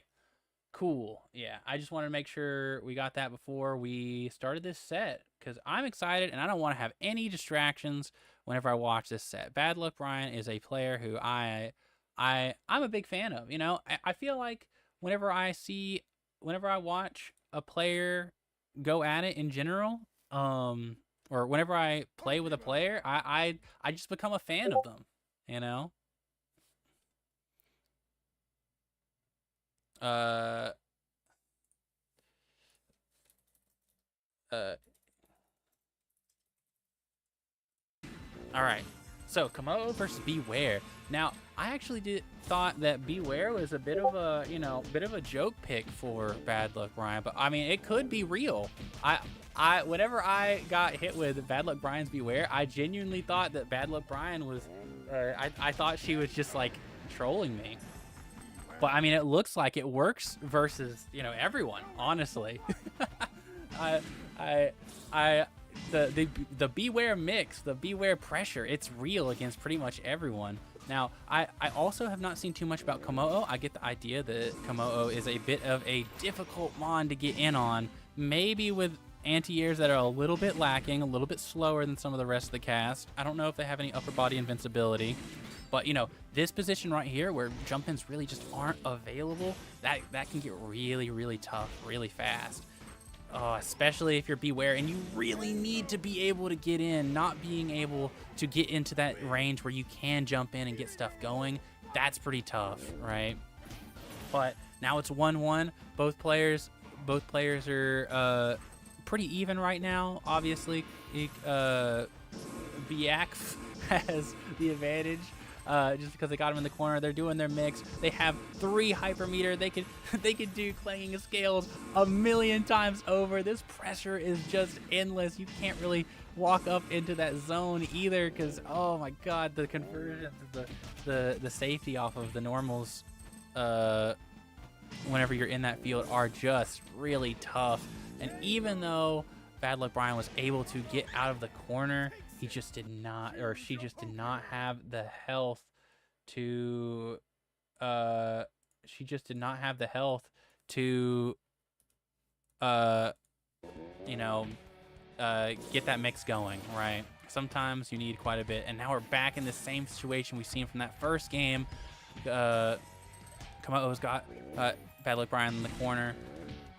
But as we can see, now that Beware's kind of got out, there's definitely a chance here, right? It's definitely a lot less dire. The hard part about this matchup, though, whenever you're playing a grappler, is just getting in that zone, right? And it's going to be especially tough if Biak... I'm just going to say Komodo. If Komodo's anti-airs are on point. But it looks like Bad Luck Brian was able to clutch it out for herself. All right, but now we're in. This is Beware's territory. Hey, this is where it gets really scary for the opponent.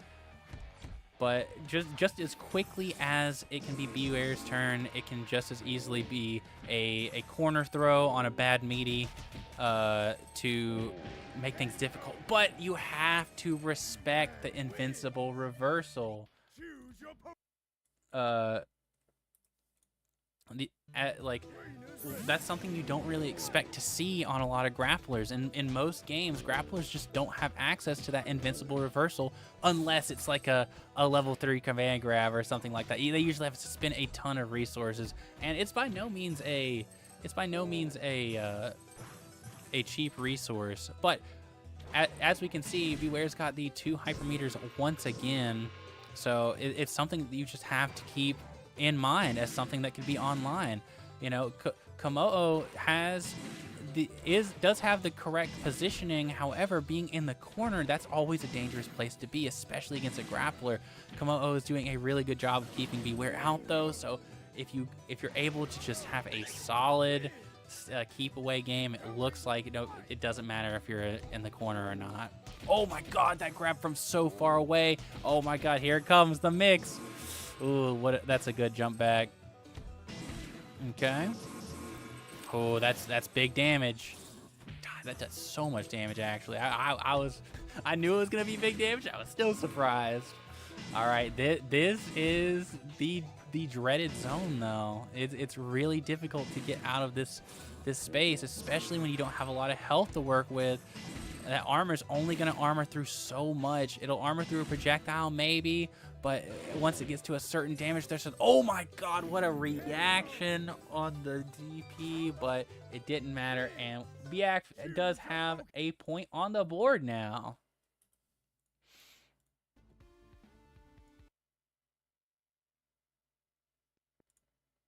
All right, we're back at it though. You know, this matchup, it's tough both ways. You know, it looks like it's gonna be really tough for Beware to get in, or for Beware to really get stuff going, especially against this like really dreaded like high range matchup that's really safe. But realistically, all it takes is just one good exchange. But whenever you're playing Komo'o and you got him in the corner, oh my god, there's just so much there. There's so much there you have to keep track of. He had the field down, and he had tons of meter. He could very easily go into like EX, like the aerial clanging scales. Oh my god, that's a pretty solid conversion. You don't really see that as much at like a beginner level. Oh my god, dude, I thought he could have ended it. I'm no Komo'o player, but I feel like with one more hypermeter, there could have been something there. All right, that was quite definitive from Biak. Now it's only one game away. Oh, unless I counted that wrong. I guess I counted that wrong. I guess Bad Luck Bride lost her first match. That's unfortunate on my part. But, you know, it was good stuff on both players. Like we see, that matchup can be really brutal. Whenever that matchup can be really brutal for both players, but obviously it's on Beware to be the one to get in. It's a lot easier for Komo'o because you kind of start in that range where you're just keeping people out constantly, and it just feels really oppressive when people just can't get in on you like that, right? Yeah, it was 3-1. It was 3-1. I messed up the score. My bad. Good stuff. Good stuff for both players, though. I'm excited to see if I was very surprised to see that Bad Luck Brian did not go Polyrath. I've heard her Polyrath is really well known, but there might be something about the Komo'o matchup that I don't know. Maybe there's something that made Bad Luck Brian not want to go into the Polyrath. Still quite a strong Beware, always a very terrifying character. So we've actually gotten to the point of winners semifinals. Can you set a custom win number as start.ggto? What were you wanting? Were you wanting like 1,000,000 or something? That'd be pretty funny.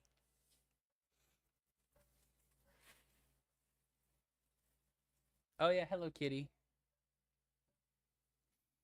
All right, but yeah, I believe we have RNG versus Fire Guy. I think that's our first winner semifinal match. This is where it really gets to the point where the players that you are going to start seeing are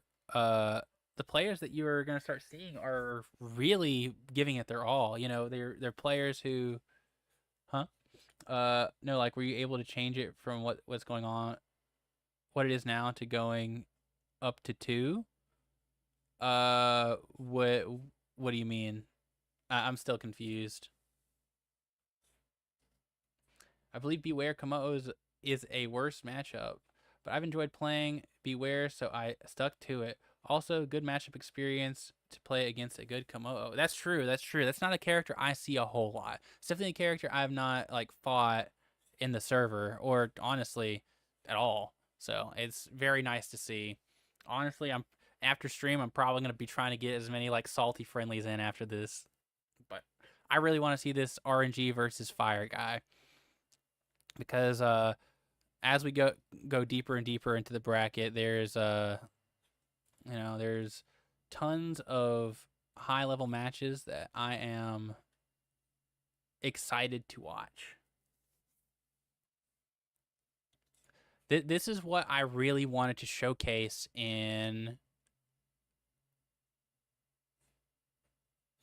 Let's see. It might be.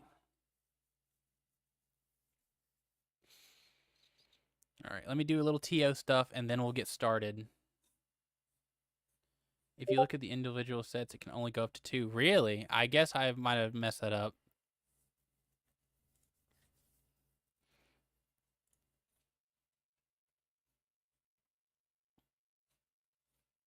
Where is Ritz? I know they're in loser side. There we go.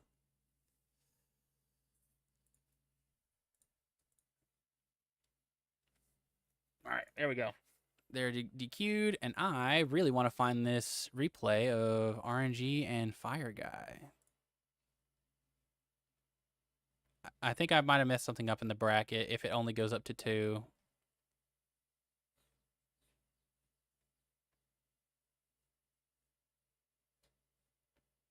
There it is. I found it. I found it. This is going to be a fire set. I know it. Yeah. This, like I was saying, this is what I am really why I wanted to do this tournament in the first place, right?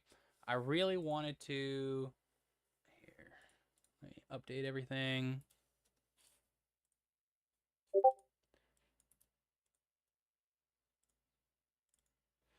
Let's see. People have been calling them RNG. Do I use the tag RNG or do I use #1 Art Glazer?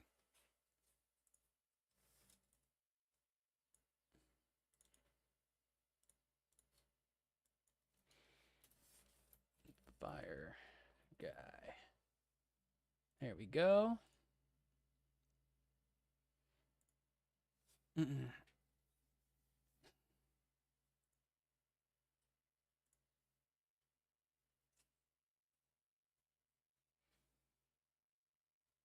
Use RNGG. Got it. RNGG.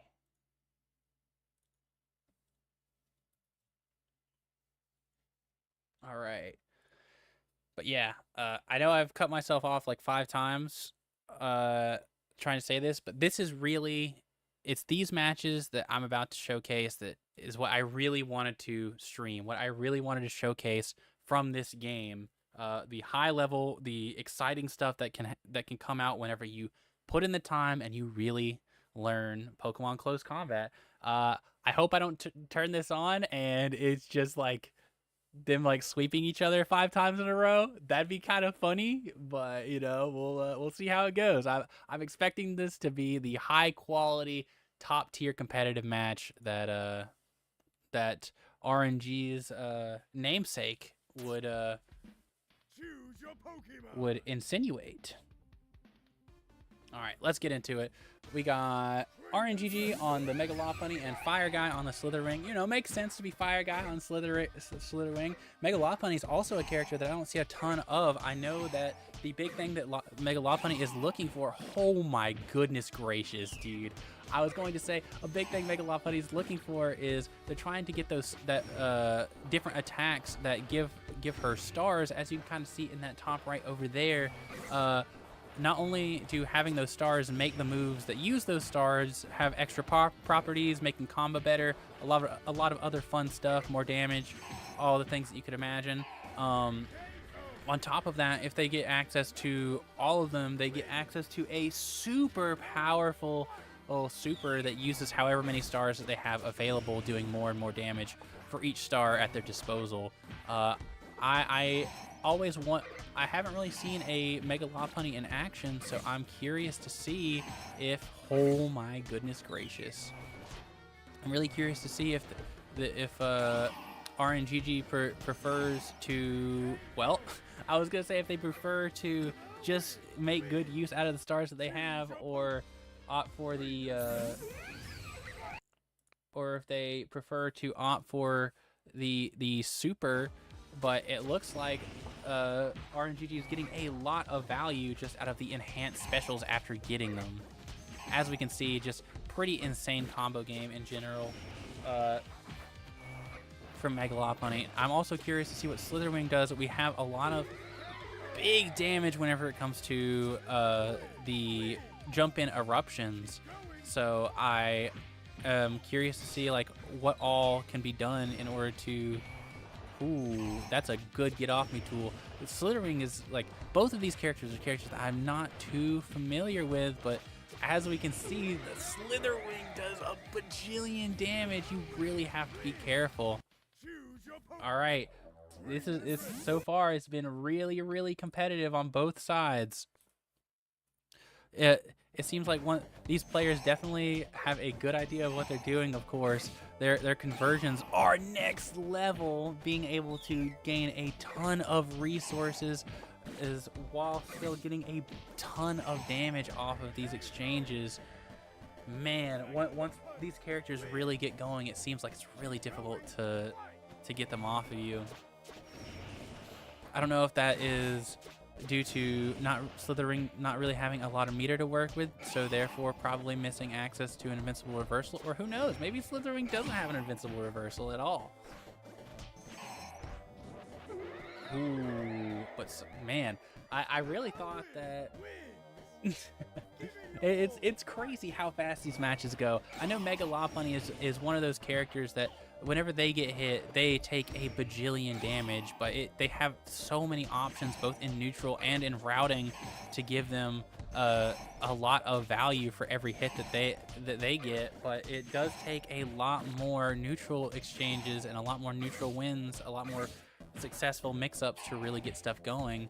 But if you are a good enough player, you're able to really take advantage and really keep people on their toes regardless.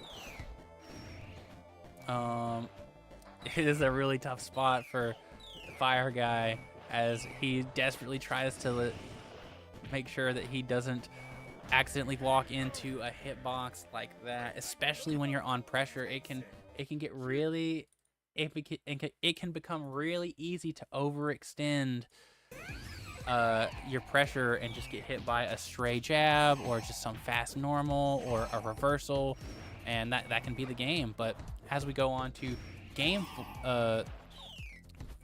4, things are definitely taking a little bit more of a slower route. It looks like both players have kind of recognized that every time they've lost an exchange, it's kind of just snowballed into the rest of the round. That was a very good option to just keep Mega Lopunny off and ensure that, ooh, yeah, you can't be doing that. You can't be throwing projectiles in someone's face like that. Otherwise, you're going to eat a consistent parry dash forward punish. And it looks like that's all RNGG really needed to come back and close out that round. Oh, as I said, that things were getting a lot more passive. It looks like Fire Guy has decided he wanted to turn up the heat. He's trying to get stuff going. He wants to make sure that even if he loses, even if he gets this wrong on a ton of different mix, he's able to just get a couple of the right hits and just kind of make it even, or even just steal rounds off of it, right? Oh, there was the last resort. I was wondering if we'd see it this set, and even though the last resort didn't end up connecting, it looks like that was enough to close the set. Good stuff to both Fire Guy and RNGG. I think that was a good showcase of like just how snowbally this game can be when you really get stuff going and you really know what you're doing. Even a game that was designed to be simplistic and easy to pick up, there could be a lot to look out for. You know, when Mega Lopunny is just jumping back, hitting you with her little star, her red star aerial kick. I'm not sure the exact name of it. It can get really, really overwhelming. Oh, sweet! Thank you for the subscription, Lumisaur. I really appreciate it. My my alerts are off right now, but that's I. It's very rare someone gives me a sub, so big thank you. All right, yeah, that was a very, very strong match. Very strong showing for both players. All right, let's see here. Let's see what other matches we have at our disposal. Let me just refresh just to make sure. I hope you guys are enjoying the matches as much as I am. There's big things coming from pretty much all the players in attendance. I was not expecting to rally such a very talented pool of players for this bracket, and I'm pleasantly surprised to see them all show up and really give it their all.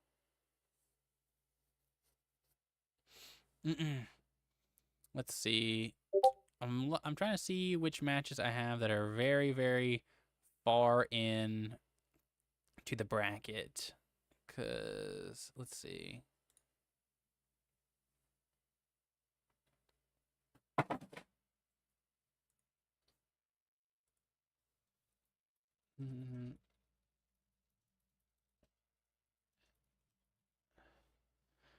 Is Bad Luck Brian still waiting on her opponent? Yeah. All right, there we go.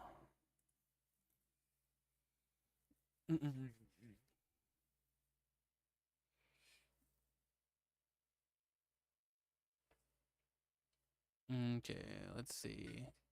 What other matches do we have?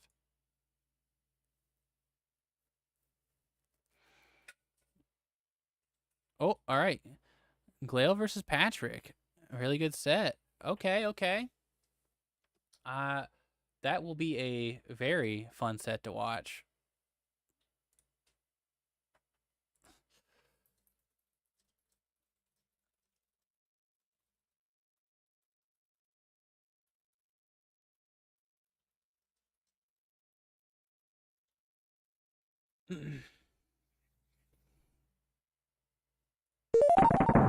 All right, there we go.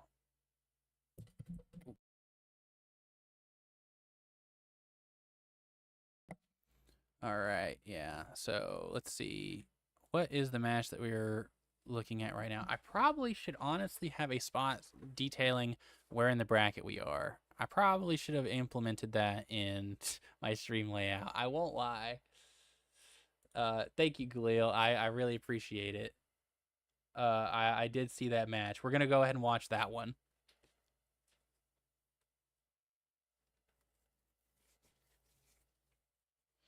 Let's see. Let me go ahead and boop.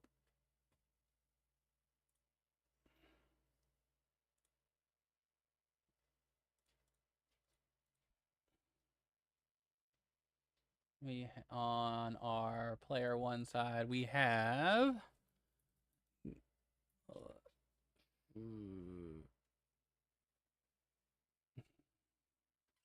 My dyslexia is kicking in.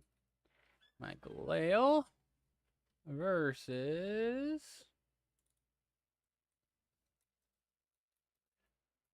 Patrick. Once again, another winners finals that we're or a winners semifinals match that we're going to be going over. So we can expect these matches to go very, very quickly and see some very impressive damage and pressure of the top level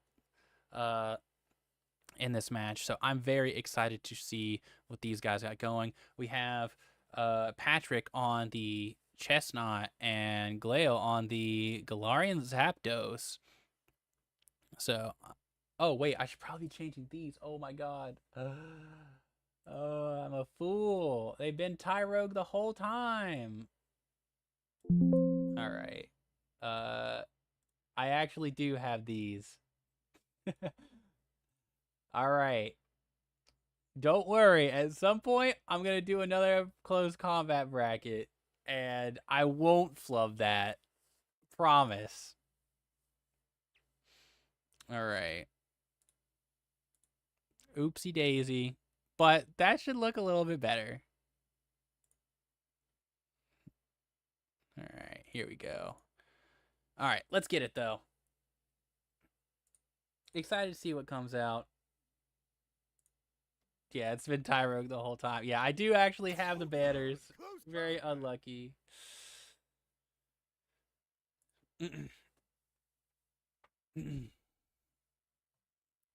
Little start screen action. Okay, okay. How long did they stay on the start screen? Hello? All right. Oh, there we go. There we go. Signs of life. Yeah, they were cooking with the start screen. All right. So we're rocking shiny Galarian Zapdos versus a regular Chestnut. Oh, okay. It looks like Patrick might just be AFK at the beginning, just kind of waiting a little bit. Yeah, the replay system of this is it's definitely a little dated. I do wish I could just spectate matches as they came out or as they were happening. But, we work with what we have. We work with what we have. I'm sure the developers know that this is a struggle for some people. All right, getting into the match. I have no idea what to expect from Galarian Zapdos.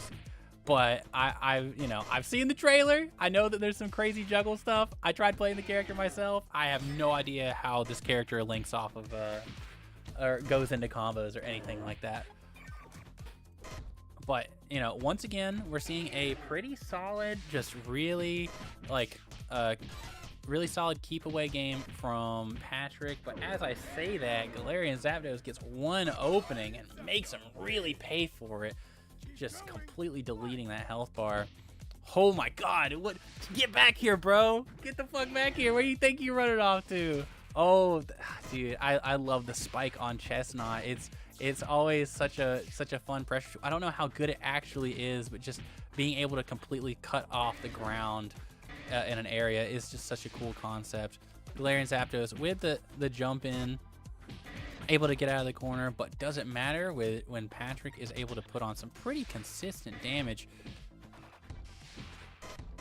I know Galarian Zapdos is also a pretty squishy character, so every time that Chestnut's able to keep him out, he's going to take a happy helping of damage, but it seems like that Galeo is able to overcome that and take game one. Hold on, I need to update the score. There we go. Up. All right, back into it. Didn't miss a whole lot, but Galarian Zapdos is in the corner. It's going to be really tough, especially if Patrick is able to keep on the pressure in the corner. But as I say that, Galarian Zapdos gets him back into the corner. Very, very fast character, very difficult to pin down. Not only having a run forward, but also a run backwards, as well as a dash. This character has quite a lot of movement options to keep you on your toes. Ooh, good parry, good parry.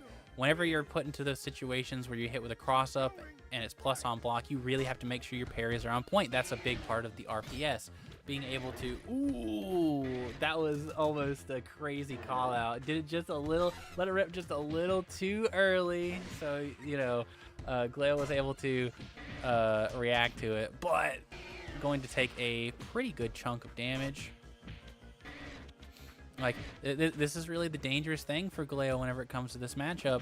Like, you can be evasive, you can be difficult to pin down, and you can have insane mix, but it really only takes like 3 or 4 interactions where you mess up or get caught, and you know, Chestnut is able to take the round. Patrick takes game 2.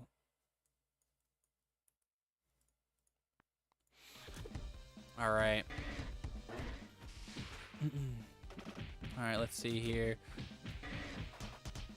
Jesus, just oh my God, hitting Chestnut's block, or just him calling out the options that you pick after you block him. It's a ton of damage, as you guys seen.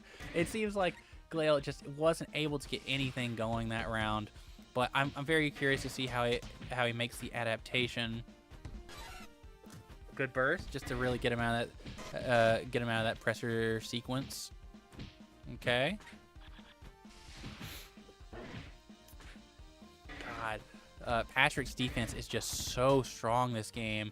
Like, he's just blocking everything, and Chestnut's just one of those characters with such high endurance that he doesn't really have to guess as much with parry as other characters would, you know? Oh, whoops.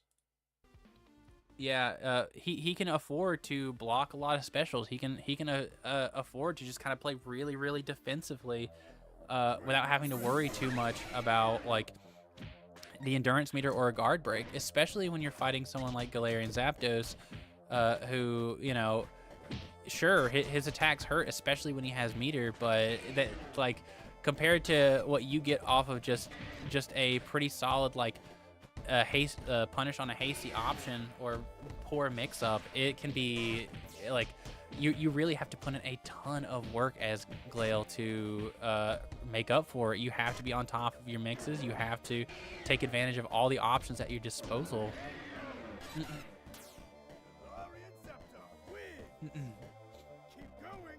All right, good stuff on Glail. Able to kind of get a little footing, finally get some momentum back in his favor. As I say that, though, Patrick has him right back in the corner. Man, it really only took one hit, though, and now it's completely reversed. This game is so fast. The corner carry is so insane, and now we're actually starting to see quite a happy helping of damage. I was under the impression that Galarian Zapdos really was not going to do all that much damage, but it would appear I'm mistaken. Sometimes it looks like when Galarian Zapdos has the meter on deck, and once he has like the setup that he needs, once he's got enough grabs, once he's landed enough sweeps, he's able to kind of like stay even. But the Chestnut meterless damage, just as long as he has a berry, is able to consistently put out more. But that doesn't matter if you are just suffocating under the pressure that Glail's giving right now. Sometimes all it takes is just a few really good guesses. That was an amazing answer to that sweep. Being able to jump back and still get the overhead that goes into pretty strong damage. Oh, that's a good call out by Patrick, though. Oh, he's keeping it competitive, though. Ooh. Yeah, good block. Still in the corner. Whenever you're in the corner, you have to make sure that whenever you have them in that situation, you have to prioritize the corner. Galarian Zapdos is just going to be one of those characters that when they have space to run around, they become really, really difficult to catch. Above all else, you have to make sure that you're maintaining that corner. And we see that because Patrick wasn't able to do that, Glail takes the set and moves on to winners finals. With that said, though, we already have our next match in winners finals available. We're gonna go ahead and rock Glail versus RNGG.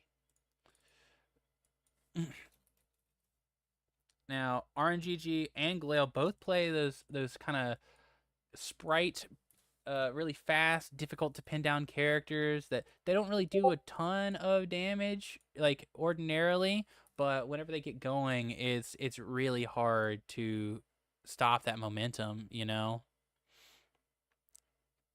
So we're going to go ahead and uh,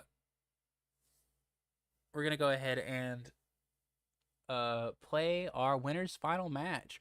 Both of these contestants have not dropped a set yet. For those of you new to the bracket format, so these are currently the best of the best in the bracket, and we may see something shake up whenever we go to that loser side.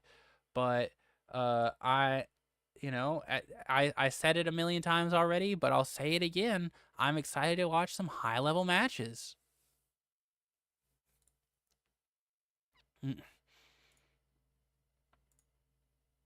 All right. Whenever this goes into grand finals and they get a whole extra set to work with, whenever it comes to the end of the bracket, I'm very excited to see how this goes. This is going to be a really tough match to follow. I'm letting you guys know now. But as we can see, you know, it's honestly starting a lot slower than I thought it would. Both players are being a little patient, but now it's kind of getting to that position where as soon as one player gets an opening, as soon as like they get their advantage state going, they're definitely not backing off. They're gonna try to push their advantage as much as possible. Both these characters are very have very low health, as well as very low endurance. They just can't afford to play defensive. So whenever someone gets in, they have to try their best to block the insane mix that both of these characters can really dish out, right? And we'll see a lot of like kind of desperate EX moves, for example, from RNGG right there, that it is used in hopes to try to kind of wall off Galarian Zapdos and get the advantage state started. It's tough. This is a tough matchup where, like, ordinarily you're used to being the faster character. You're used to being the one with more options and just being able to like run people over. And especially since you kind of have low health, you don't really get a lot of practice whenever you're dealing with mix like Glail is putting out right now. Usually you'll die in just like a few key hits, so you don't really get a lot of practice dealing with other characters that are just able to run you down and keep you guessing just like this. Oh my god, that's so much damage. Oh, the weaknesses of these characters not really doing a whole lot of damage is completely negated whenever you consider that both these characters are also really low health, you know? So we can expect some really fast matches with tons of mix, and honestly the defining factor of like what makes or breaks whether you win or lose in these types of matchups is just how good your defense is. How well are you able to withstand the pressure? Glail taking game 2, putting himself in a really good spot to go into grand finals.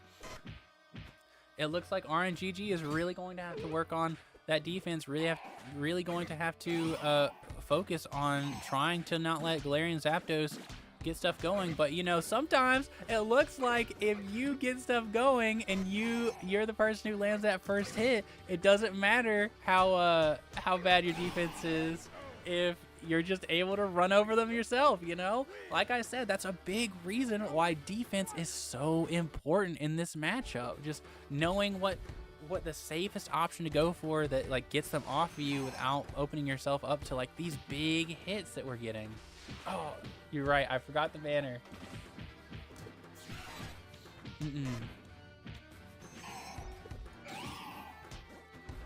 I will try to change that really fast. Thank you for letting me know.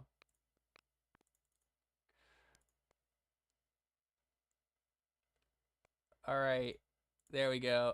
All right, it's 1-1 right now. RNGG really has to try to make something work if he wants to stay in the winner's side. Like RNGG was seeded to be the first place in this bracket, so this would be a little bit of an upset. I think Glail was also seeded quite highly, so it's definitely not impossible. Oh my god!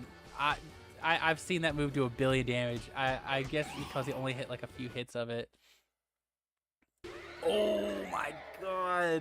All right, good stuff on Glail, keeping it quite definitive. Very strong stuff. You know, I think after watching Glail fight Patrick, it really showcases how important a good defense is in the Zapdos matchup. You really have to be on top of just not letting him run his stuff, having good neutral. And like even a character like Chestnut can like pin him down, get him in the corner, and prevent him from doing like running his game plan, it's huge, right? And unfortunately, RNGG goes into the loser's side of the bracket. I hope we'll see him again, see if he is able to restore his honor a little bit, you know, come back, get that run back, see if he can adapt and work on that defense to, you know, try to take the bracket again. Glail is actually in chat. He says, so something you need to know about the Mega Lopunny versus Galarian Zapdos. In this patch, Mega Lopunny lost a key combo extension versus Galarian Zapdos. So the matchup is ungodly skewed versus Galarian Zapdos. Interesting. Interesting to know. Interesting to know. All right. Bad Luck Brian shared a match versus Gokai. Now, I want to... How far into the bracket is this? I think both these players are very, very strong, so it's probably pretty far. It's actually a decent ways back, surprisingly. Yeah, bracket's definitely got to catch up a little bit. But yeah, in the meantime, we can watch Bad Luck Brian versus Gokai. People who are regulars in the stream know that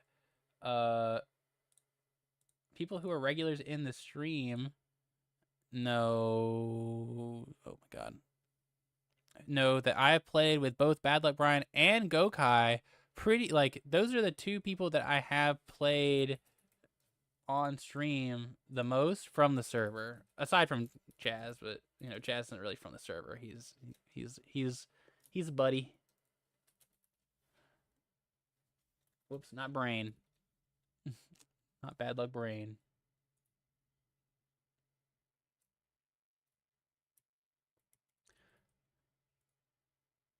All right. And Gokai. I've heard that this was a pretty one-sided match, but I'm still very curious to see how both of these players fight against each other. Both of these players whoop my ass, so you know it's both of these players whoop my ass. So I'm curious to see how they play against each other, right? So let me just download that. And I don't know if Bad Luck Brian went Poliwrath or Beware, but I'm gonna assume Poliwrath. We'll see. I'll change it if need be. Open replay file. All right. Versus Gokai. Let's see here. This is one of the sets of all time. We don't have a lot of experience against each other. Interesting. Interesting. Are we getting the Beware or are we getting the Poliwrath? We're getting the Beware. Let me change that real fast. There we go. Accurate. All right, let's get into it. Now, this seems like a very difficult matchup, honestly. Blaziken is a character who has very fast grab immune options in his 7-frame jump kick. Not to mention his zoning is very, very strong if you're not parrying and dashing forward on those fireballs, right? And he's definitely got the anti-air options to keep Beware out, so we're probably going to see a lot of that. But at the same time, Oh my god, Beware's parry dash forward does go nowhere, so like ordinarily that's a really, really good option to get in against Blaziken, but it looks like Beware might struggle whenever it comes to that. Ooh, as we can see, just these little chip damage, it's really difficult for Beware to get in.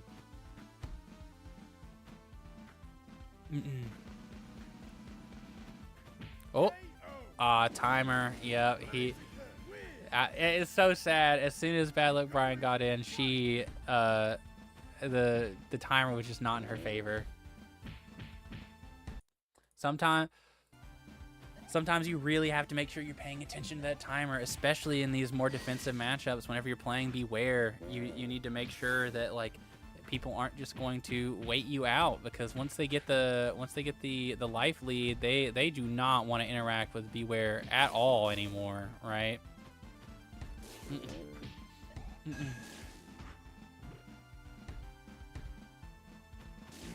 Oh, that's such a difficult option to deal with.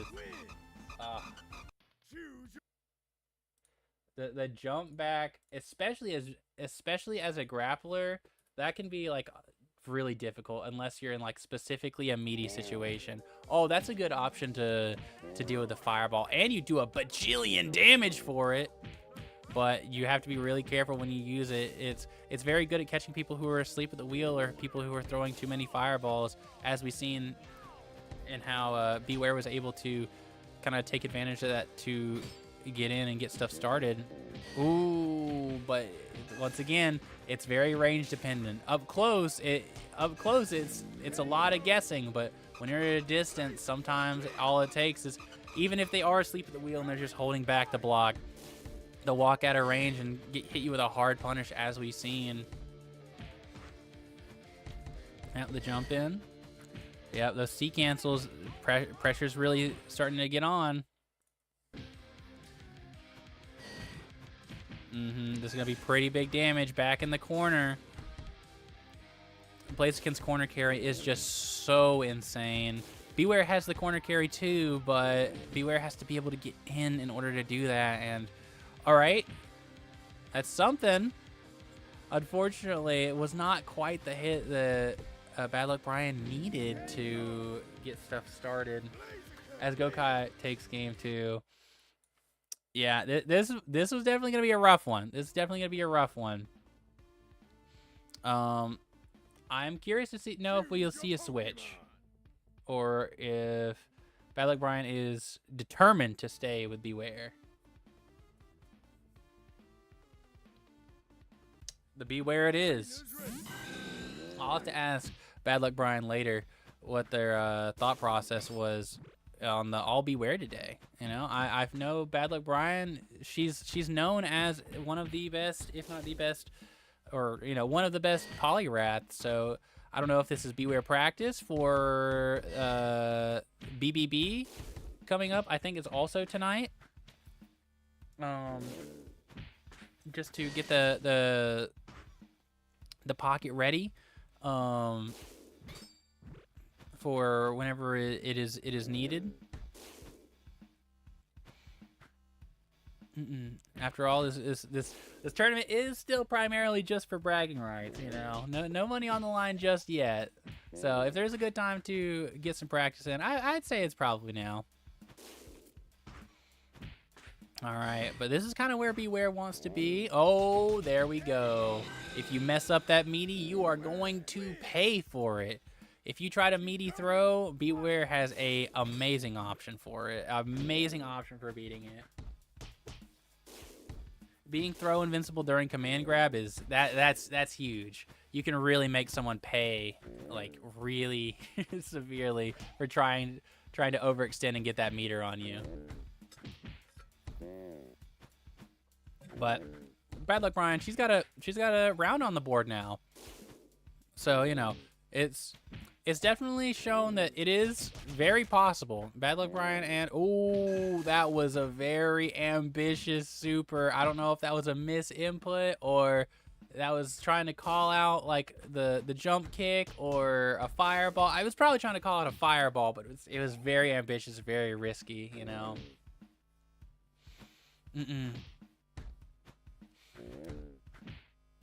But, you know, at the same time, when you have a round on the board, you can afford to take some risks. If the risk is, if the reward for the risk is I win the game, right?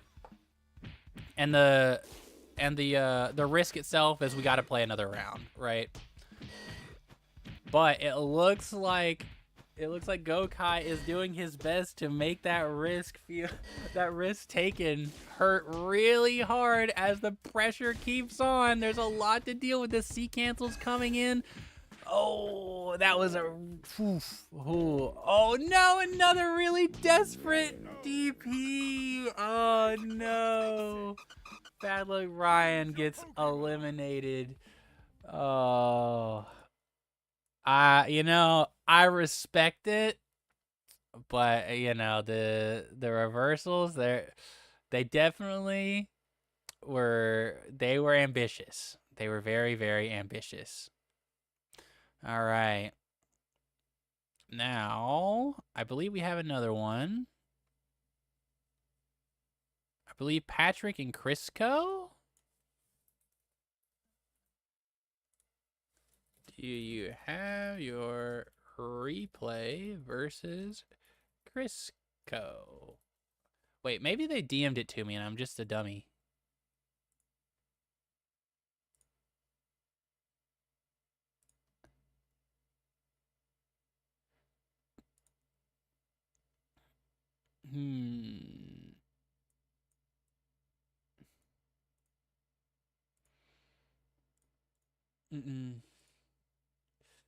Let's see.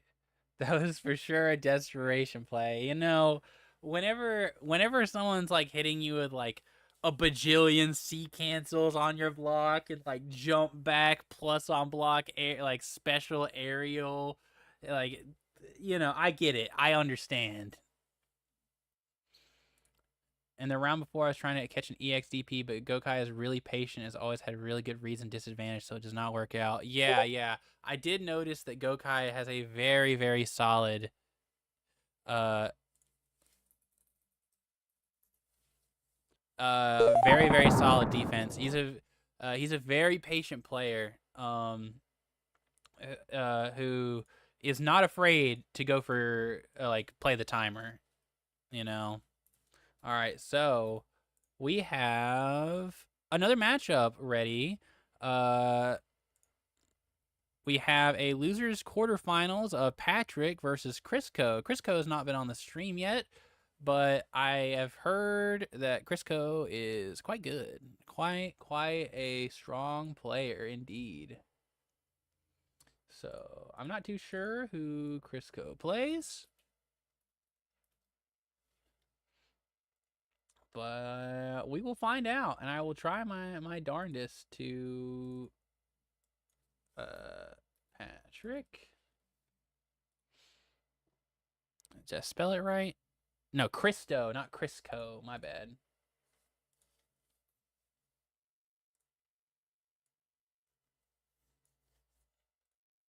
All right, there we go. And I know that Patrick plays Chestnut. I'll be more familiar with the scene as I participate in more brackets and get more friendlies in, of course. But aside from that, we should just be able to open up the match.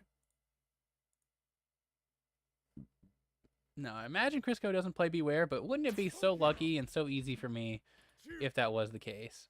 It's Great Tusk. Okay, Great Tusk is a character I've actually been wanting to see a lot of. Because whenever I first picked up the game, I thought Great Tusk would be the one.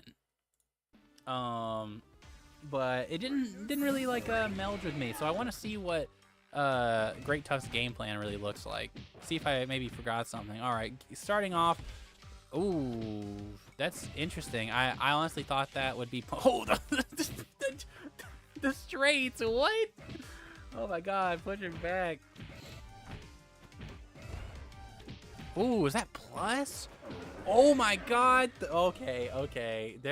There's a lot more to Great Tusk that I had realized. I'd seen all the pieces, but I had not seen the entire puzzle. I seen the armor DP. I seen the pillar. I had not seen all of it come together just yet. So, as I say that though, it looks like Patrick is very determined to just wall him out and just prevent anything from happening. Man, so far for both of these rounds, both players have just got the other one in the corner, and it's just been curtains. I wonder if we're gonna see that same method in this game, and it looks like we're seeing a very similar. Okay. I didn't even know you could cancel that into grab. Okay, interesting play. All right, the round didn't end immediately after Christo ended up getting Patrick into the corner, but Christo was still able to ensure the match was still theirs.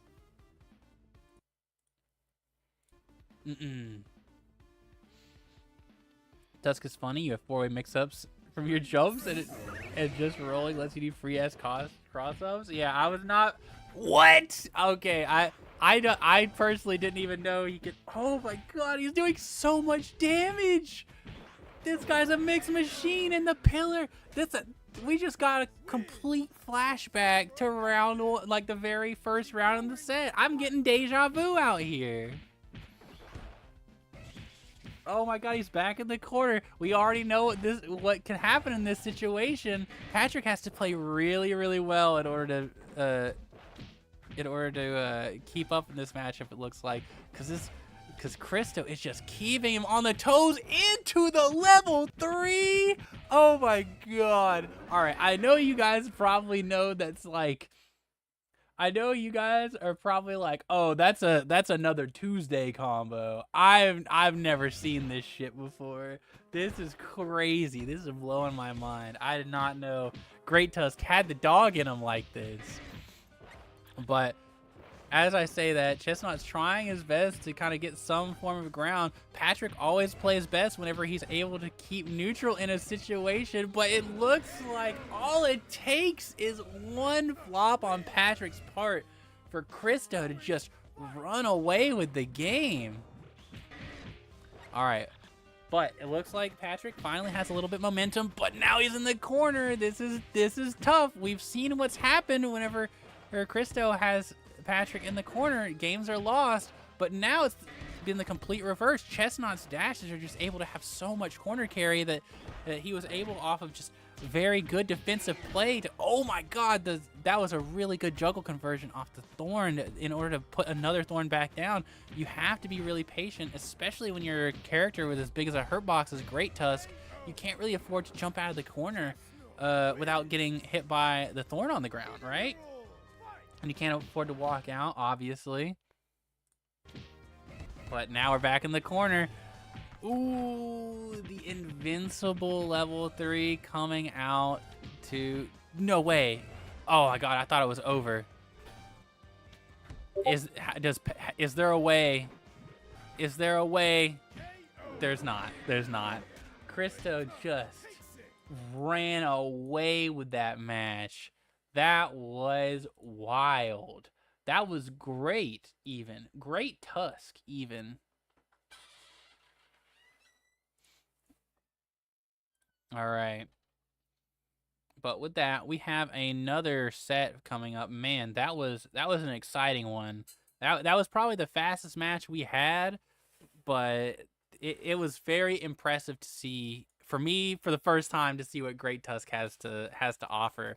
Blowing through a player who is kind of known for very solid defensive play, a player who's been able to kind of like hang with the best of them in terms of like really slowing down neutral and like bringing it to a crawl and just boxing people out. We've seen that game 1 where he could just hit like 4 straights in a row over and over and over and over again just to like really wall him out. But like Crisco kind of smelled blood in the water. He was able to just to run away with the lead. It's a really, really good stuff to Christo. I'm excited to. I hope that Patrick will participate if I ever host another one of these brackets in the future. I'm having a lot of fun with this, so I most likely will. Also, I'm so salty. You know, I need that run back. I need to show that I will not go 0-2. You know how it is. But we have another fire match coming up with Gokai versus Fire Guy. Fire Guy, Gokai once again, another, a player that we've seen quite a bit on stream today in particular. So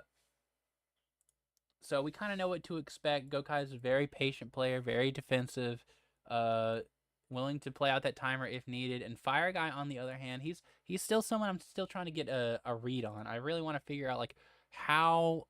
It probably doesn't help that I really can't tell what Slitherwing is doing most of the time, but I do see the potential for Fire Guy to go crazy. The only match we've seen Fire Guy in, he ended up getting knocked down into losers. So I'm curious to see how he fares in the loser side of the bracket. I'm trying my best not to spoil myself, so my reactions can be as definitive as possible, or as what's the word I'm looking for? I don't know. But without any further ado, let's go ahead and get into the match, shall we?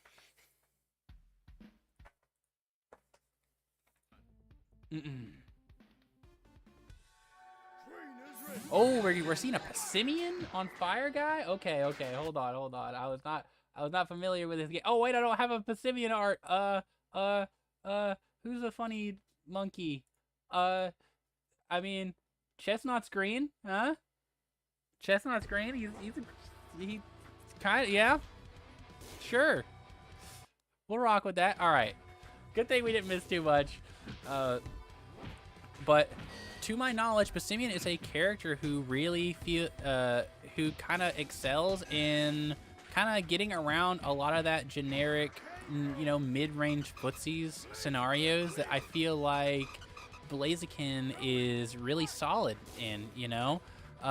With the pass being a really solid way to just kind of steal your turn, kind of skip neutral. Not only is it like super plus on block, it's also plus on hit. So I'm curious to see if we're gonna see Fire Guy utilize a lot of that pass to really get in and get stuff going. But it looks like Gokai is able to kind of pretty definitively shut down the Passimian. Are we gonna see a switch, or are we gonna see a determined? Are we going to see a determined Fire Guy on the Passimian? It looks like we're seeing the determined Fire Guy. I will say, I don't think Passimian's a Fire Guy. I mean, I'm not saying he's like not the character for Fire Guy, but Slitherwing got fire, right? So it kind of makes sense. Goes with the tag. Passimian's cool. Don't get me wrong. In fact, his whole moveset is fire if you really think about it. Oh, Primeape is also monkey? That's true. Here, we'll swap it up. We'll swap it up for this.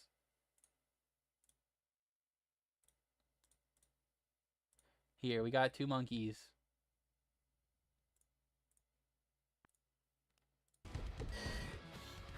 All right.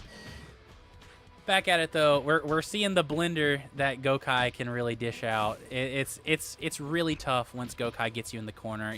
When you have to deal with like DP, C cancels, and jump ins that really like keep you guessing. Okay, we're seeing the Slitherwing. Okay, I've had to swap it up every time, but yeah, desperate times call for desperate measures. I understand. When you're down 2-0 against Gokai, you got to pull out Old Reliable. Passimian's real fun though. All right, I'm excited to see more Slitherwing stuff. This is a character I haven't really been able to tell what all they're doing, but I do see the extensions with this. I'm not sure what the move is, but the flamethrower, little fireball. Pretty solid. All right, yep. Part of Gokai's strong defense game is being able to consistently anti-air, but whenever you're Slitherwing and you have that little flight or hover, you're able to kind of mix up your landing timings and kind of bait anti-airs out pretty consistently. But it looks like Slithering is really struggling to get much going. Oh, okay. So Slitherwing does have an invincible reversal, it looks like, with Eruption. So, and it does a bunch of damage too. So it's something I feel like you're really gonna have to be on the lookout for. But being a thick character like Slitherwing, it does feel like it's really difficult still to navigate around those fireballs, even if you do have some pretty nice movement, like with your hover and whatnot. Those fireballs are still going to be a menace just because of how big your hurt box is, you know. But you know, one of the great things about that hover is whenever he hovers back like 3 times in a row, it kind of like makes you stop looking out for that ooh, the 3-0 from Gokai. You know, once Fire Guy's Slitherwing really started coming back into it, I really do feel like he had a really solid chance to take it over Gokai. But, you know, throwing 2 games as Passimian, that's tough. You know, he's a new character, he's very exciting. And, you know, there is always the element of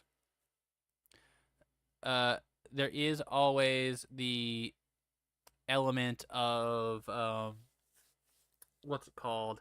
There's always the element of your opponent doesn't really know what you're doing because it's a new character and people haven't really figured out the matchup yet. But at the same time, he's so new that you don't really know what the matchup is either. So he is definitely a risky play for sure.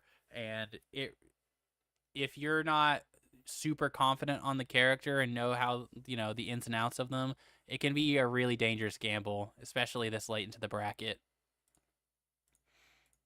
All right.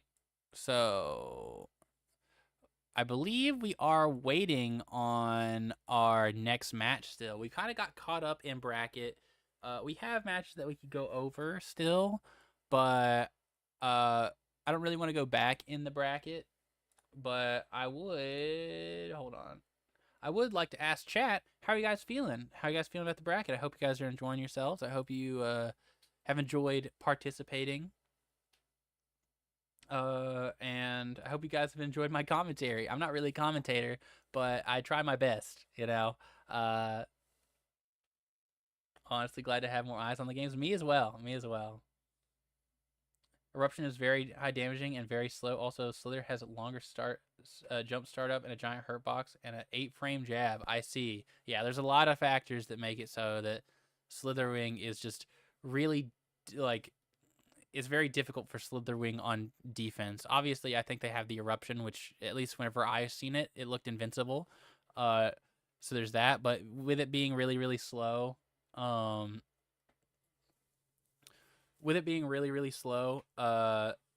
it's difficult to use reliably in a lot of situations where people for example, there's a character in Street Fighter, Ed, who's notorious for having a really slow reversal.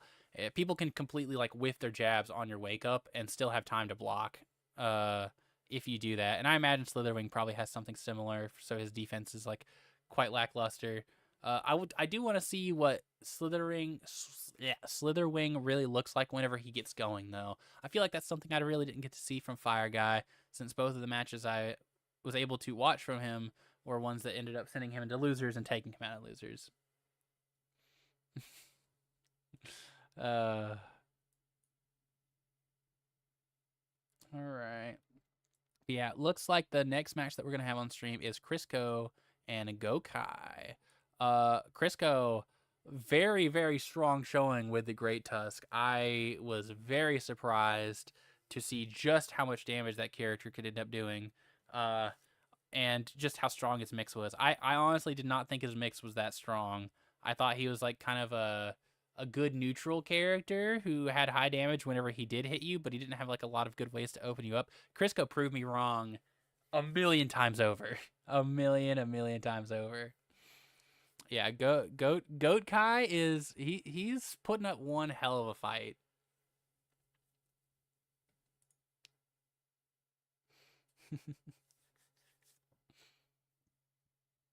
All right, let's see here.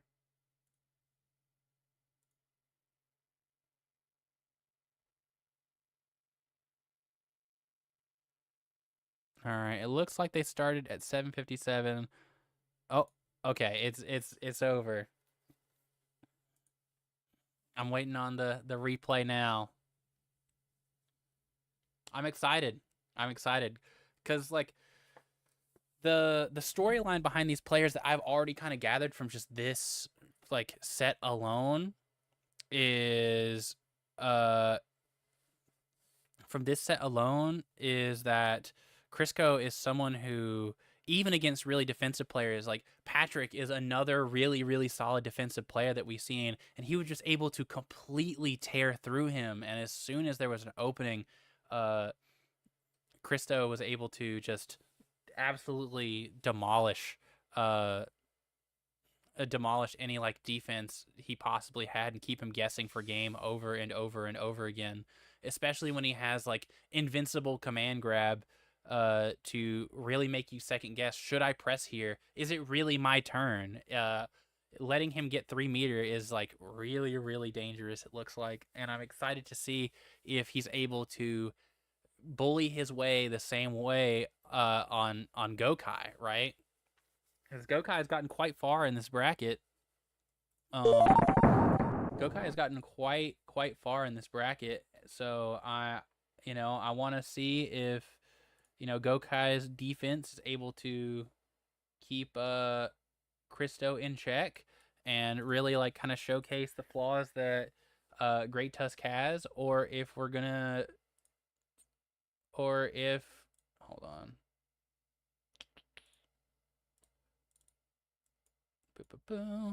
Cristo's player one side this time. Gokai. I don't have like a scoreboard thing. I'm just doing it manually. So on right side, it'll be Blaziken. And on the left side, Great Tusk. Yeah, it's kind of scuffed, but we'll get there. All right. But yeah, we quite literally are about to watch the unstoppable force versus the immovable object.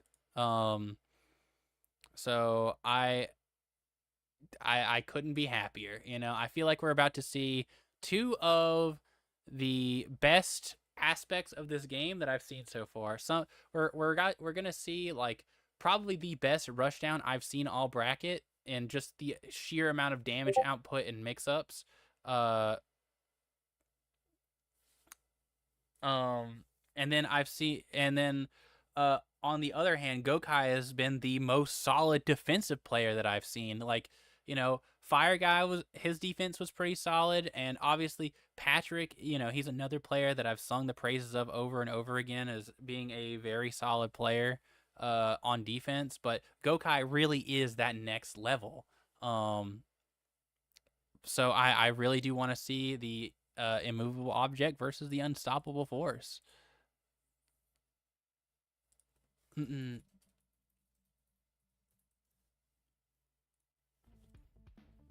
All right, let's get into it. I'm excited. I hope you guys are. Take a little breather, on the character select screen, especially when you're about to go into a character as like hyper aggressive as Cristo's Great Tusk, right?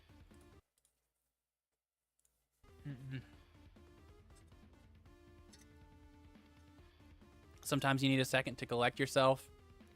Make sure that you know exactly what you're looking out for. I also think I think in chat Gokai said something about needing to get a jacket. It was cold where he is, so get a little fired up so you can play a pretty lore accurate Blaziken.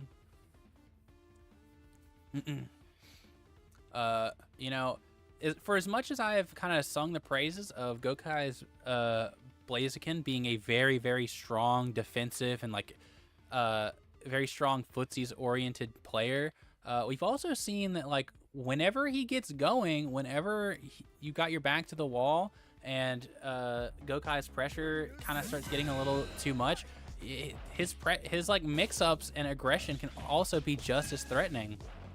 All right, and like right away, he's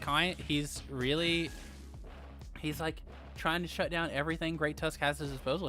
His button timings are really immaculate. That's something that Gokai is like always been or has been shown to be very, very strong with, right? Just really able to call out the timings of when you want to press, when you want to go in, and call out like or call out your specific timings with his with Blaziken's strong moves.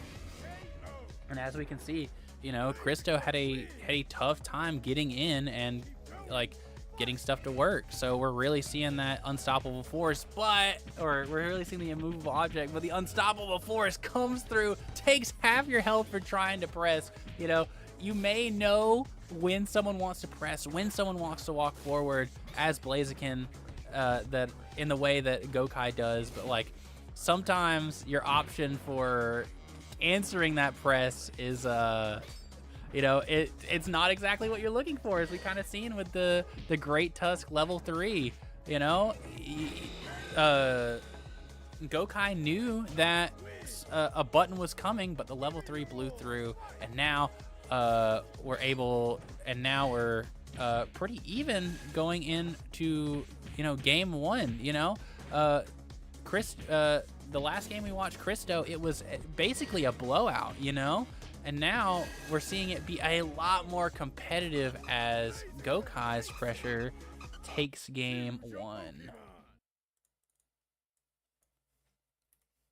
All right, going to game 2. I'm wondering if we can see any adaptations, see if the mix can get any stronger from Christo. And as we can see already, it looks like he's already in the blender. And just like that, Christo shows that, hey, all I need is one. All I need is one opening to get going, and then you're cooked. Then you're gonna have to answer overhead, low, grab. You're just left guessing, and even guessing wrong and just not knowing the option that Christo's gonna go for has just shown to end up making you eat tons of damage, right?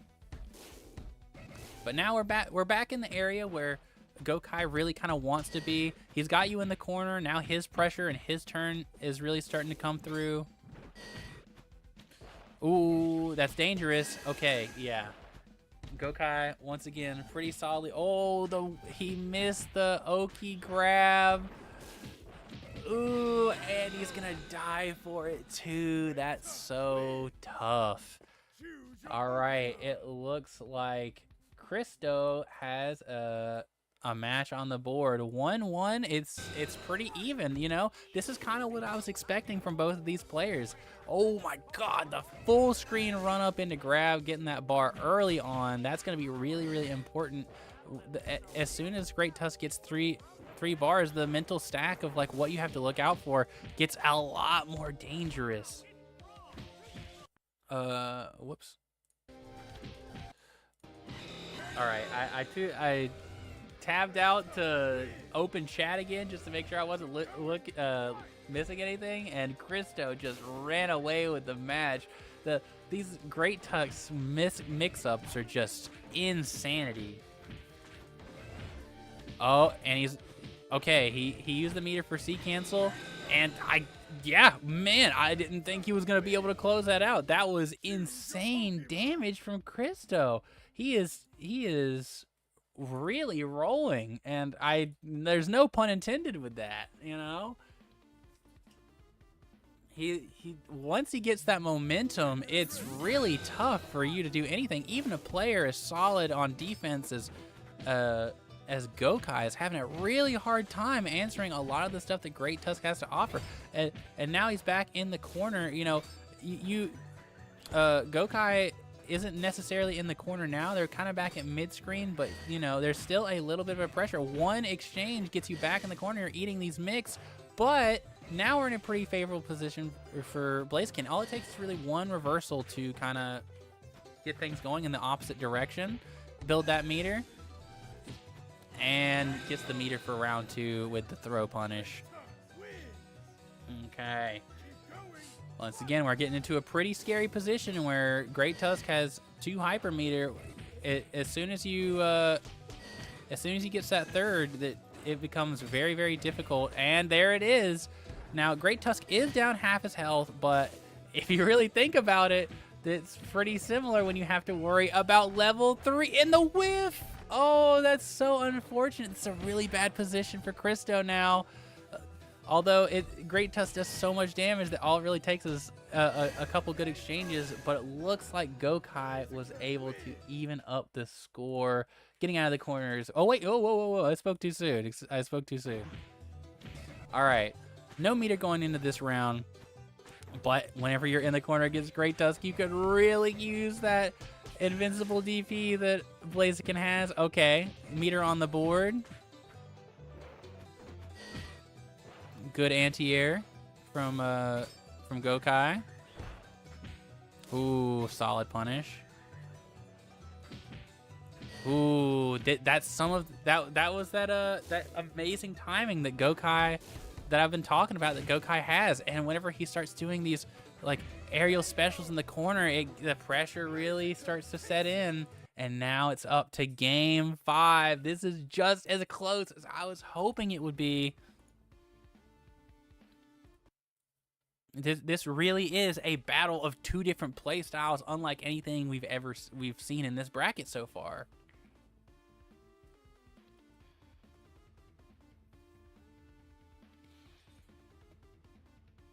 Yeah, this is very important for Gokai. He really does need to take a second, recollect himself, think about his game plan, what he's looking for, what Christo is like more prominent to do, especially when you're a solid defensive player. These options are important to keep in your mind. Make sure that you're not getting overwhelmed with the mental stack. But it looks like didn't quite matter. It looks like Christo is able to run away with game 1 with a hyper meter to boot.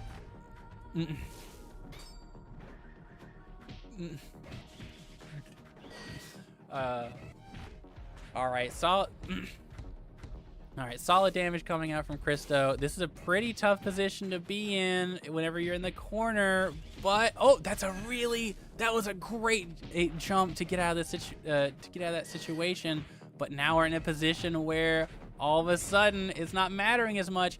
Either way, both of these players, if they get just the right hit, they could end this round. And the armored reversal takes it.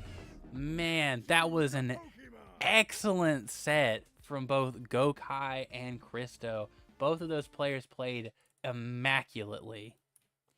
I'm floored. That was the type of game I was looking for whenever I came down to showcasing what this game had to offer. Good stuff to both players as Christo moves on. I'm very curious to see if Christo is able to keep up this aggression against RNGG. As we've seen in the last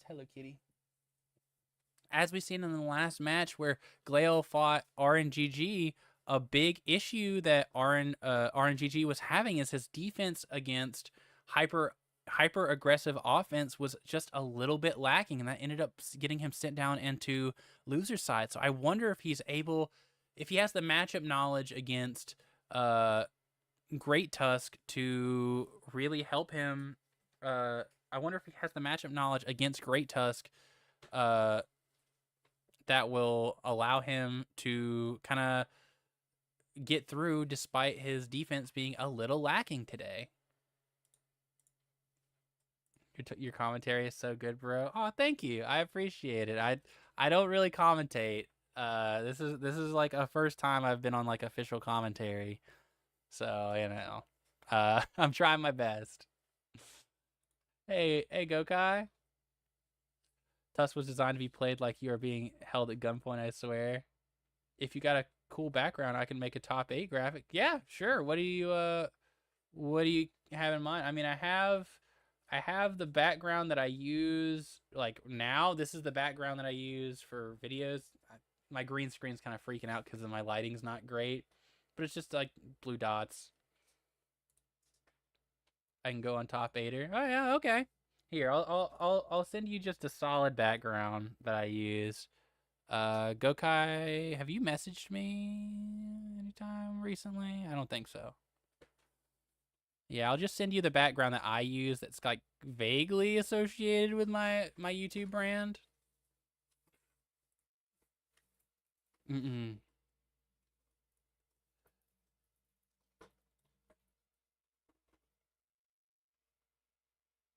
Mm-mm.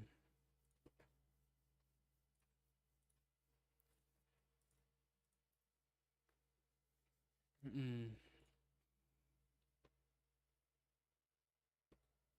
Oh, all right. Yeah, we got a friend request. Yes, go Kai. There we go. There we go, Kai.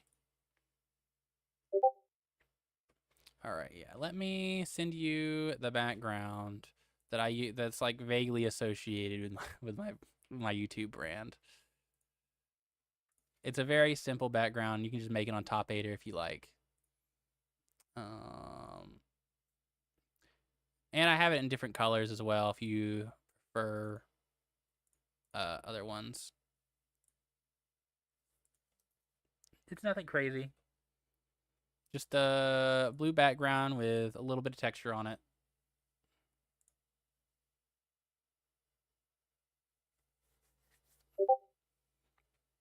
Mm-mm.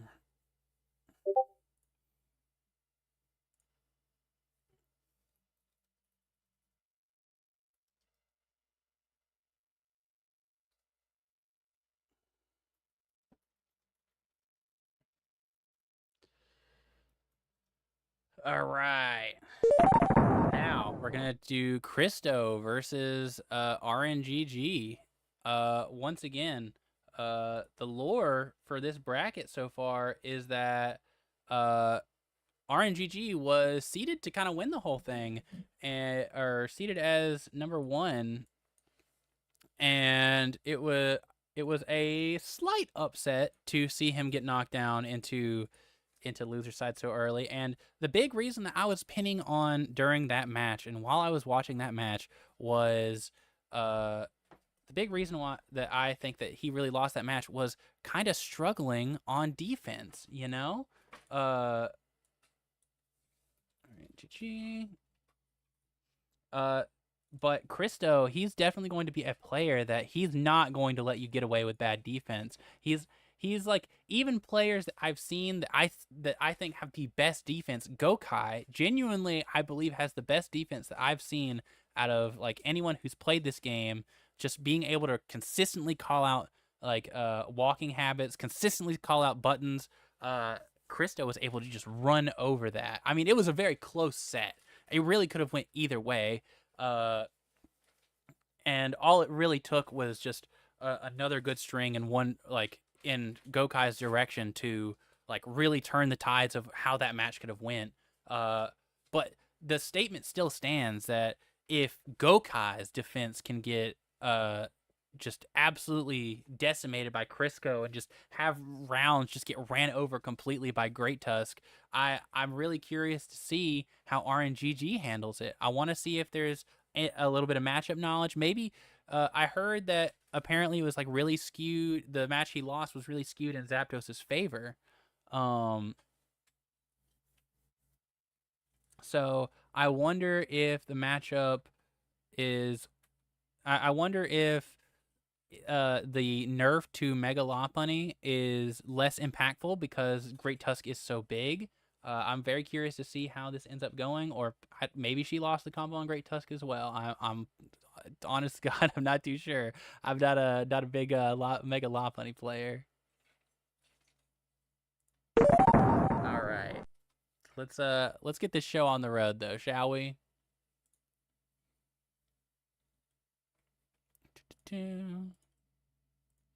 All right, losers finals. The winner of this goes on to winners finals. Man, getting right into it.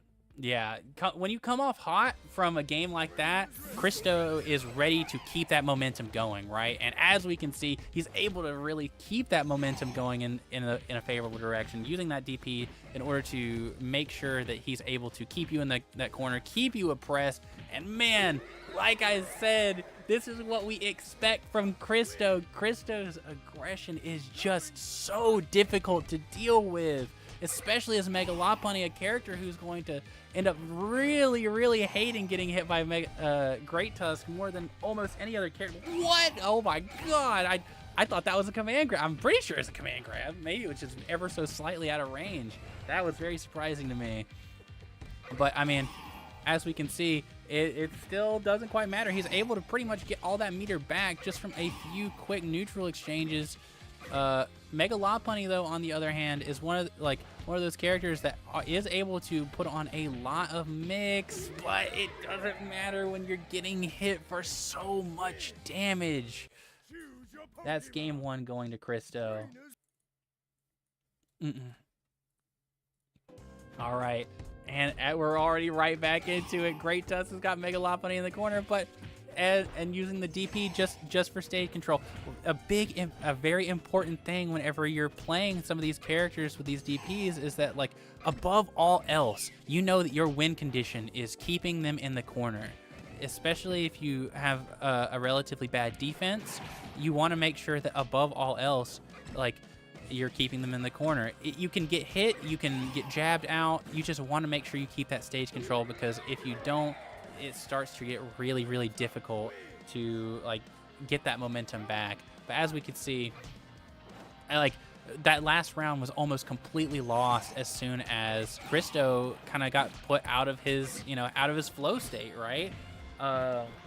Once he got put into the corner, it got really, really difficult for him to get out. And now, as we can see, like, RNGG is once again keeping the pressure on, making sure that there's not a whole lot that he's able to do. Like, even as he starts to claw back stage control, he only has so much health to work with. But it doesn't matter if you die in 2 wrong guesses. Oh my god. Great Tusk, everyone. Christo taking a really quick 2-game lead. I really want to see if RNGG can put up much of a fight. These Great Tusk buffs are looking pretty juicy. Just having a little less jump squad is going a long way at making Great Tusk's pressure be even more difficult to deal with.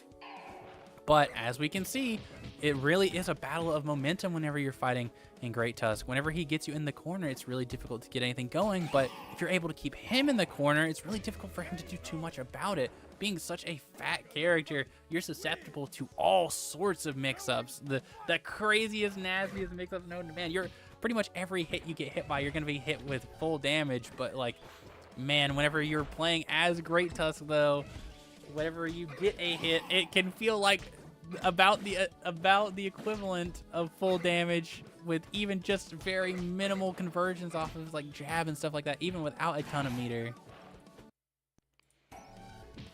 All right, so back in the corner. I mean, this is the hard part, right? This is what's really, really scary about. Jesus. All right, never mind. I was gonna say this was scary, even though you have the cornerback. Even though you don't have the. Jeez. Oh my God, I can't even get anything out. The damage is. This pressure, the momentum is just wild.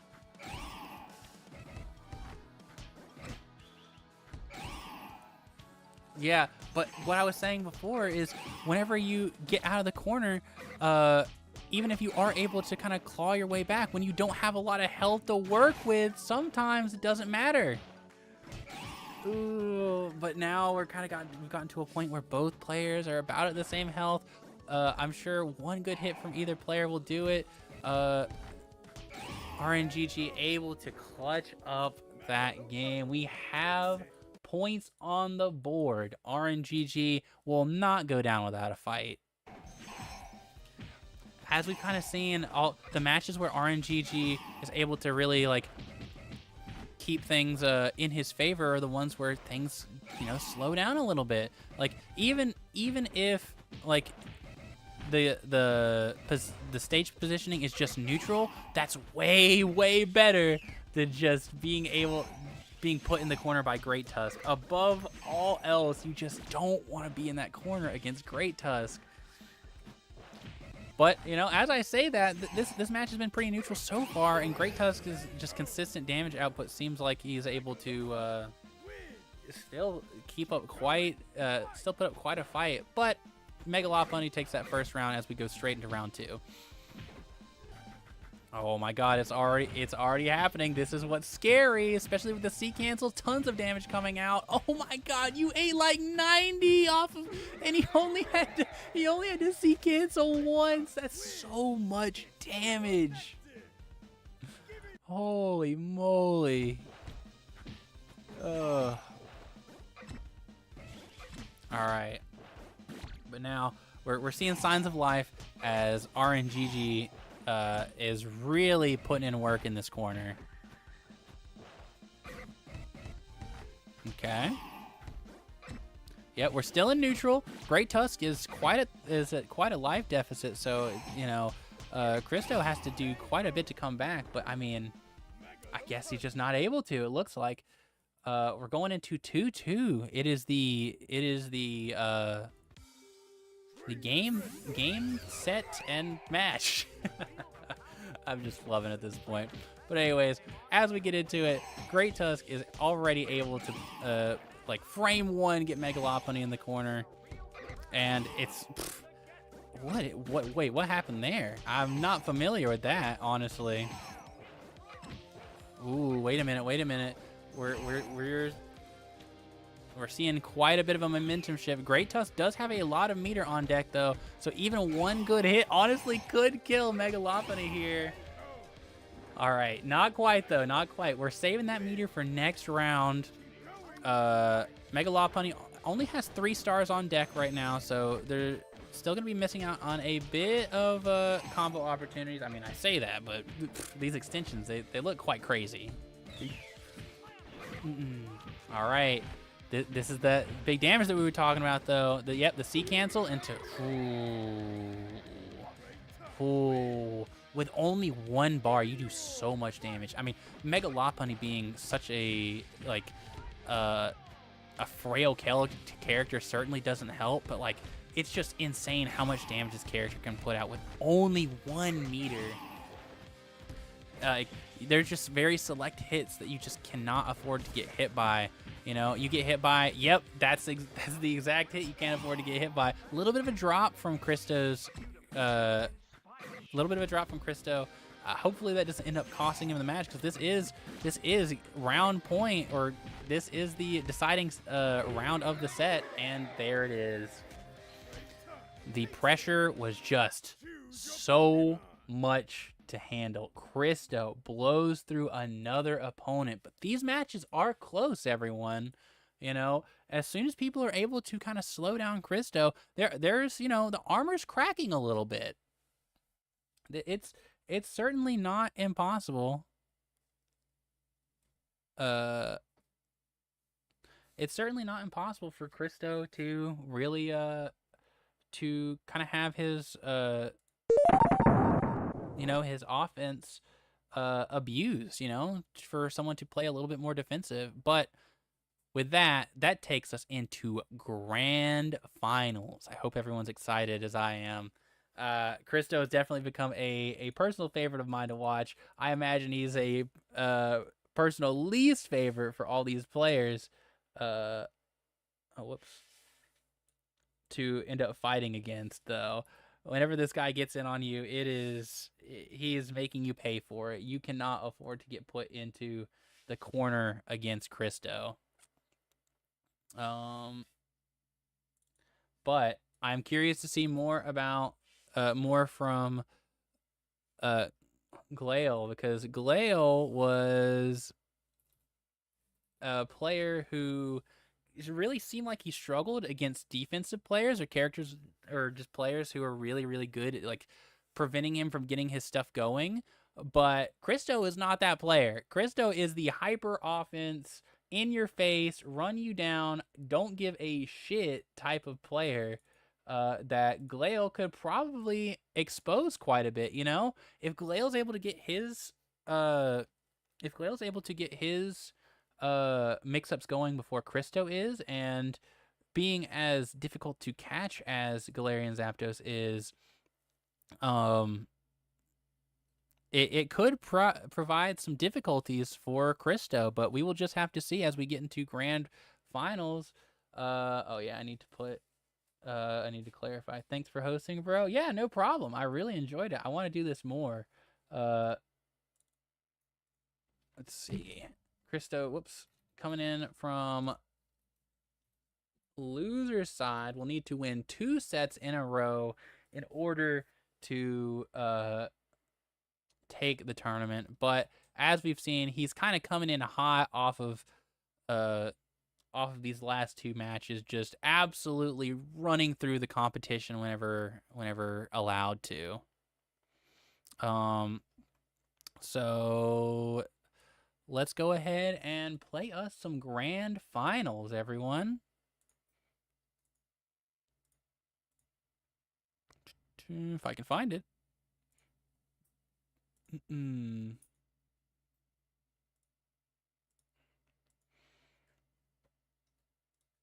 All right, who gets the bragging rights? That's, oh my god, they're speeding through these menus. Sped a little too fast. All right, both these players are hyperactive as hell, honestly. I'm very curious to see how these guys, oh my god, Christo already starting off with a super oppressive corner state. Yep, that DP making sure he stays in the corner, build that meter for next round. That's a good investment.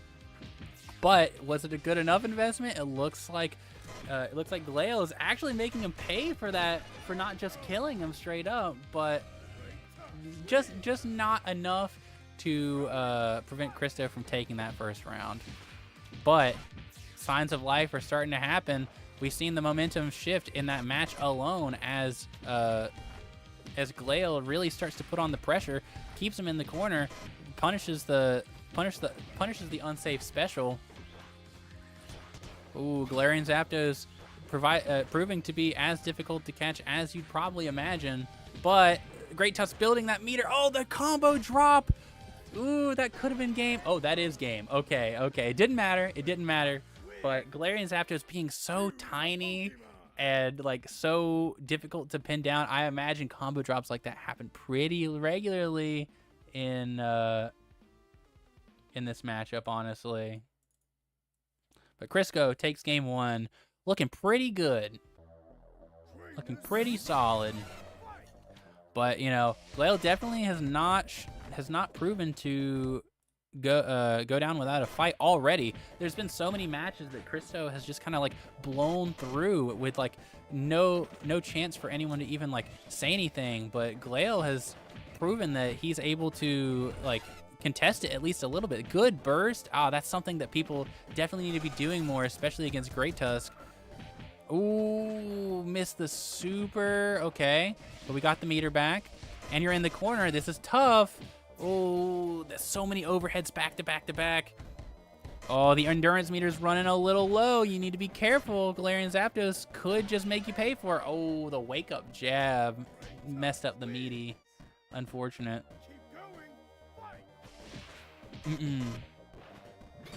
All right, so we got the meter built. Oh, and the corners are always really tough, especially when you're playing Galarian Zapdos. You don't have anywhere to run. You can't take advantage of that of just how difficult you are to pin down. But as I say that, he quickly gets out of the corner, looking to reverse the situation and get stuff going, building some meter himself. But ooh, just barely wasn't able to make it count as much as he probably wanted to. But going back into it, things are already slowing down quite a bit. It's interesting to see Christo finally put on a bit of a back foot. We haven't really seen Christo like slow down. We've pretty much always seen Christo doing something, putting some sort of pressure on the screen at all times.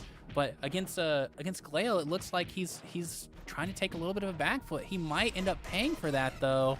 It might not be a luxury that he can afford whenever he's allowing Galarian Zapdos to just kind of run his offense just like that as he takes round 1 and has 2 meters to spare.